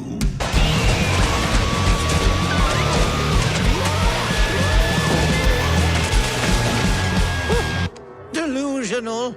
It won't always be so easy.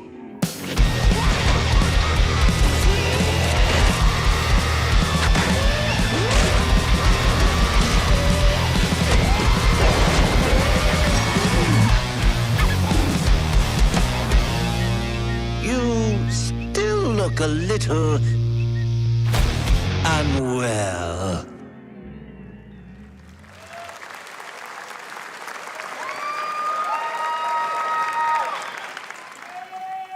Hey guys, I'm Ian Prue, the co-founder of 1047 Games.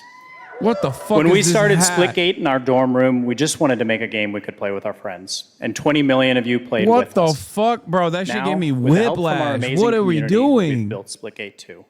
Why? Because I grew up playing Halo. And I'm tired of playing the same Call of Duty every year. And I wish we could have Titanfall 3. Oh my God. With Splitgate 2, we asked ourselves, how would we take portals to the next level? What if you could portal to entirely different worlds? So we combined the action, movement, and gunplay of arena shooters with the scale and intensity of something much bigger. Splitgate Battle Royale launches free right now, and it's fucking awesome. They're all going, I need this hat. Based. This guy's based. Giga Chad. Oh my God, he just farmed. Yo, he just farmed every gamer. He could be like gayest guy on the planet and wear that hat and be like, yeah, I'm sick and tired of these woke ass fucking games. He's going to try. And Splitgate that basically looks like every other fucking game that these guys have canceled because they think it's too purple and too bisexual is now all of a sudden the most Giga Chad based game of all time. Will they play it? Of course not. These guys hate fucking playing video games. They only like complaining about it.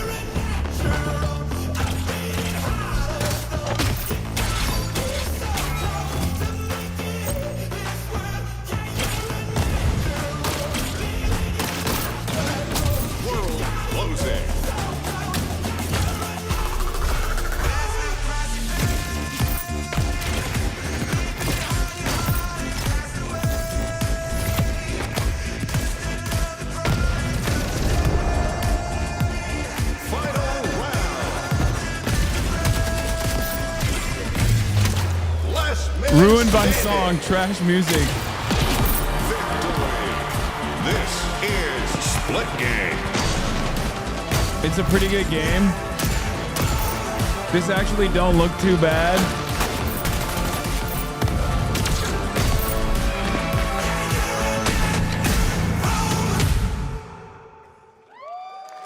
This is a peak faillennial game.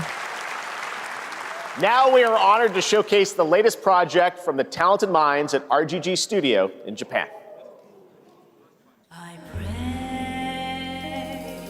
With a song in my heart, ever since we've been alone, wherever I'm feeling blue. Honestly, W Japan all the way. Japan carry, Japan carry, carry Japan, carry me. Game in Japan, Pog. I'm unironically like that, and I'm shameless about it, and I don't care.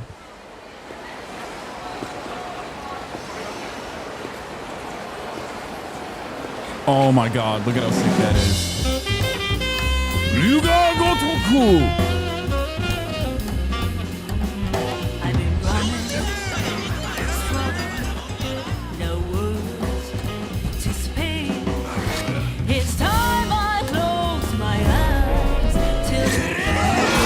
Oh my God, this looks so sick.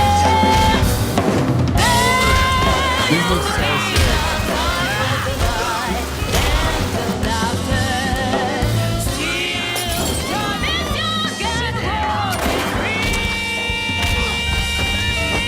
Bro, it's retro Yakuza. Are you kidding me? It's retro Yakuza in 1943 because they can't do it for any other period in Japan. They can't go. They can't go before 1943. If they do, they have to go back really far in time. You know, there's a period of time that where you can't really make a Japanese game. So, what are you then? Sana. 俺が知りてえや。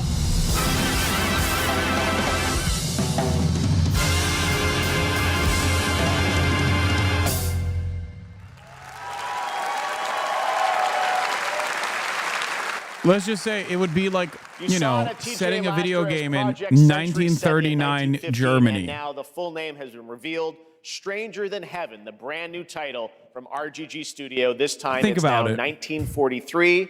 And knowing RGG, I'm sure more surprises are surely on their way. All right, well, we're almost done here, but we do have one final very special global game announcement. At least to share with all of 1943 you. is like close enough. You know what I mean? Today we've showcased a lot of projects from teams around the world, including many brand new studios. They and we're can't proud pull of it that. back further than This one comes from a 1943. studio that is no stranger to delivering blockbuster games time and again. Is Half-Life 3. When I It's first Half-Life got a 3. glimpse at this project last summer, I was absolutely blown away by the scale, scope, and ambition of this developer's vision. And while there are many places, really any place, this game could have been revealed, we are so deeply honored that we get to share it with the world right here at Summer Game Fest.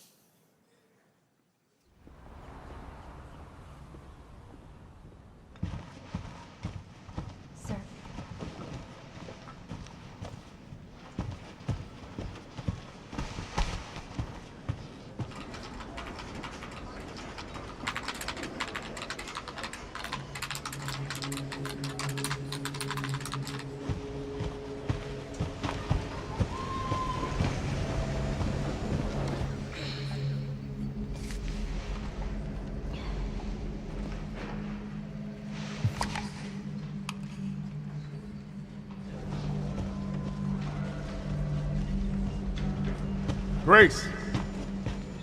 Grace. Grace Ashcroft. Yes? My office.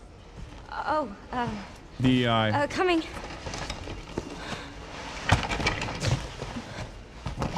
We gotta stop. I gotta stop memeing like this because like the chat resembles Asmongold's chat at this point, even if we're doing it ironically, and I don't like it. If this is about the report you asked for yesterday, it'll be ready in 3. No, 2 days, tops. Put a hold on that for now. We found another body. One that exhibits the same pathology as the others we've been investigating. Now, I need a good technical analyst on this. Okay.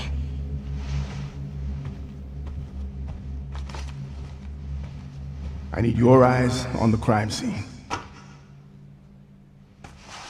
The Renwood Hotel.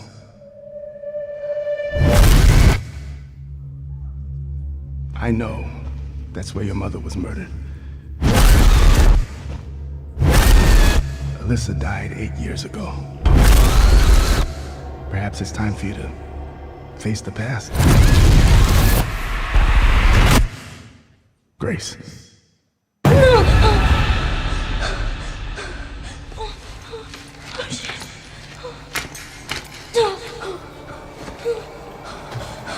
What is this? Hey! Help!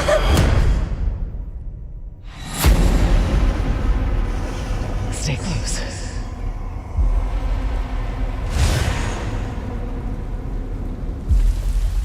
They're coming.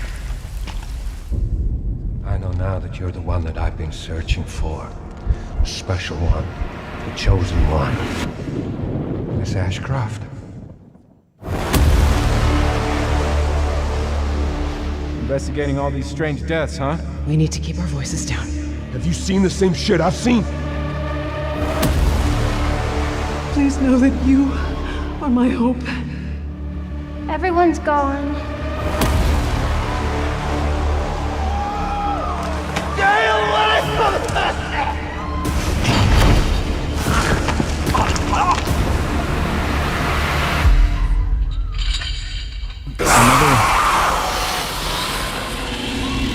Another game that you guys are gonna demand I play, and it's gonna make me poop my pants.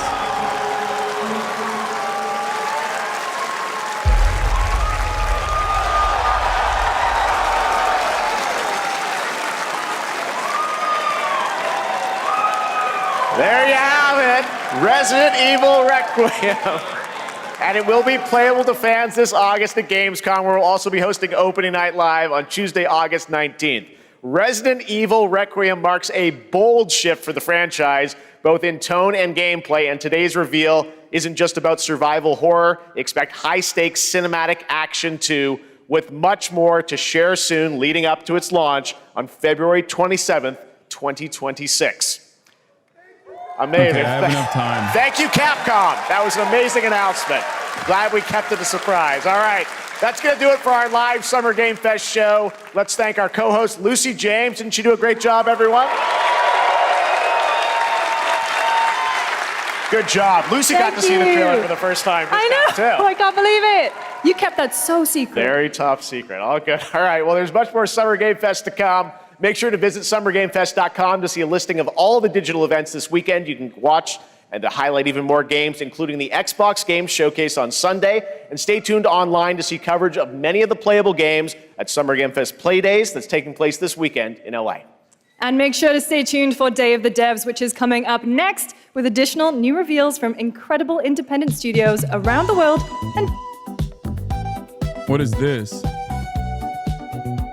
Joey Keyboard with a new beat. Stupid Sexy Hasan.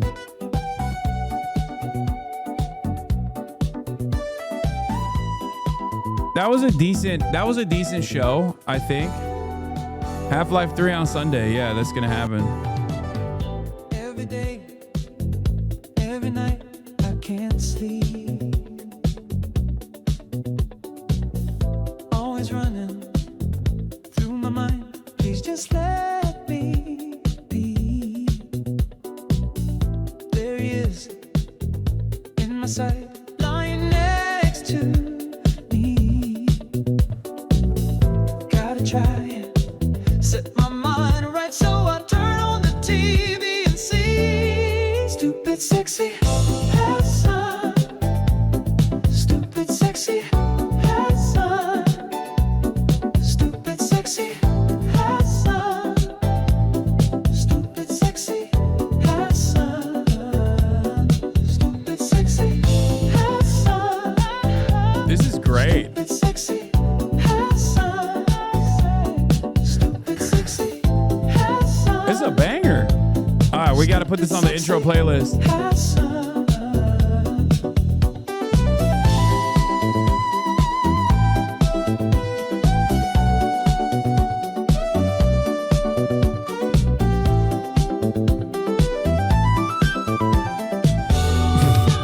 Okay, maybe not.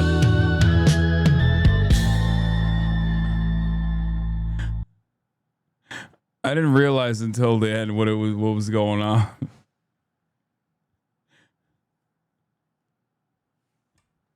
Still great though, still a banger.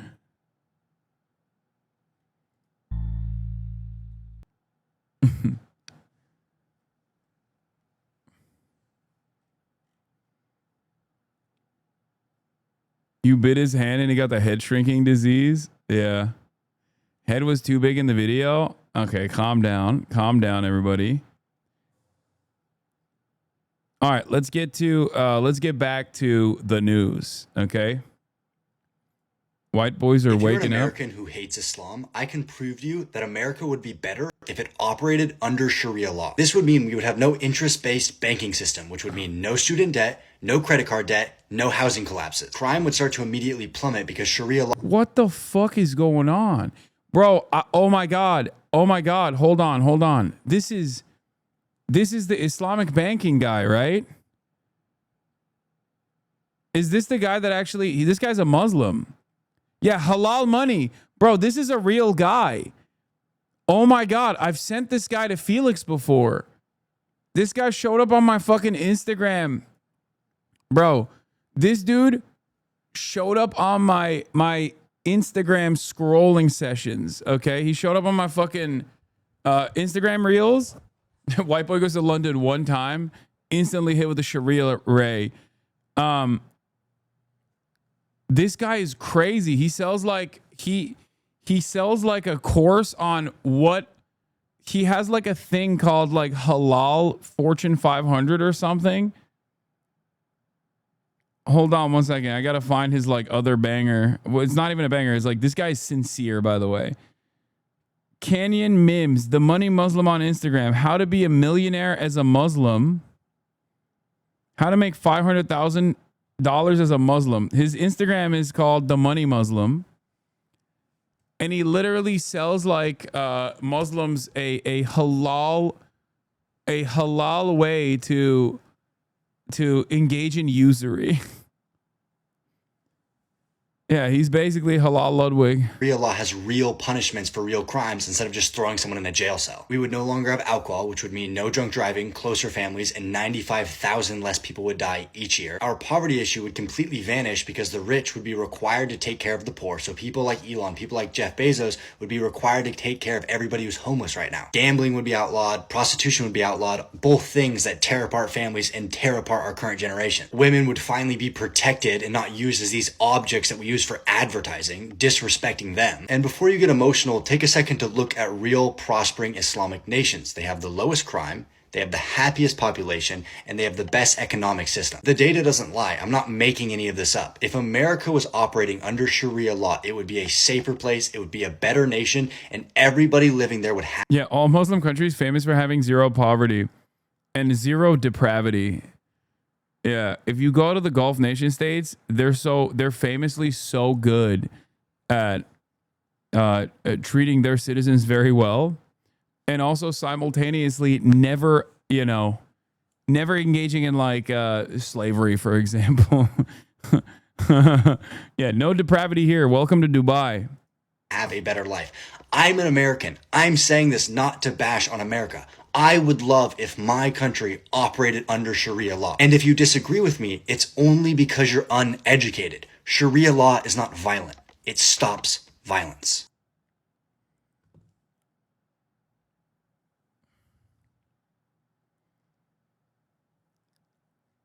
Yeah, no, this is great.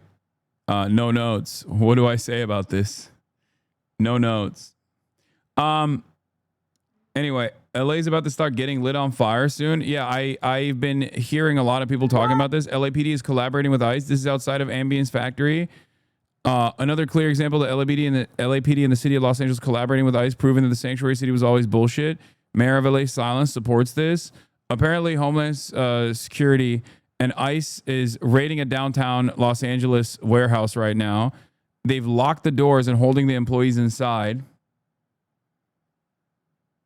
What is this? Your boy Albrego turns out to be a real great guy. What happened? Did the federal government decide to slap him with some fucking charges so they bring him back so they can say he's a real criminal just so they can fucking deport him again? Is that what's going on?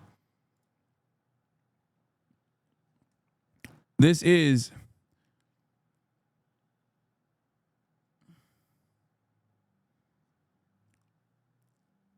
straight up Gestapo shit. Breaking, the president of California's largest union has been detained during an ICE raid. The SEIU California president David Huerta injured, detained at ICE raid in Los Angeles. What the fuck?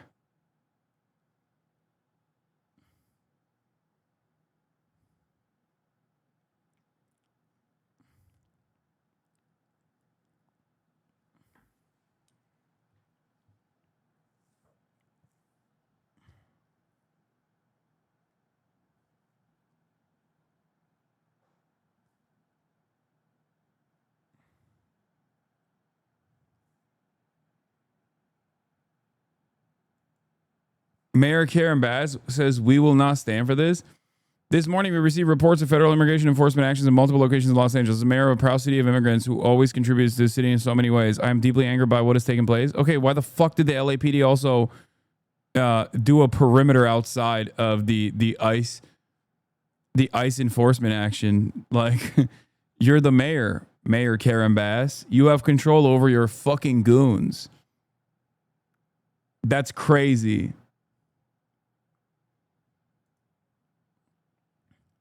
Let's be clear. ICE injured and detained the president of the SEIU California for peacefully observing. ICE picked the wrong side, the wrong state, the wrong person, and the wrong union. David Huerta stood up, and 750,000 SEIU workers are standing with him. LA emergency protests from the Community Self-Defense Coalition stop deportations now. ICE has hundreds of members of our community kidnapped and is holding them at this location. What the fuck is happening, bro? What the fuck? This is my backyard. Jesus, Lord mercy. FBI riot team is out in the streets of Los Angeles and getting pushed out by community on the ground. I can't even go down there today because my my live stream backpack got canceled. Like I can't even film it. Rather, if I go down there, I can't live stream it. Out here. Back to you. Man, I have to get it. I have to reopen an account. It's fine. It's not a big deal. Well, Carlos, as we continue to watch this with you, I'm noticing as you saw ATF agents, we saw those vans. Sorry if I can't hear. It's because, as you might imagine, What a bit chaotic the out here. fuck? We're connecting again. I think I could hear you now. Okay, so Carlos, you mentioned ATF agents, but you also said, Go down with your phone. Man, shut the fuck up. You guys don't know anything. God damn, go down with your phone. You think I'd be able to fucking film this with a phone? Are you stupid? Do you know how cooked the fucking broadband is in a populated area like this? Chat, shut up. Homeland Security, we saw ICE agents, you said, but they have mostly focused on just the one building ambiance, correct? And now as they leave, we're starting to see more tear gas and it looks like fireworks. So the crowd is continuing to engage with the officers who are very methodically starting to leave the area. And it does sound like we're having a hard time communicating with Carlos. So what I'm going to do is I'm going to point out to here, our screen there on the right and Carlos's shot are both live. But what we want to point out here is how these officers are now leaving. The ATF officers are very slowly moving, and you'll notice that some on the ground are trying to get the people to move out of the way. We have a piece of video that showed the vans as they were departing with some of the people that had been detained in those vans. And it was a very different scene. You can see that they've gotten the people. Holy shit, this is fucking madness, dude. Jesus Christ. The Gestapo is out and about. And they put them. Especially, where in LA is this? Is downtown Los Angeles. Downtown Los Angeles. This is a crazy place to do this because California is a state that has a shit ton of immigrants in it and a shit ton of undocumented immigrants in it as well. And it's supposed to be a sanctuary state, and Los Angeles is supposed to be a sanctuary city. So not only will the people of Los Angeles not fuck around with this, and they'll definitely get very, very mad about this, but also on top of that, like the state government and the local government is supposed to protect these people. In these vans, and as these officers, these authorities started to leave, it was a very strange sight to see because they started to leave and there were people who were protesting, trying to keep these vans from getting out. And the video seen here is deeply troubling because these officers, look, there's that person in front, and the officers did. What the fuck?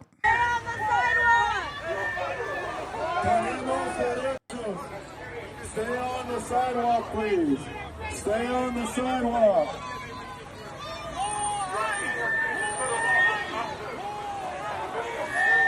Earlier today, Stephen Miller let out a notice to ICE and Homeland Security and Customs and Border Patrol to 5x their apprehension numbers, by the way.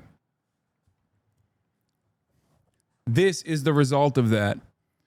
They want to 5x the number of apprehensions.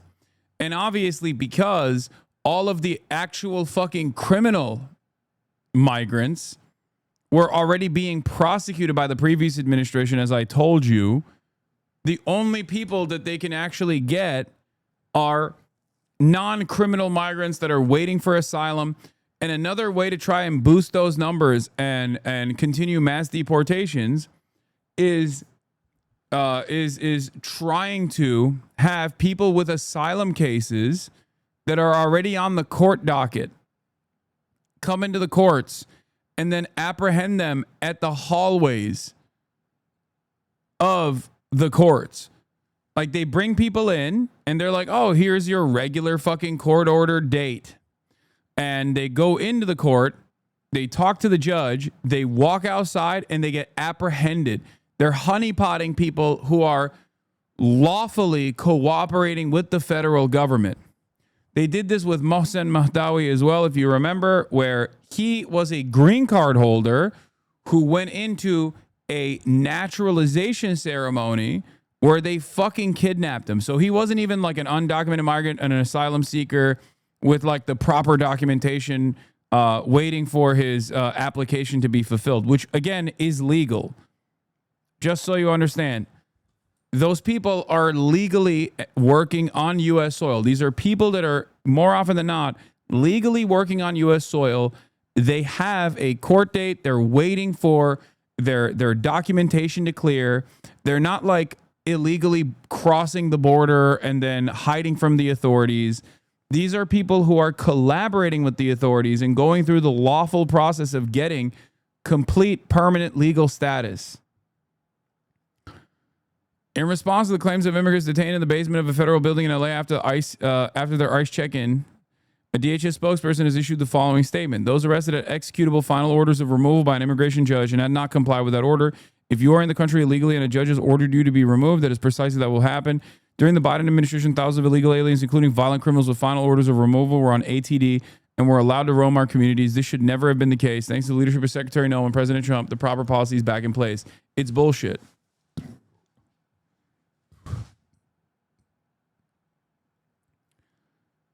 ICE's ATD, Intensive Supervision Appearance Program, ISAP, exists to ensure compliance with release conditions. All illegal aliens are afforded due process.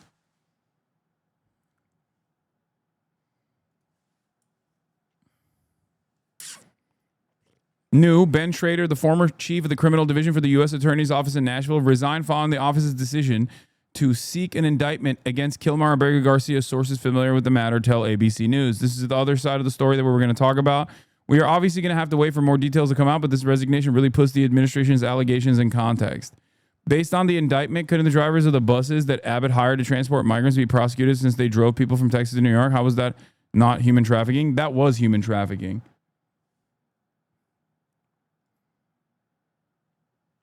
In downtown LA, a business owner has locked ICE inside the business. ICE came to search and are now trapped inside. The FBI has just arrived.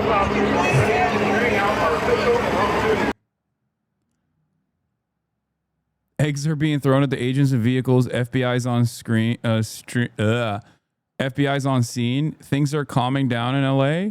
The owner locked a business to keep others from getting in because a riot was ensuing. ICE captured 20 people from this location. There's another 20 people. There's another where they took another 20.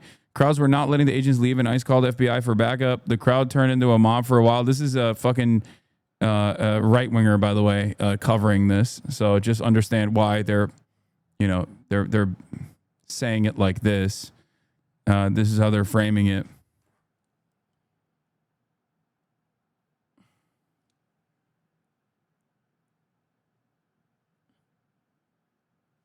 Alexa, just one of you guys comment, I'll pin it. Finally, the crowd was pushed back. The vehicles left, and then the crowd dispersed. Rumors that these people are now going to protest at the federal courthouse.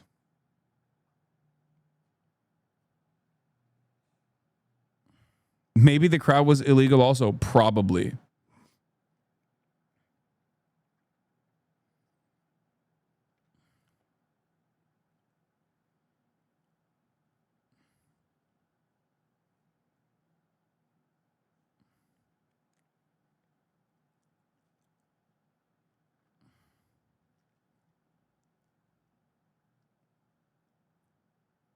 This is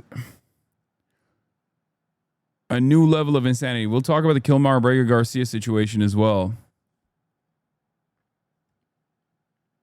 But I don't know how far this administration can take this. This happened in San Diego. ICE took people during business hours. I saw this. I thought people in San Diego actually pushed back the ICE agents, or was that in Minneapolis? There have been like immigrant enforcement actions taking place all around the country. And in some places, people have, like citizens, documented, natural born U.S. citizens, have been able to successfully push ICE out in some of the immigrant enforcement actions. Once again, these are dragnets, okay? This is not a legal immigrant enforcement action.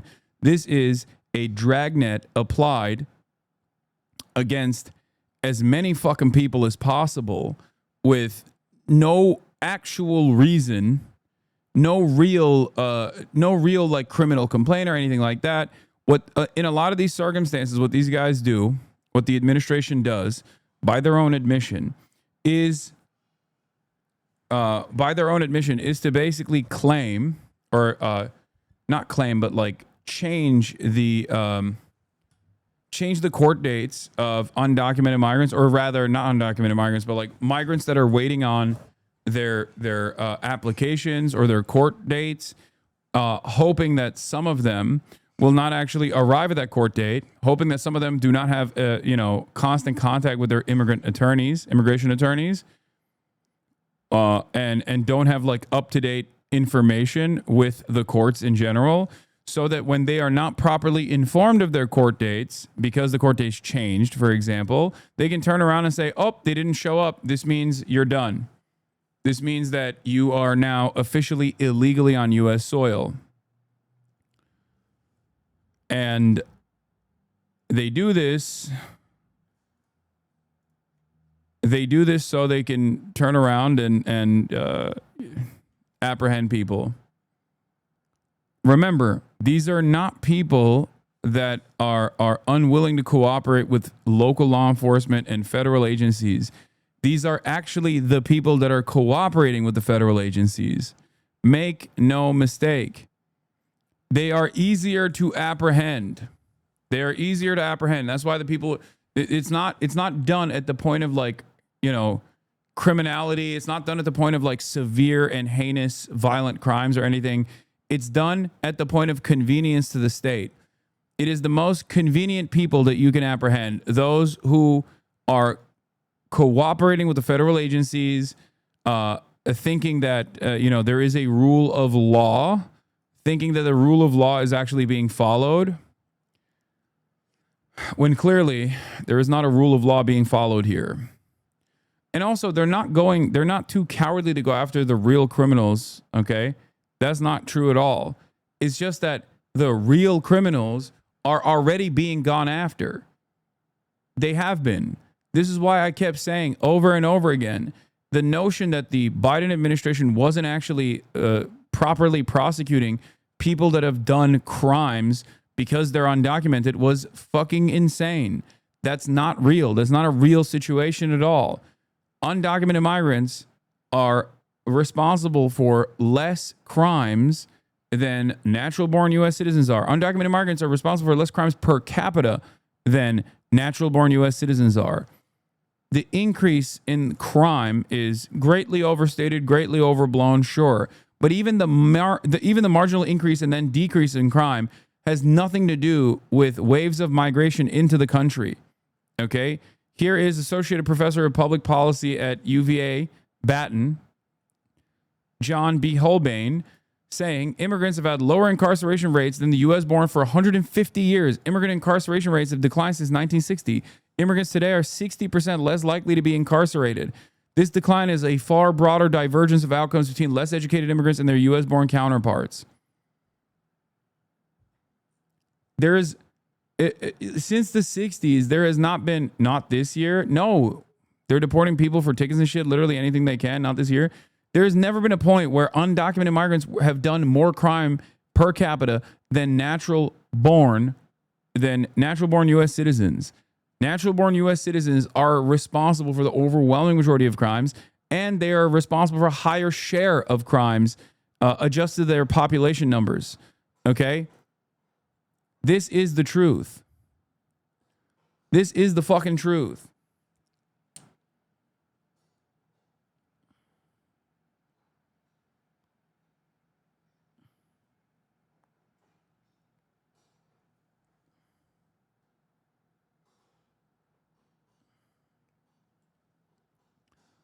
And when faced with that reality, the dumbest guy you know will turn around, because he's in this chat usually whenever I talk about this. The dumbest guy you know that's in this chat will turn around and say, well, what if they're just like really good at crimes and doing the crimes? Or when they realize that that's too stupid of an argument to make, considering that if that was the case, it would bear itself out in the fucking data, okay? Obviously. Like, or the unsolved crimes. They'll be like, oh, what about the unsolved crimes? Like, they're all actually done by undocumented migrants. It's ridiculous. There is no reason to assume that the per capita density share would not resemble the solved crimes that have been cleared.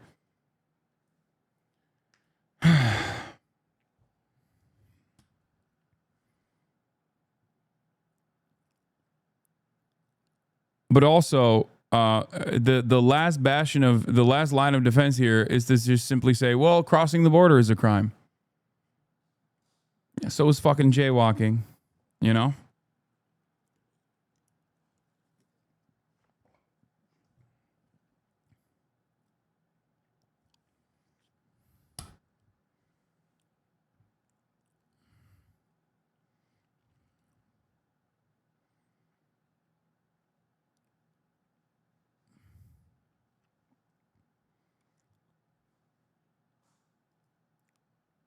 The guy they caught in Oregon as the head of the Sinaloa cartel operation that led the biggest fentanyl bust in history had been deported twice and re-entered.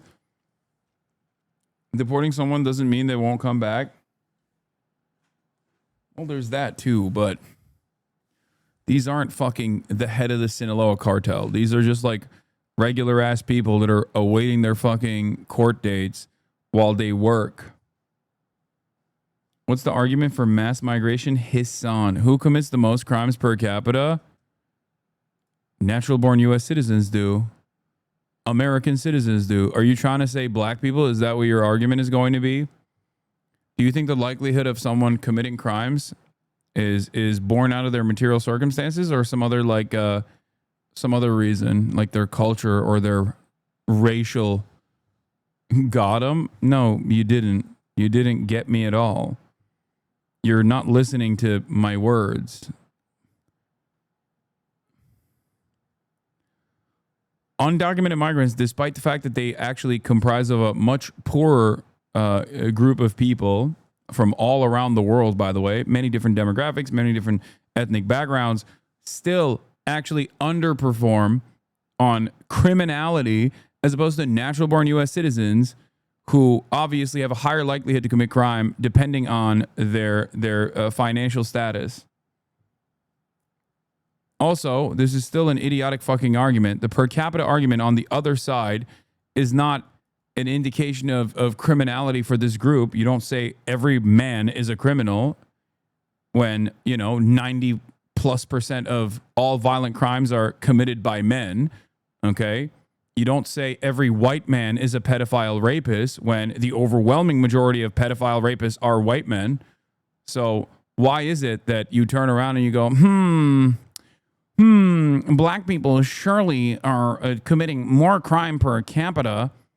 Yeah, perhaps the reality there is not necessarily that they commit the most crimes per capita, but they are over-policed, get longer sentences, and on top of that have the highest false arrest records per capita, which is actually the number that you're using. You're not looking at clearance rates. You're not looking at conviction rates. You're actually looking at arrest rates.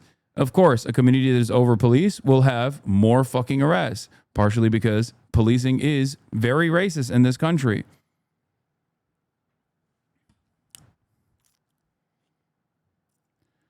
Oh, I can't believe we're just like relitigating the dumbest fucking arguments over and over again. It's like every single fucking day as we devolve.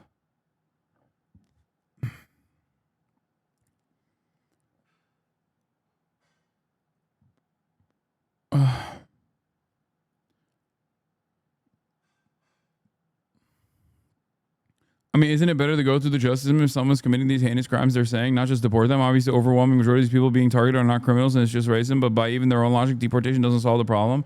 Yeah, of course not. But it's not even... This kind of enforcement is not done to stop crime, is my argument, is my point. This kind of enforcement is done specifically to engage in a white nativist, anti-immigrant propaganda operation.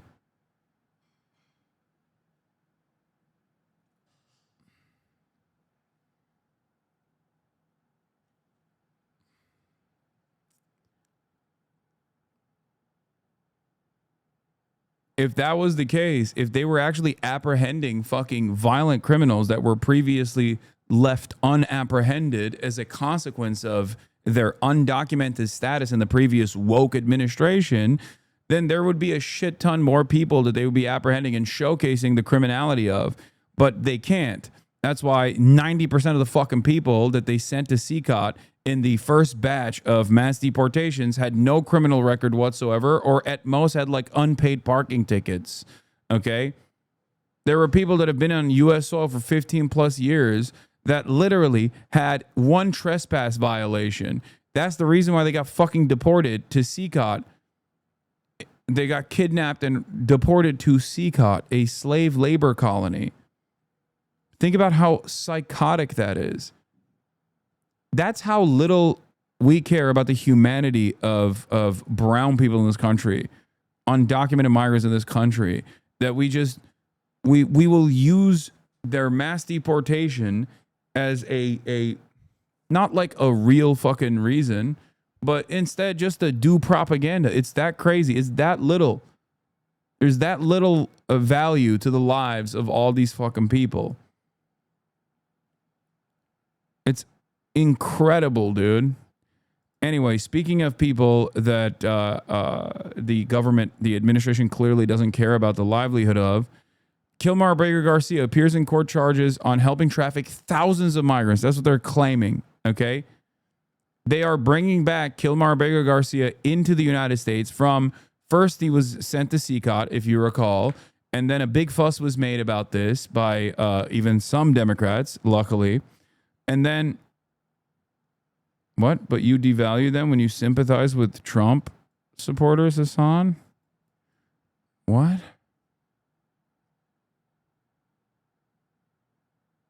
Huh? Trump voters? What?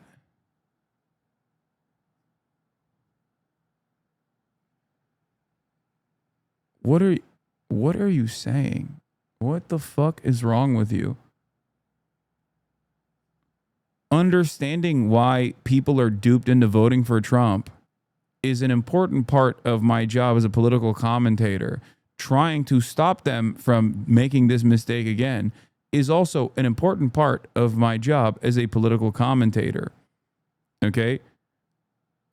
I'm not going to treat random Uber drivers as my enemy when I'm having a normal conversation, as I'm applying materialist analysis, as I'm trying to understand how they arrived at the conclusions that they arrived at, while also putting a lot of the blame in the hands of the Democratic Party for not actually creating a decent counter messaging campaign against this kind of idiotic fucking fascist policy.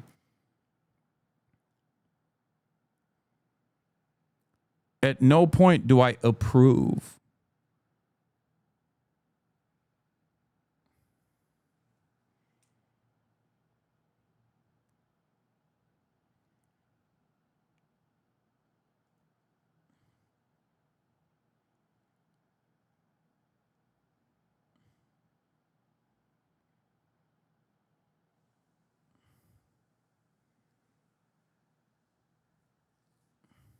The United States to face justice.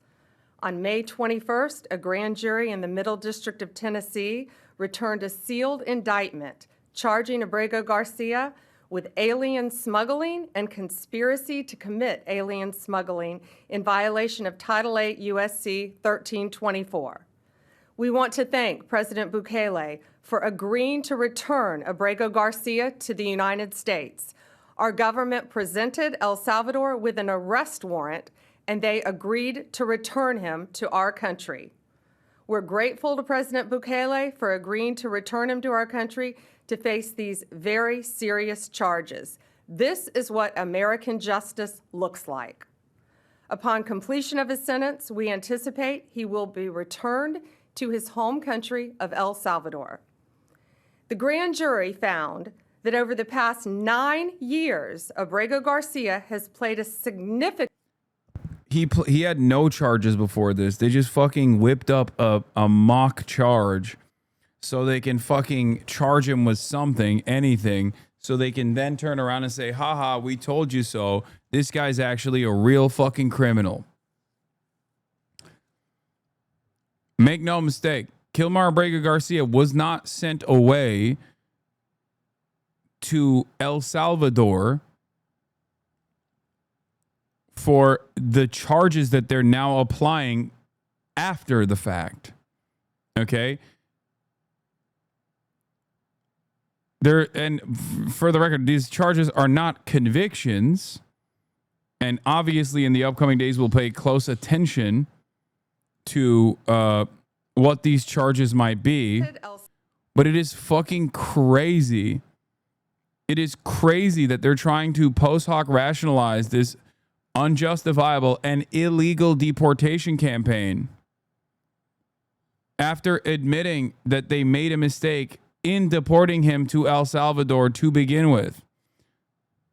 The only issue here is this is the first time that the government lawyers, the immigration lawyers, actually admitted that they mistakenly deported him, okay? That was the issue here. They admitted that they mistakenly deported him. There are numerous other people that they also should not have deported to El Salvador, but the government actually made a mistake by admitting a mistake.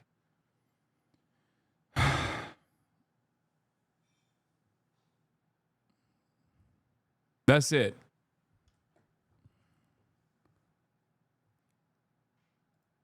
Role in an alien. And now they're trying to punish him all the more.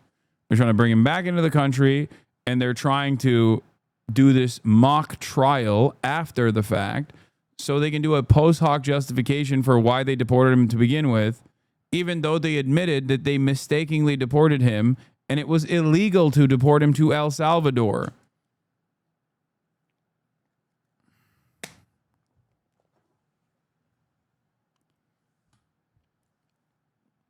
Isn't it worrying that they're confident enough to go for a trial? It's worrying, but not for the reasons why you imply it's worrying. You think it's worrisome because you think maybe deep down inside that they have a valid case.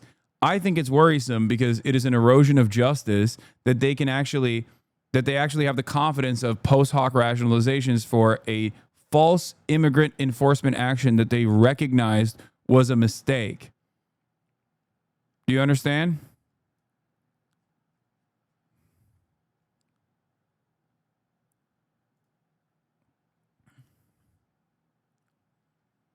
They just aren't concerned with anything other than the aesthetics, and they have a plan for what they plan for after they lose, blaming liberal judges, etc., etc. Yeah, most likely. Most likely. If they actually give him a trial, any halfway decent lawyer can tear apart this case in 5 seconds. Yes. There are so many different ways of tackling this issue. Obviously, one of them is malicious prosecution. But then beyond that, like, I suspect that the charges that they're declaring are ridiculous to begin with. It's like when you, in the state of Florida, if you actually talk back to a cop, it's illegal. Did you guys know that? There's like there's a different penalty for obstruction of justice by refusing to comply. Okay? It's still under resisting arrest. It's still considered obstruction of justice, and that sounds serious, right? But then you look at the actual situation, and the cop is like trying to give you lip, and you just don't take it, and you're like, dude, fuck off. And it's on the recording, but it's still technically illegal. Do you understand? Hasan, I'm at your house. Don't freak out. Wait, why? Why are you at my house?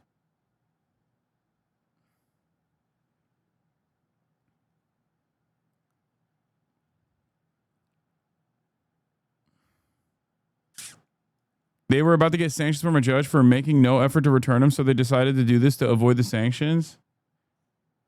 Yeah, I feel like this is a very small win in the sense that it seems like they're trying to save face after playing hardline with the judiciary regarding the illegal removal. That's what it feels like to me, too. Smuggling ring. What are you doing here? They found What are you doing? This was his full-time job. not a contractor.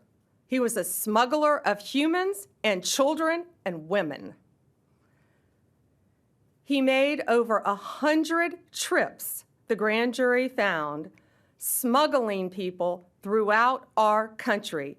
MS-13 members, violent gang terrorist organization members throughout our country. Thousands of illegal aliens were smuggled. This is a special. The reason why I brought up the obstruction of justice charge that's like completely stupid in the state of Florida is because what these guys are considering like smuggling thousands of illegal aliens or whatever could just as easily have been carpool with Kilmar Abrego Garcia and his fucking coworkers. Okay? Just because the state has a nefarious way of framing certain activities should not be, for all of you at least, an instant proof that this person has engaged in a heinous act of criminality, okay? Like they could say an Uber driver has engaged in human trafficking of thousands of illegal aliens, okay?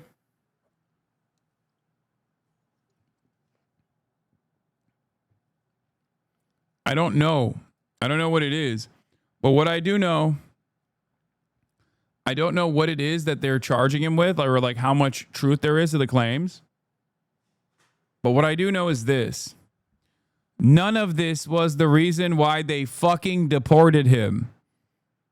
As a matter of fact, they then turned around and admitted that they had no reason to deport him other than the fact that they considered him to be undocumented and that it was an accident that they deported him to the one country that he had a withdrawal from, a withholding of removal from, which is El Salvador, because his life would be in jeopardy if he went into El Salvador, if he was deported back to El Salvador. This kind of post hoc rationalization is literally illegal, okay? Not only is it illegal to deport someone to El Salvador if previous courts have said he is not deportable to El Salvador, it is also illegal and unconstitutional to add additional charges after the fact. Fucking ridiculous.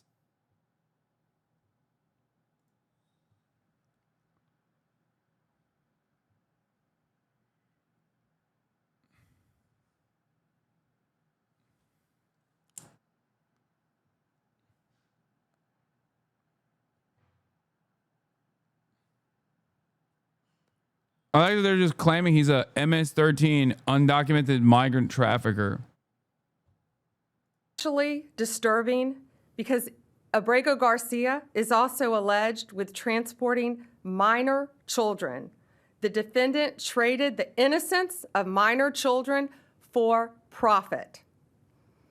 There are even more disturbing facts that the grand jury uncovered.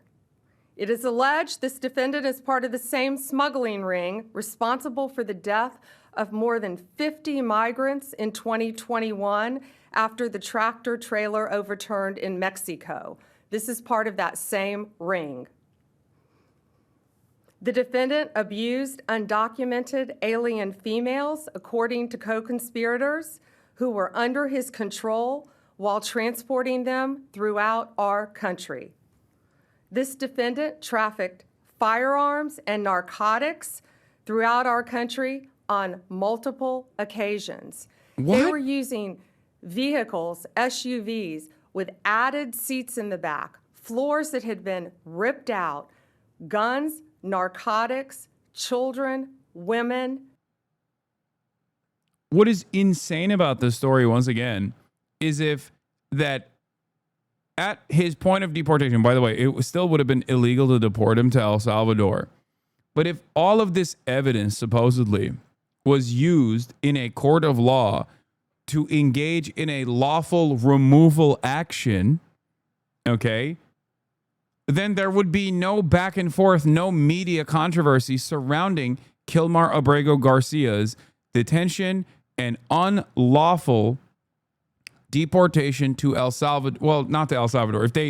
If all of this information was valid enough to present to a judge, okay, they could probably even remove his previous his previous immigrant court enforcement that made it illegal to send him to El Salvador, and that they could have legally deported him to El Salvador. Okay?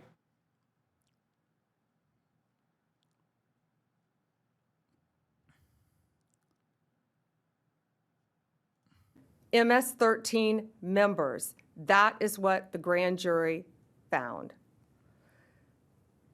A co-conspirator alleged that the defendant solicited nude photographs and videos of a minor.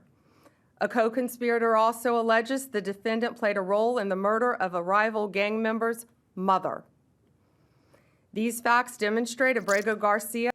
Okay, this language gives the game away. They're offering deals to people to name Abrego Garcia as an accomplice in the cases they're being prosecuted on. She's naming the sources as those currently being prosecuted as the sources. Yeah, which is ironic because his initial brush with ICE also happened to be some random fucking guy that alleged that he was actually MS-13 to get a lower charge.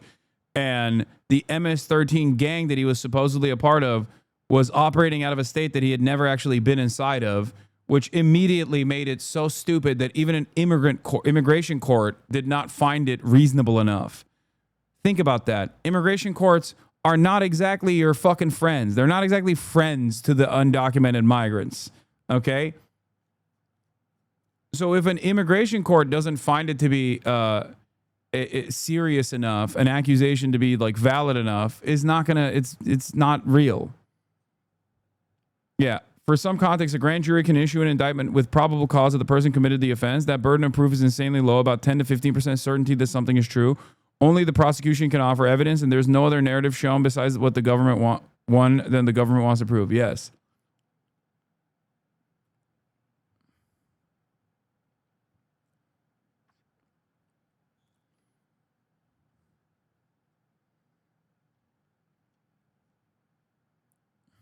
Not true about grand jury indictments. What do you think the fucking a grand jury can indict a ham sandwich cliche is about? No, that doesn't mean anything. A grand jury indictment doesn't fucking mean anything. What's more meaningful is the actual court proceedings where the prosecution will make prosecution, which will be the state, right? Will bring up as many trumped up charges as possible with a fucking faucet of ridiculous, erroneous claims, at least claims that they have enough evidence to tie to Kilmar Abrego Garcia. And then the defense will fight back against those charges. And if they're competent enough, will disprove a bunch of them, or at least cast doubt on a lot of them enough that a jury of his peers will not fucking convict him or find him guilty beyond reasonable doubt. A grand jury is different than this process. Is a danger to our community. We want to thank the Department of Homeland Security, the FBI, our state and local partners, our acting U.S. Attorney Robert McGuire, and prosecutors from the Joint Task Force, Vulcan. Criminal charges for alleged human trafficking. Mistakenly deported Salvadoran native Kilmar Abrego Garcia appeared in a Tennessee courtroom Friday, hours after he was brought back into the United States to face criminal charges for allegedly transporting undocumented migrants within the U.S. More than 2 months after the Trump administration admitted it mistakenly deported Abrego Garcia from Maryland to his native El Salvador. A federal grand jury indicted him for allegedly transporting undocumented migrants within the United States. A 2-count indictment, which was filed under seal in federal court in Tennessee last month and unsealed Friday, alleges Abrego Garcia, 29, participated in a year-long conspiracy to haul undocumented migrants from Texas to the interior of this country. The return of Abrego Garcia from his native El Salvador follows a series of court battles in which the Trump administration repeatedly said it was unable to bring him back, drawing the country to... That was the other side. They were like, oh, we can't bring him back. Oh, turns out they can. Expeditiously, as a matter of fact. And they did. He made his initial court appearance Friday evening in the Middle District of Tennessee, answering, yes, I understand in Spanish, when the U.S. Magistrate Judge Barbara Holmes asked him if he understood the charges against him. Judge Holmes set a hearing for June 13th where Abreu Garcia will be arraigned on charges, and the judge will take up the government's motion to hold him in pretrial detention because he poses a danger to the community and a serious flight risk. Yeah, he's going to fucking escape and then leave the country. Is that what the argument is? Meanwhile, some really sketchy shit's happening, as I said, as where is it? Aaron Melnick, the immigration attorney that hold on. Aaron Reichlin Melnick was reporting on. He's been talking about this case quite a bit. Hold on, let me see if I can find it.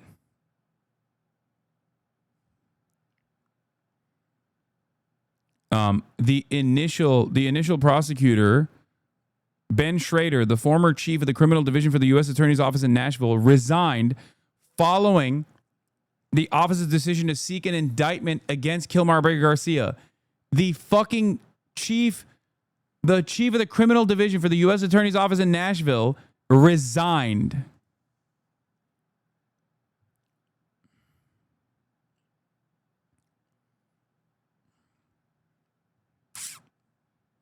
If convicted at trial, the defendant faces a maximum punishment of 10 years imprisonment for each alien he transported, said the government's motion for detention, which also contained an allegation not included in the indictment that one of Abreu Garcia's co-conspirators told authorities that Abreu Garcia participated in the murder. Oh, come on.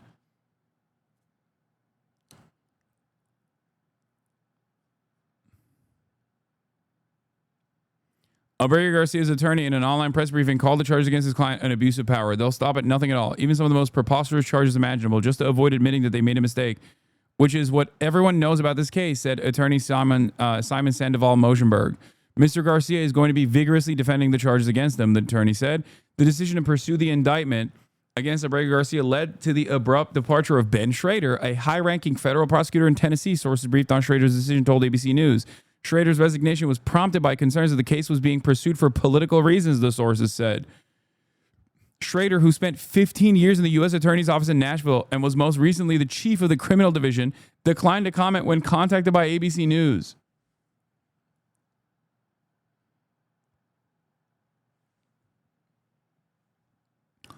Chatters also might be thinking Abreu Garcia is from Maryland. Why is he indicted in Tennessee? Well, all the government needs to allege is that Abreu Garcia drove through Tennessee while carrying out the crime, which could literally be driving someone with undocumented status. It's pretty clear judge shopping to get someone as a judge who is conservative. Yes.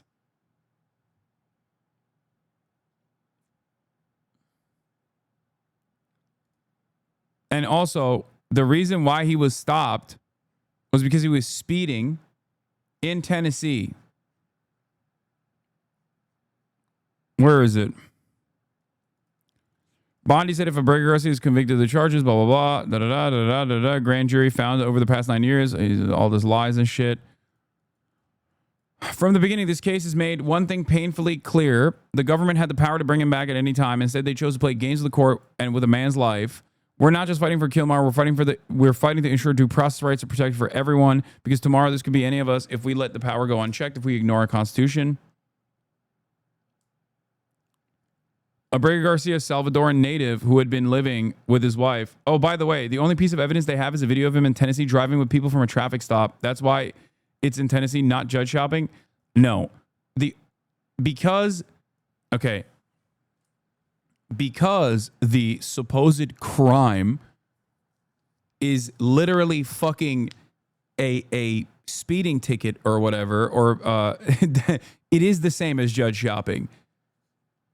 Like, he could have had a speeding ticket with undocumented migrants in fucking Maryland as well, because it's not an indication that he was actually fucking human trafficking. Do you understand? Also, everything that this administration does revolves around judge shopping. It's the same fucking reason why they send people down to the Jenna facility in Louisiana.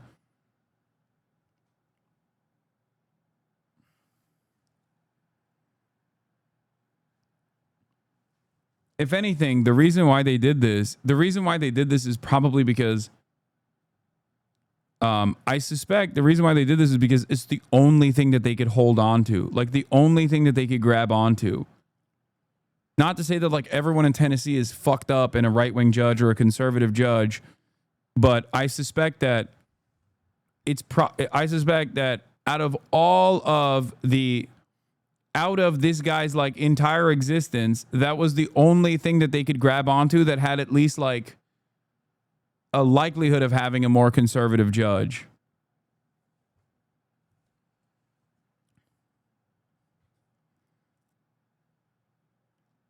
Yeah, Pam Bondi literally said he participated in a conspiracy that ended up in the smuggling of thousands of migrants across the country. They literally could have charged him anywhere if they wanted, if they had any semblance of evidence that Abrego Garcia was in that state.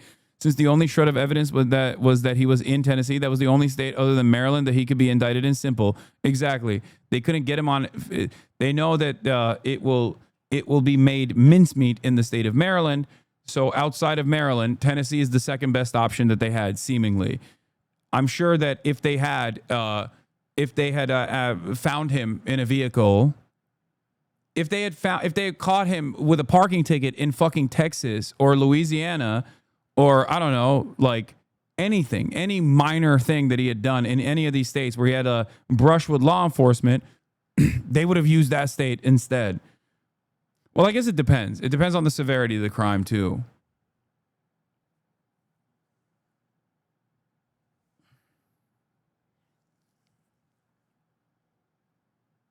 That's precisely the reason why one of the ridiculous allegations made by another person that was apprehended was that he was actually a part of an MS-13 gang that operates out of Long Island, despite the fact that he was never in fucking New York. And there was no evidence that he'd ever been in New York. So they dropped that part real quick, if you recall.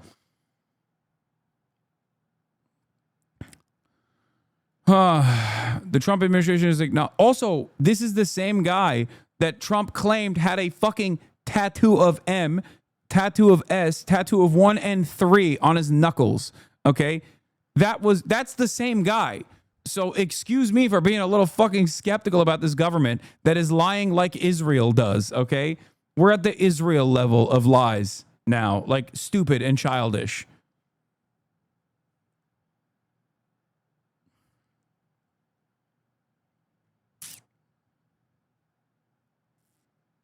The administration argued, however, that Abrego Garcia should not be returned to the U.S. because he's a member of the transnational Salvadoran gang. Abrego Garcia's family filed a lawsuit over his deportation. U.S. District Judge Paul Azinas in Maryland ordered the Trump administration to facilitate his return.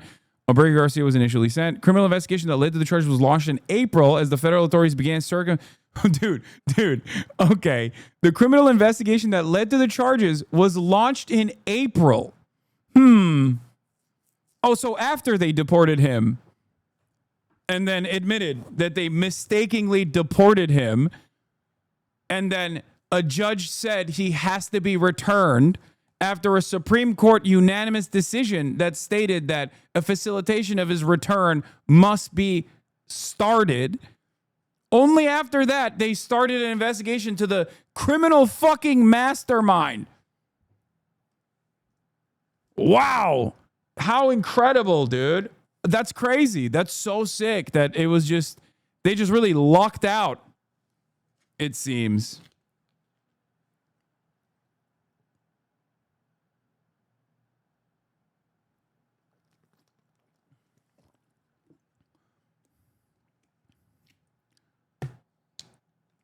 Yeah, SCOTUS ruling was literally the 10th of April. So right after the Supreme Court ruling, they just happened upon an investigation where they looked through every single brush-in that this man has had with law enforcement, and the best they could find was a fucking traffic stop.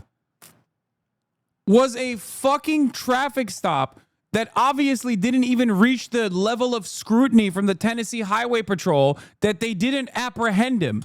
What is the argument here? That the Tennessee Highway Patrol was like, go right ahead, sir. It's very obvious that you are a part of MS-13 and you are criminally trafficking these undocumented migrants, but we just realized you're undocumented, so we're just going to let you go, Mr. Trafficker of Thousands. Do you think that's what happened? Do you think Tennessee Highway Patrol is in collaboration, is in cahoots with MS-13, and that's why they fucking let him go? Abreu Garcia was pulled over for speeding in a vehicle with 8 passengers and told police they had been working construction in Missouri. According to body camera footage of the 2022 traffic stop, the Tennessee troopers, after questioning Abreu Garcia, discussed among themselves their suspicions that Abreu Garcia might be transporting people for money because 9 people were traveling without luggage, but Abreu Garcia was not ticketed or charged. The officers ultimately allowed Abreu Garcia to drive on with just a warning about an expired driver's license, according to a report about the stop release. So even the fucking racist-ass Tennessee Highway, the Tennessee Highway Patrol people were like, yo, this guy's real Mexican looking. Maybe them boys are undocumented. Okay. Fuck it. Let him go. Asked what circumstances have changed since Abreu Garcia was not taken into custody during that traffic stop in Tennessee, Bondi replied, what has changed is Donald Trump is now the president of the United States and our borders are again secure. Thanks to the bright light that has been shined on Abreu Garcia, this investigation continued with actually amazing police work as opposed to the woke and gay police work under the Brandon leadership.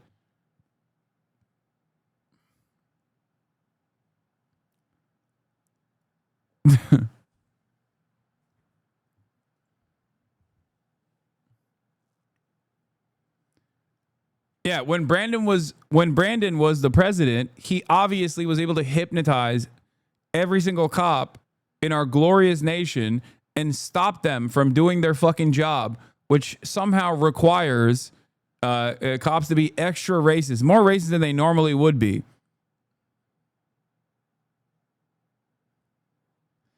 They said in the indictment that the Suburban doesn't have a third row seating and they had MS-13 installed. A Suburban literally has third row seating law. Even if they fucking installed third row seating, how would that be an indication that this is actually a trafficking vehicle? That's just the argument from the state. We don't have to believe the argument from the fucking state that is very clearly trying to do a shambolic trial after the fact, after the fucking Supreme Court decision, chat. What are you, fucking nuts?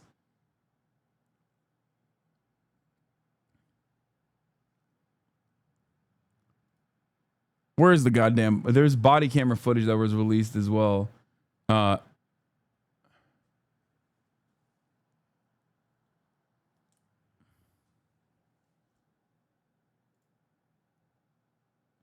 can she be so incompetent? No, on this issue, they can be incompetent.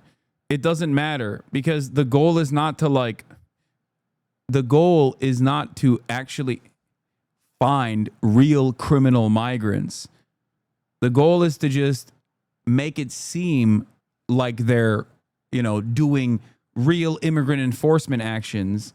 And because in the process, they're just sweeping away random fucking people that are clearly not, they're not doing anything, that it's going to be quite difficult for them to make a competent case.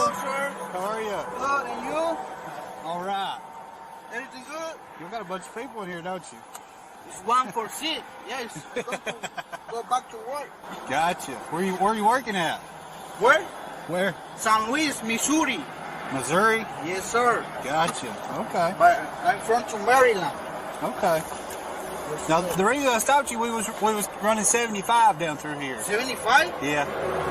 Of course, this is 65 through here. I know. I'm going to 70. Going 70? Yeah. What's the limit right now? Is 70 or 65? It's 65. Wait, they stopped him for 75? He didn't even lie. He said 10 over? How the fuck? Bro, 75 on a freeway at what? What is this? Is it 8 p.m. or is it actually, I don't remember. It was I guess it is 8 p.m. Bro, 75 on a fucking highway. Oh my God. Hasan is so California coded because he drives 85. Every American drives 10 over. It is that is ridiculous. I've never heard someone getting fucking pulled over for going 10 over unless they're black or brown.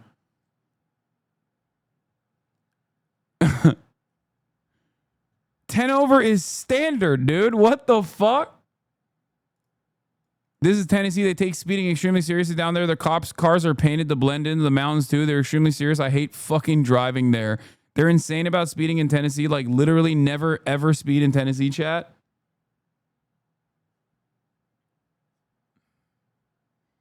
There are towns in the South that basically only exist through speeding ticketing revenue. They will pull you over for anything.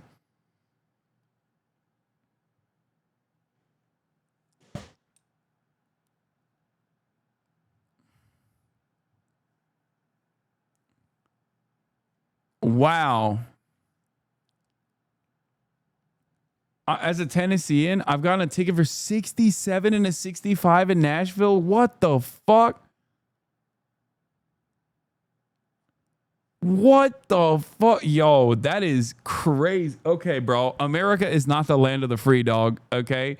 I'm sorry. I know this is not the main point of contention, but if red states are operating entirely off of revenue that they generate off of these insane tickets that they're issuing, America is not the land of the free. This is a fucking police state. How the fuck do right-wingers not revolt on a daily basis? Yeah, not the land of the free, the land of the fee, dude. What the hell? What the hell? Oh my God.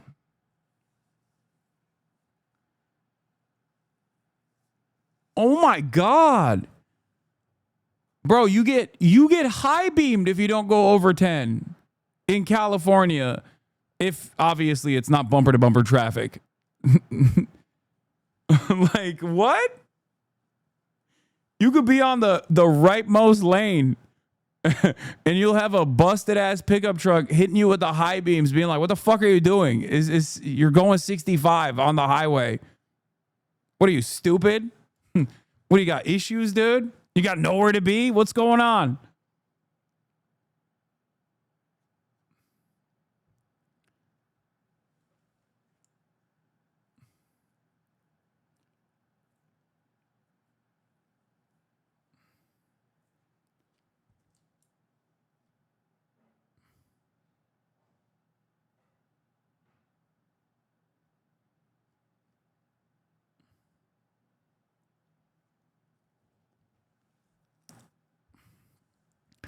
In New Mexico, if you're not going 10, they'll pull you over for being suspicious.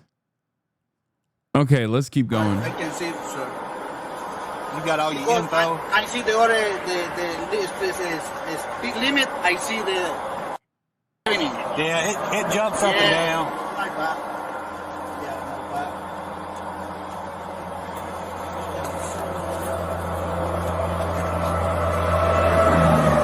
Give me my license. Yeah, your driver's license, your registration, and your proof of insurance.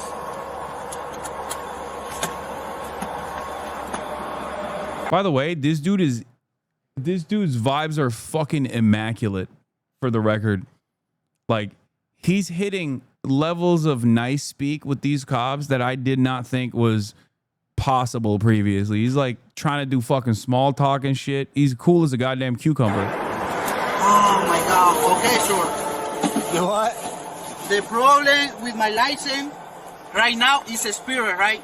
It's suspended? Suspended because I have my permanent employment, so like 2 years experience. So I need. So right now I'm waiting the paper. He got out of a speeding ticket with an expired license by the Tennessee Highway Patrol. Release this man. Let this dude be his own fucking lawyer. He don't need no lawyer, dude. This man has got the fucking silver tongue. He's just openly admitting he's the undocumented. No, he's not saying that. He's not saying he's undocumented. He is saying he has a worker's permit. Paper for migration. For I go to the MBA. So you know. Also, worst fucking smuggler of all time, driving with an expired license. He was just crazy.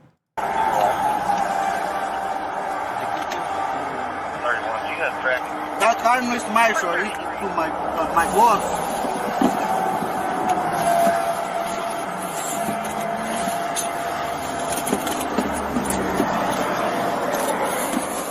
So where do y'all live at? Where I living? I live in Maryland. Maryland? Yeah, Oxon. Whose vehicle is it? What, excuse me? Whose car is it? It's to my boss. Your boss? My boss, yeah. Where's he live? Where's your boss live? My boss right now is staying in Maryland, but he lives in Texas. Okay. In Houston, Texas.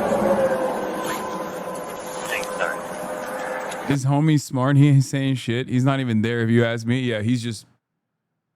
Have you got the proof of insurance? Yeah, I don't know where it's put at my board. Let me call.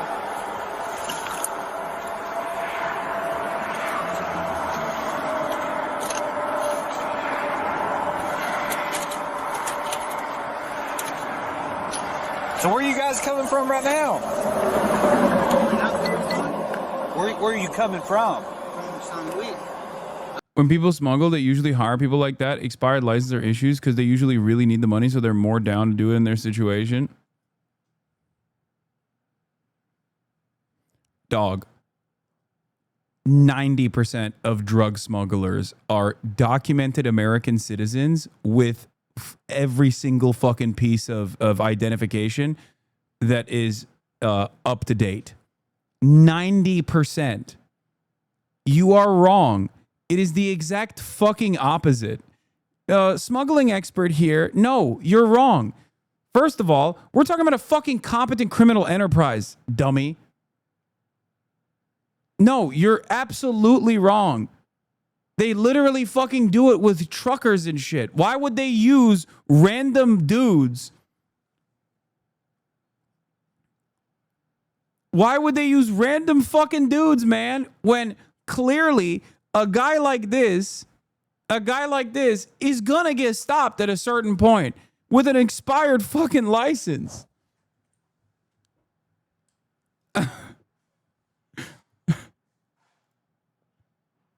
So I work in San Luis.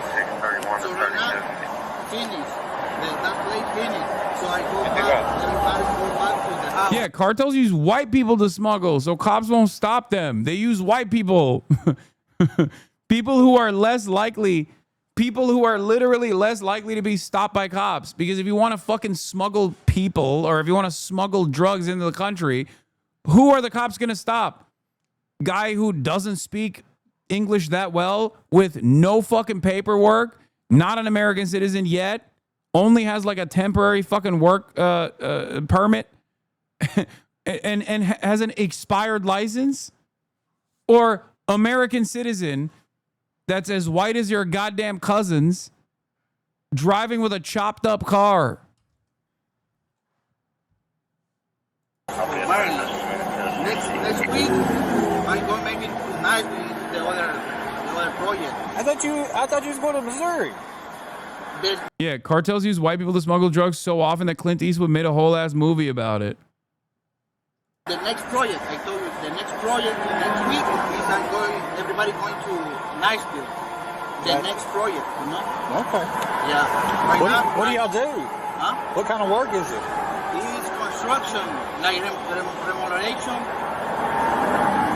painting, drywall, everything like that. Does anybody else have a driver's license? Driver license? Yeah. Nobody? Only me, so it's there for real. Can you find your insurance? Si pueden buscar la insurance. You say? Your insurance, can you find it? I called my boss because I don't know where put it the car. Okay. I'm gonna go back here and run your license and stuff real quick, okay? I'll be right back. How dark are your windows? Huh? How dark's the back windows? Window? It's not his car, man. It's his fucking boss's car. He's very clearly driving a bunch of construction workers. Goddamn. Stand by. How dark are they? The colors. Yeah. From Texas is good. He said it's legal in Texas. Oh, that's fucking awesome. How many rolls have you? Girl, the boycott.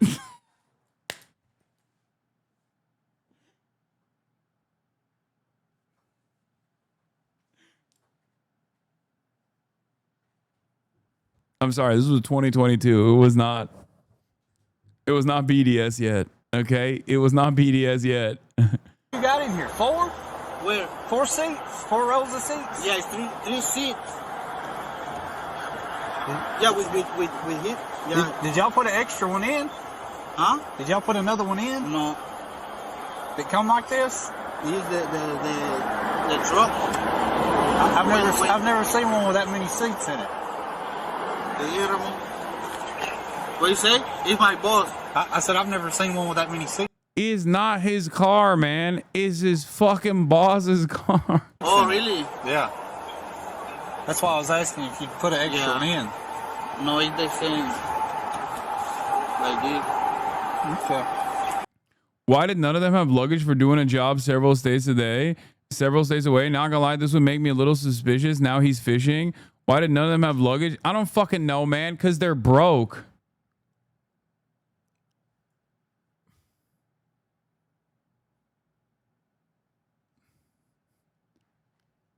Like, they're not. Do you think these guys bring their like own special tools to the job site? Or do you think they just go to the fucking job site, do the goddamn job, and then drive back?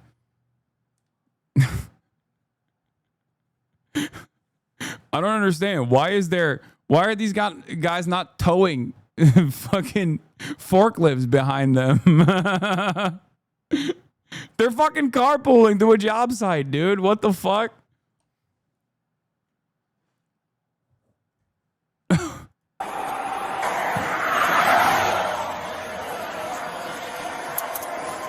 Oh, they busted out the fucking. You know what you got here, right? He's hauling these people for money, is what he's doing. But sometimes they commingle dope. No, but there's 8 people in there. Yeah, I know. I didn't know that. They put an extra row of seats in there. Yeah. So he's getting paid to all these people. Probably. Yeah, why'd they let him go? What did the dog show? Nothing. That's why they let him go.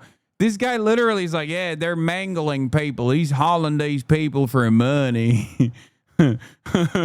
He's hauling these people for money. Bet they got drugs too. That's why we brought the canine unit out. Turns out even the fucking canine unit didn't find nothing. Guess we had to let him go.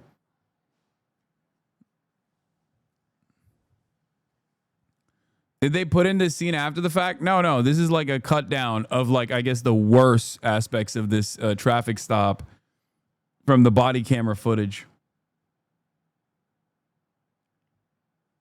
Yeah, Brandon's about to pop into the screen and tell him to let him go. Just wait. Classic HasanAbi not watching the full video. Yeah. Yeah, they did those guys can drywall a house in 2 days, I bet. Oh, yeah.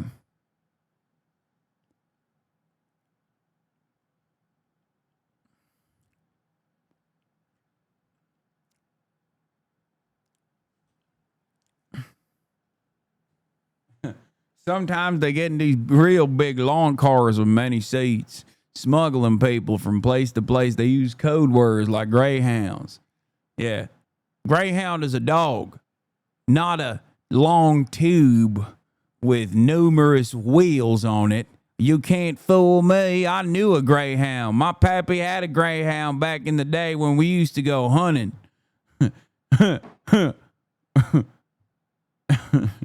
Have you seen Narcos?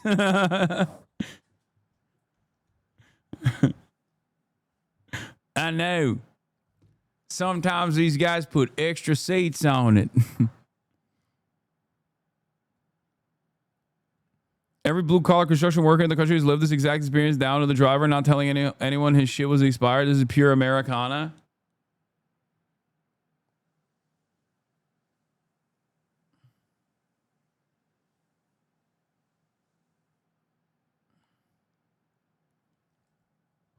Yeah. I like that they said that he was like trafficking women that he was coercing too. And it's just like, I'm more inclined to believe the actual fucking, the more reasonable approach here, which is that they were at a job site and going back to fucking Maryland. According to body camera footage of the 2022 traffic stop, the Tennessee troopers, after questioning Abrego Garcia, discussed amongst themselves the suspicion that Abrego Garcia might be transporting people for money because 9 people were traveling without luggage, but Abrego Garcia was not ticketed or charged. Also, the other part about this is like smuggling people. Wouldn't they have luggage if they were being smuggled into the country or going from one state to the next? That's the thing that I don't understand.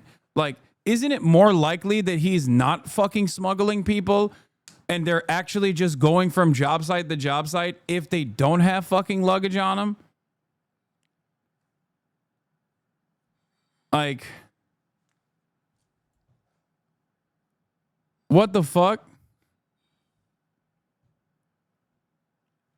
The officers ultimately allowed Abrego Garcia to drive on with just a warning about an expired driver's license, according to the report about the stop. As what circumstances have changed, Abrego Garcia was not taken into custody. Yeah, we already covered that part. ABC News first reported last month the Justice Department had been quietly investigating Tennessee traffic stop as a part of the probe. Federal agents in late April visited federal prison in Talladega, Alabama, to question Jose Ramon Hernandez Reyes, a convicted felon who was the registered owner of the vehicle Abrego Garcia was driving when stopped on Interstate 40 east of Nashville, sources previously told ABC News. Hernando Reyes was not present at the traffic stop. He's 38, currently serving a 30-month sentence for illegally re-entering the U.S. after a prior felony conviction for illegal transportation of aliens. After being granted limited immunity...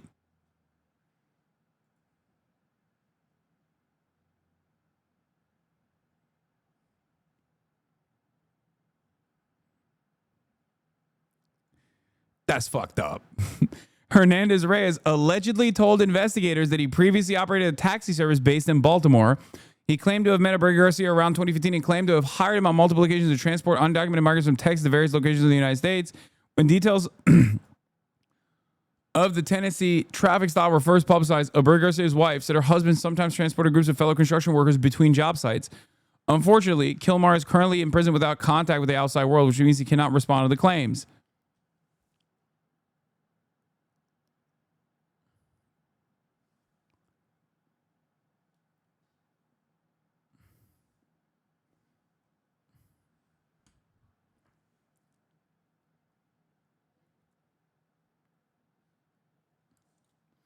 Hasan, you think you know more than the what? More than that cop's eyes do? No, as a matter of fact, I'm actually relying on that cop's eyes in this circumstance because those cops stopped 9 fucking brown dudes with an expired license and they let him go after 20 minutes and a canine unit sniffed the goddamn car. So if the Tennessee Highway Patrol is letting 9 brown dudes, okay, 9 brown dudes where the driver is apparently going 10 over with an expired license and he can't even produce the insurance for the car and it's not even his car, and they're like, yeah, whatever, let him fucking go, then clearly they didn't think he was a present danger. Also, most people know more than cops. A child knows more than cops, okay? But in this circumstance, even the cops themselves were like, yeah, normally we would love to fucking lock these dudes up, but it doesn't seem like there's anything crazy happening here. Just suspicions.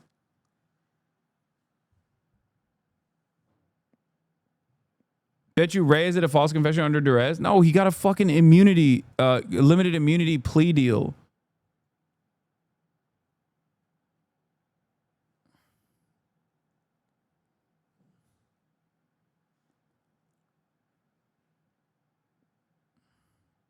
This looks bad for you?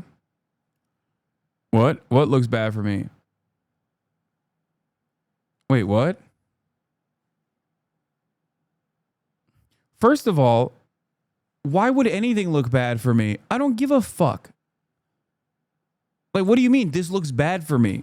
We're having a back and forth about a dude that the federal government literally black-bagged and sent to a state that the federal government previously said they shouldn't send to, that they then admitted that they actually illegally sent to, and then the current federal government decided we have to find some erroneous fucking case that we can charge him with after the fucking Supreme Court said, yeah, you got to bring this guy back.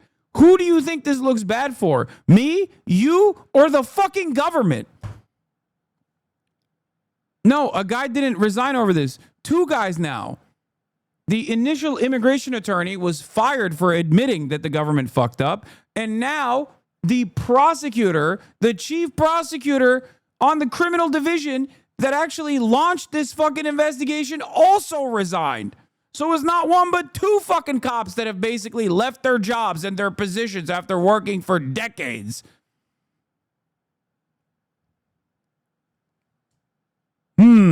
But you know who this looks bad for? Random fucking Twitch streamer, because I'm a fucking moron. And the only way that I can view the world is through conflict with Twitch streamers.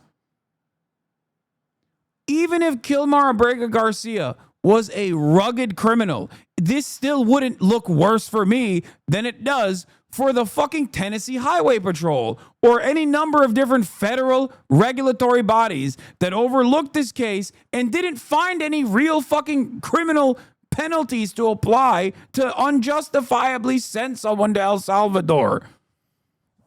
You fucking moron. Glad you're honest about it.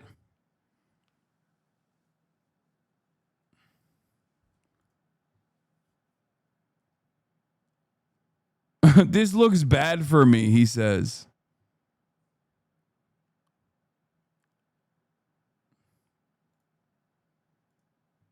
It's embarrassing how people only look through a drama lens. I know. And then they will fucking clip this and be like, Hasan is defending this guy.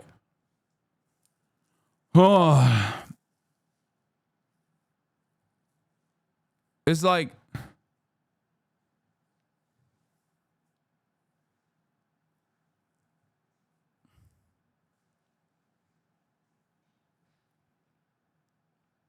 I don't understand it. I don't understand how these people fucking live like this.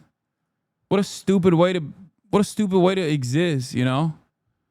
Just don't make Elon it don't Musk make is no not sense. an ally to Democrats, and any Democrat who thinks he is. He not only sued my former employer for reporting in multiple countries, he deposed me in Chicago. He flew his lawyers to Chicago to depose me for mean tweets. A 25-year-old with less than $10,000 in her bank account because he has such thin skin and he hates when his power is questioned in any way. He is not an ally to anyone but himself. Well, how mean were they?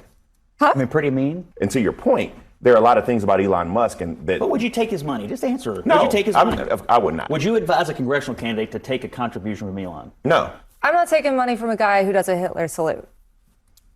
It's just that simple. Any quick reaction on what's going on with Elon Musk and President Trump on Twitter right now? Oh man, the girls are fighting, aren't they? This was something that was a long time coming, where we've been seeing that these 2 huge egos were not long for being together in this world as friends. The Joe Rogan.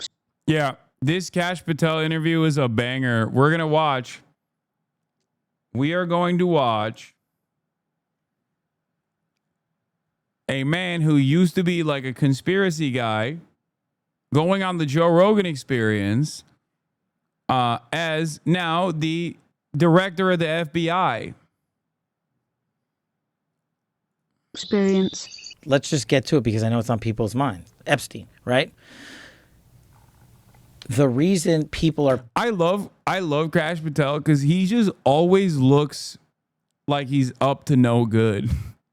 Like, he's so high strung, like down to his fucking hairstyle, that like there's just, he always looks like he's hiding something, dude.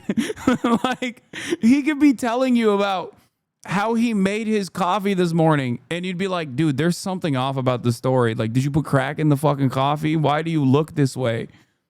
You look so manic all the time, dude.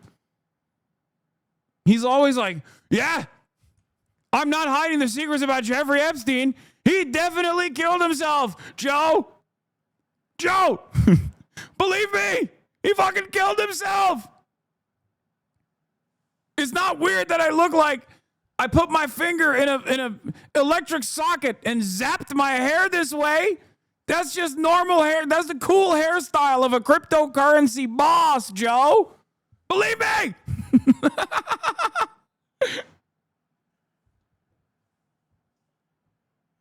It's the eyes and the hair, dude.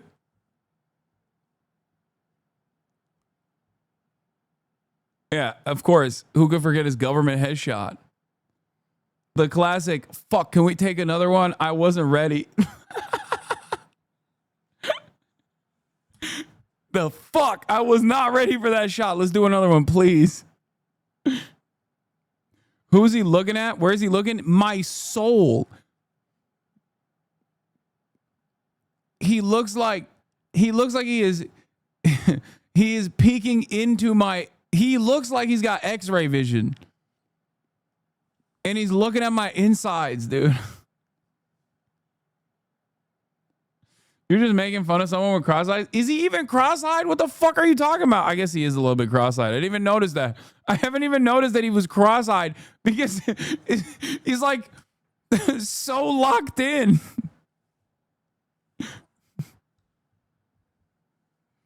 Is the click army on social media. Oh my God, this was the least convincing thing I've ever seen in my entire dang life. Oh my fucking God. Get the okay, dude. All right, listen. I gotta go. All right. No gaming today, but gaming tomorrow with Vivian. And the reason why I have to go is because, you know, I got some obligations. Okay? I got some obligations to fulfill. Dress to Impress with Vivian. I don't even have Roblox. I've never played it. I'm going to download it.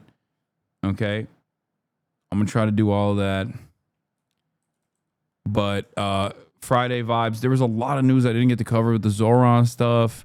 Because, goddamn, this shit pop off every freaking day, it seems. And also because a lot of you were complaining about Summer Games Fest. If you play Roblox and are over the age of 30, you get on an FBI watch list. Bitch, I'm already on FBI watch list. All right. Peace, everybody. Oh, someone woke up. They know what time it is. What are you looking at?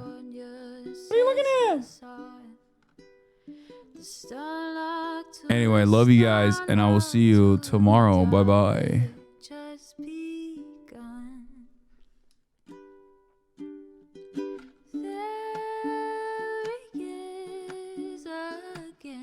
Hasan is streaming.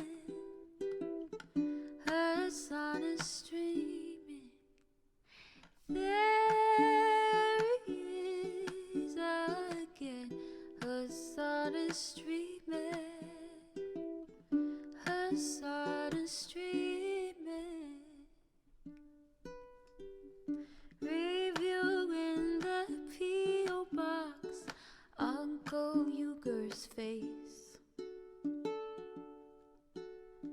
Sudden Discord agitprop. Great names take embrace.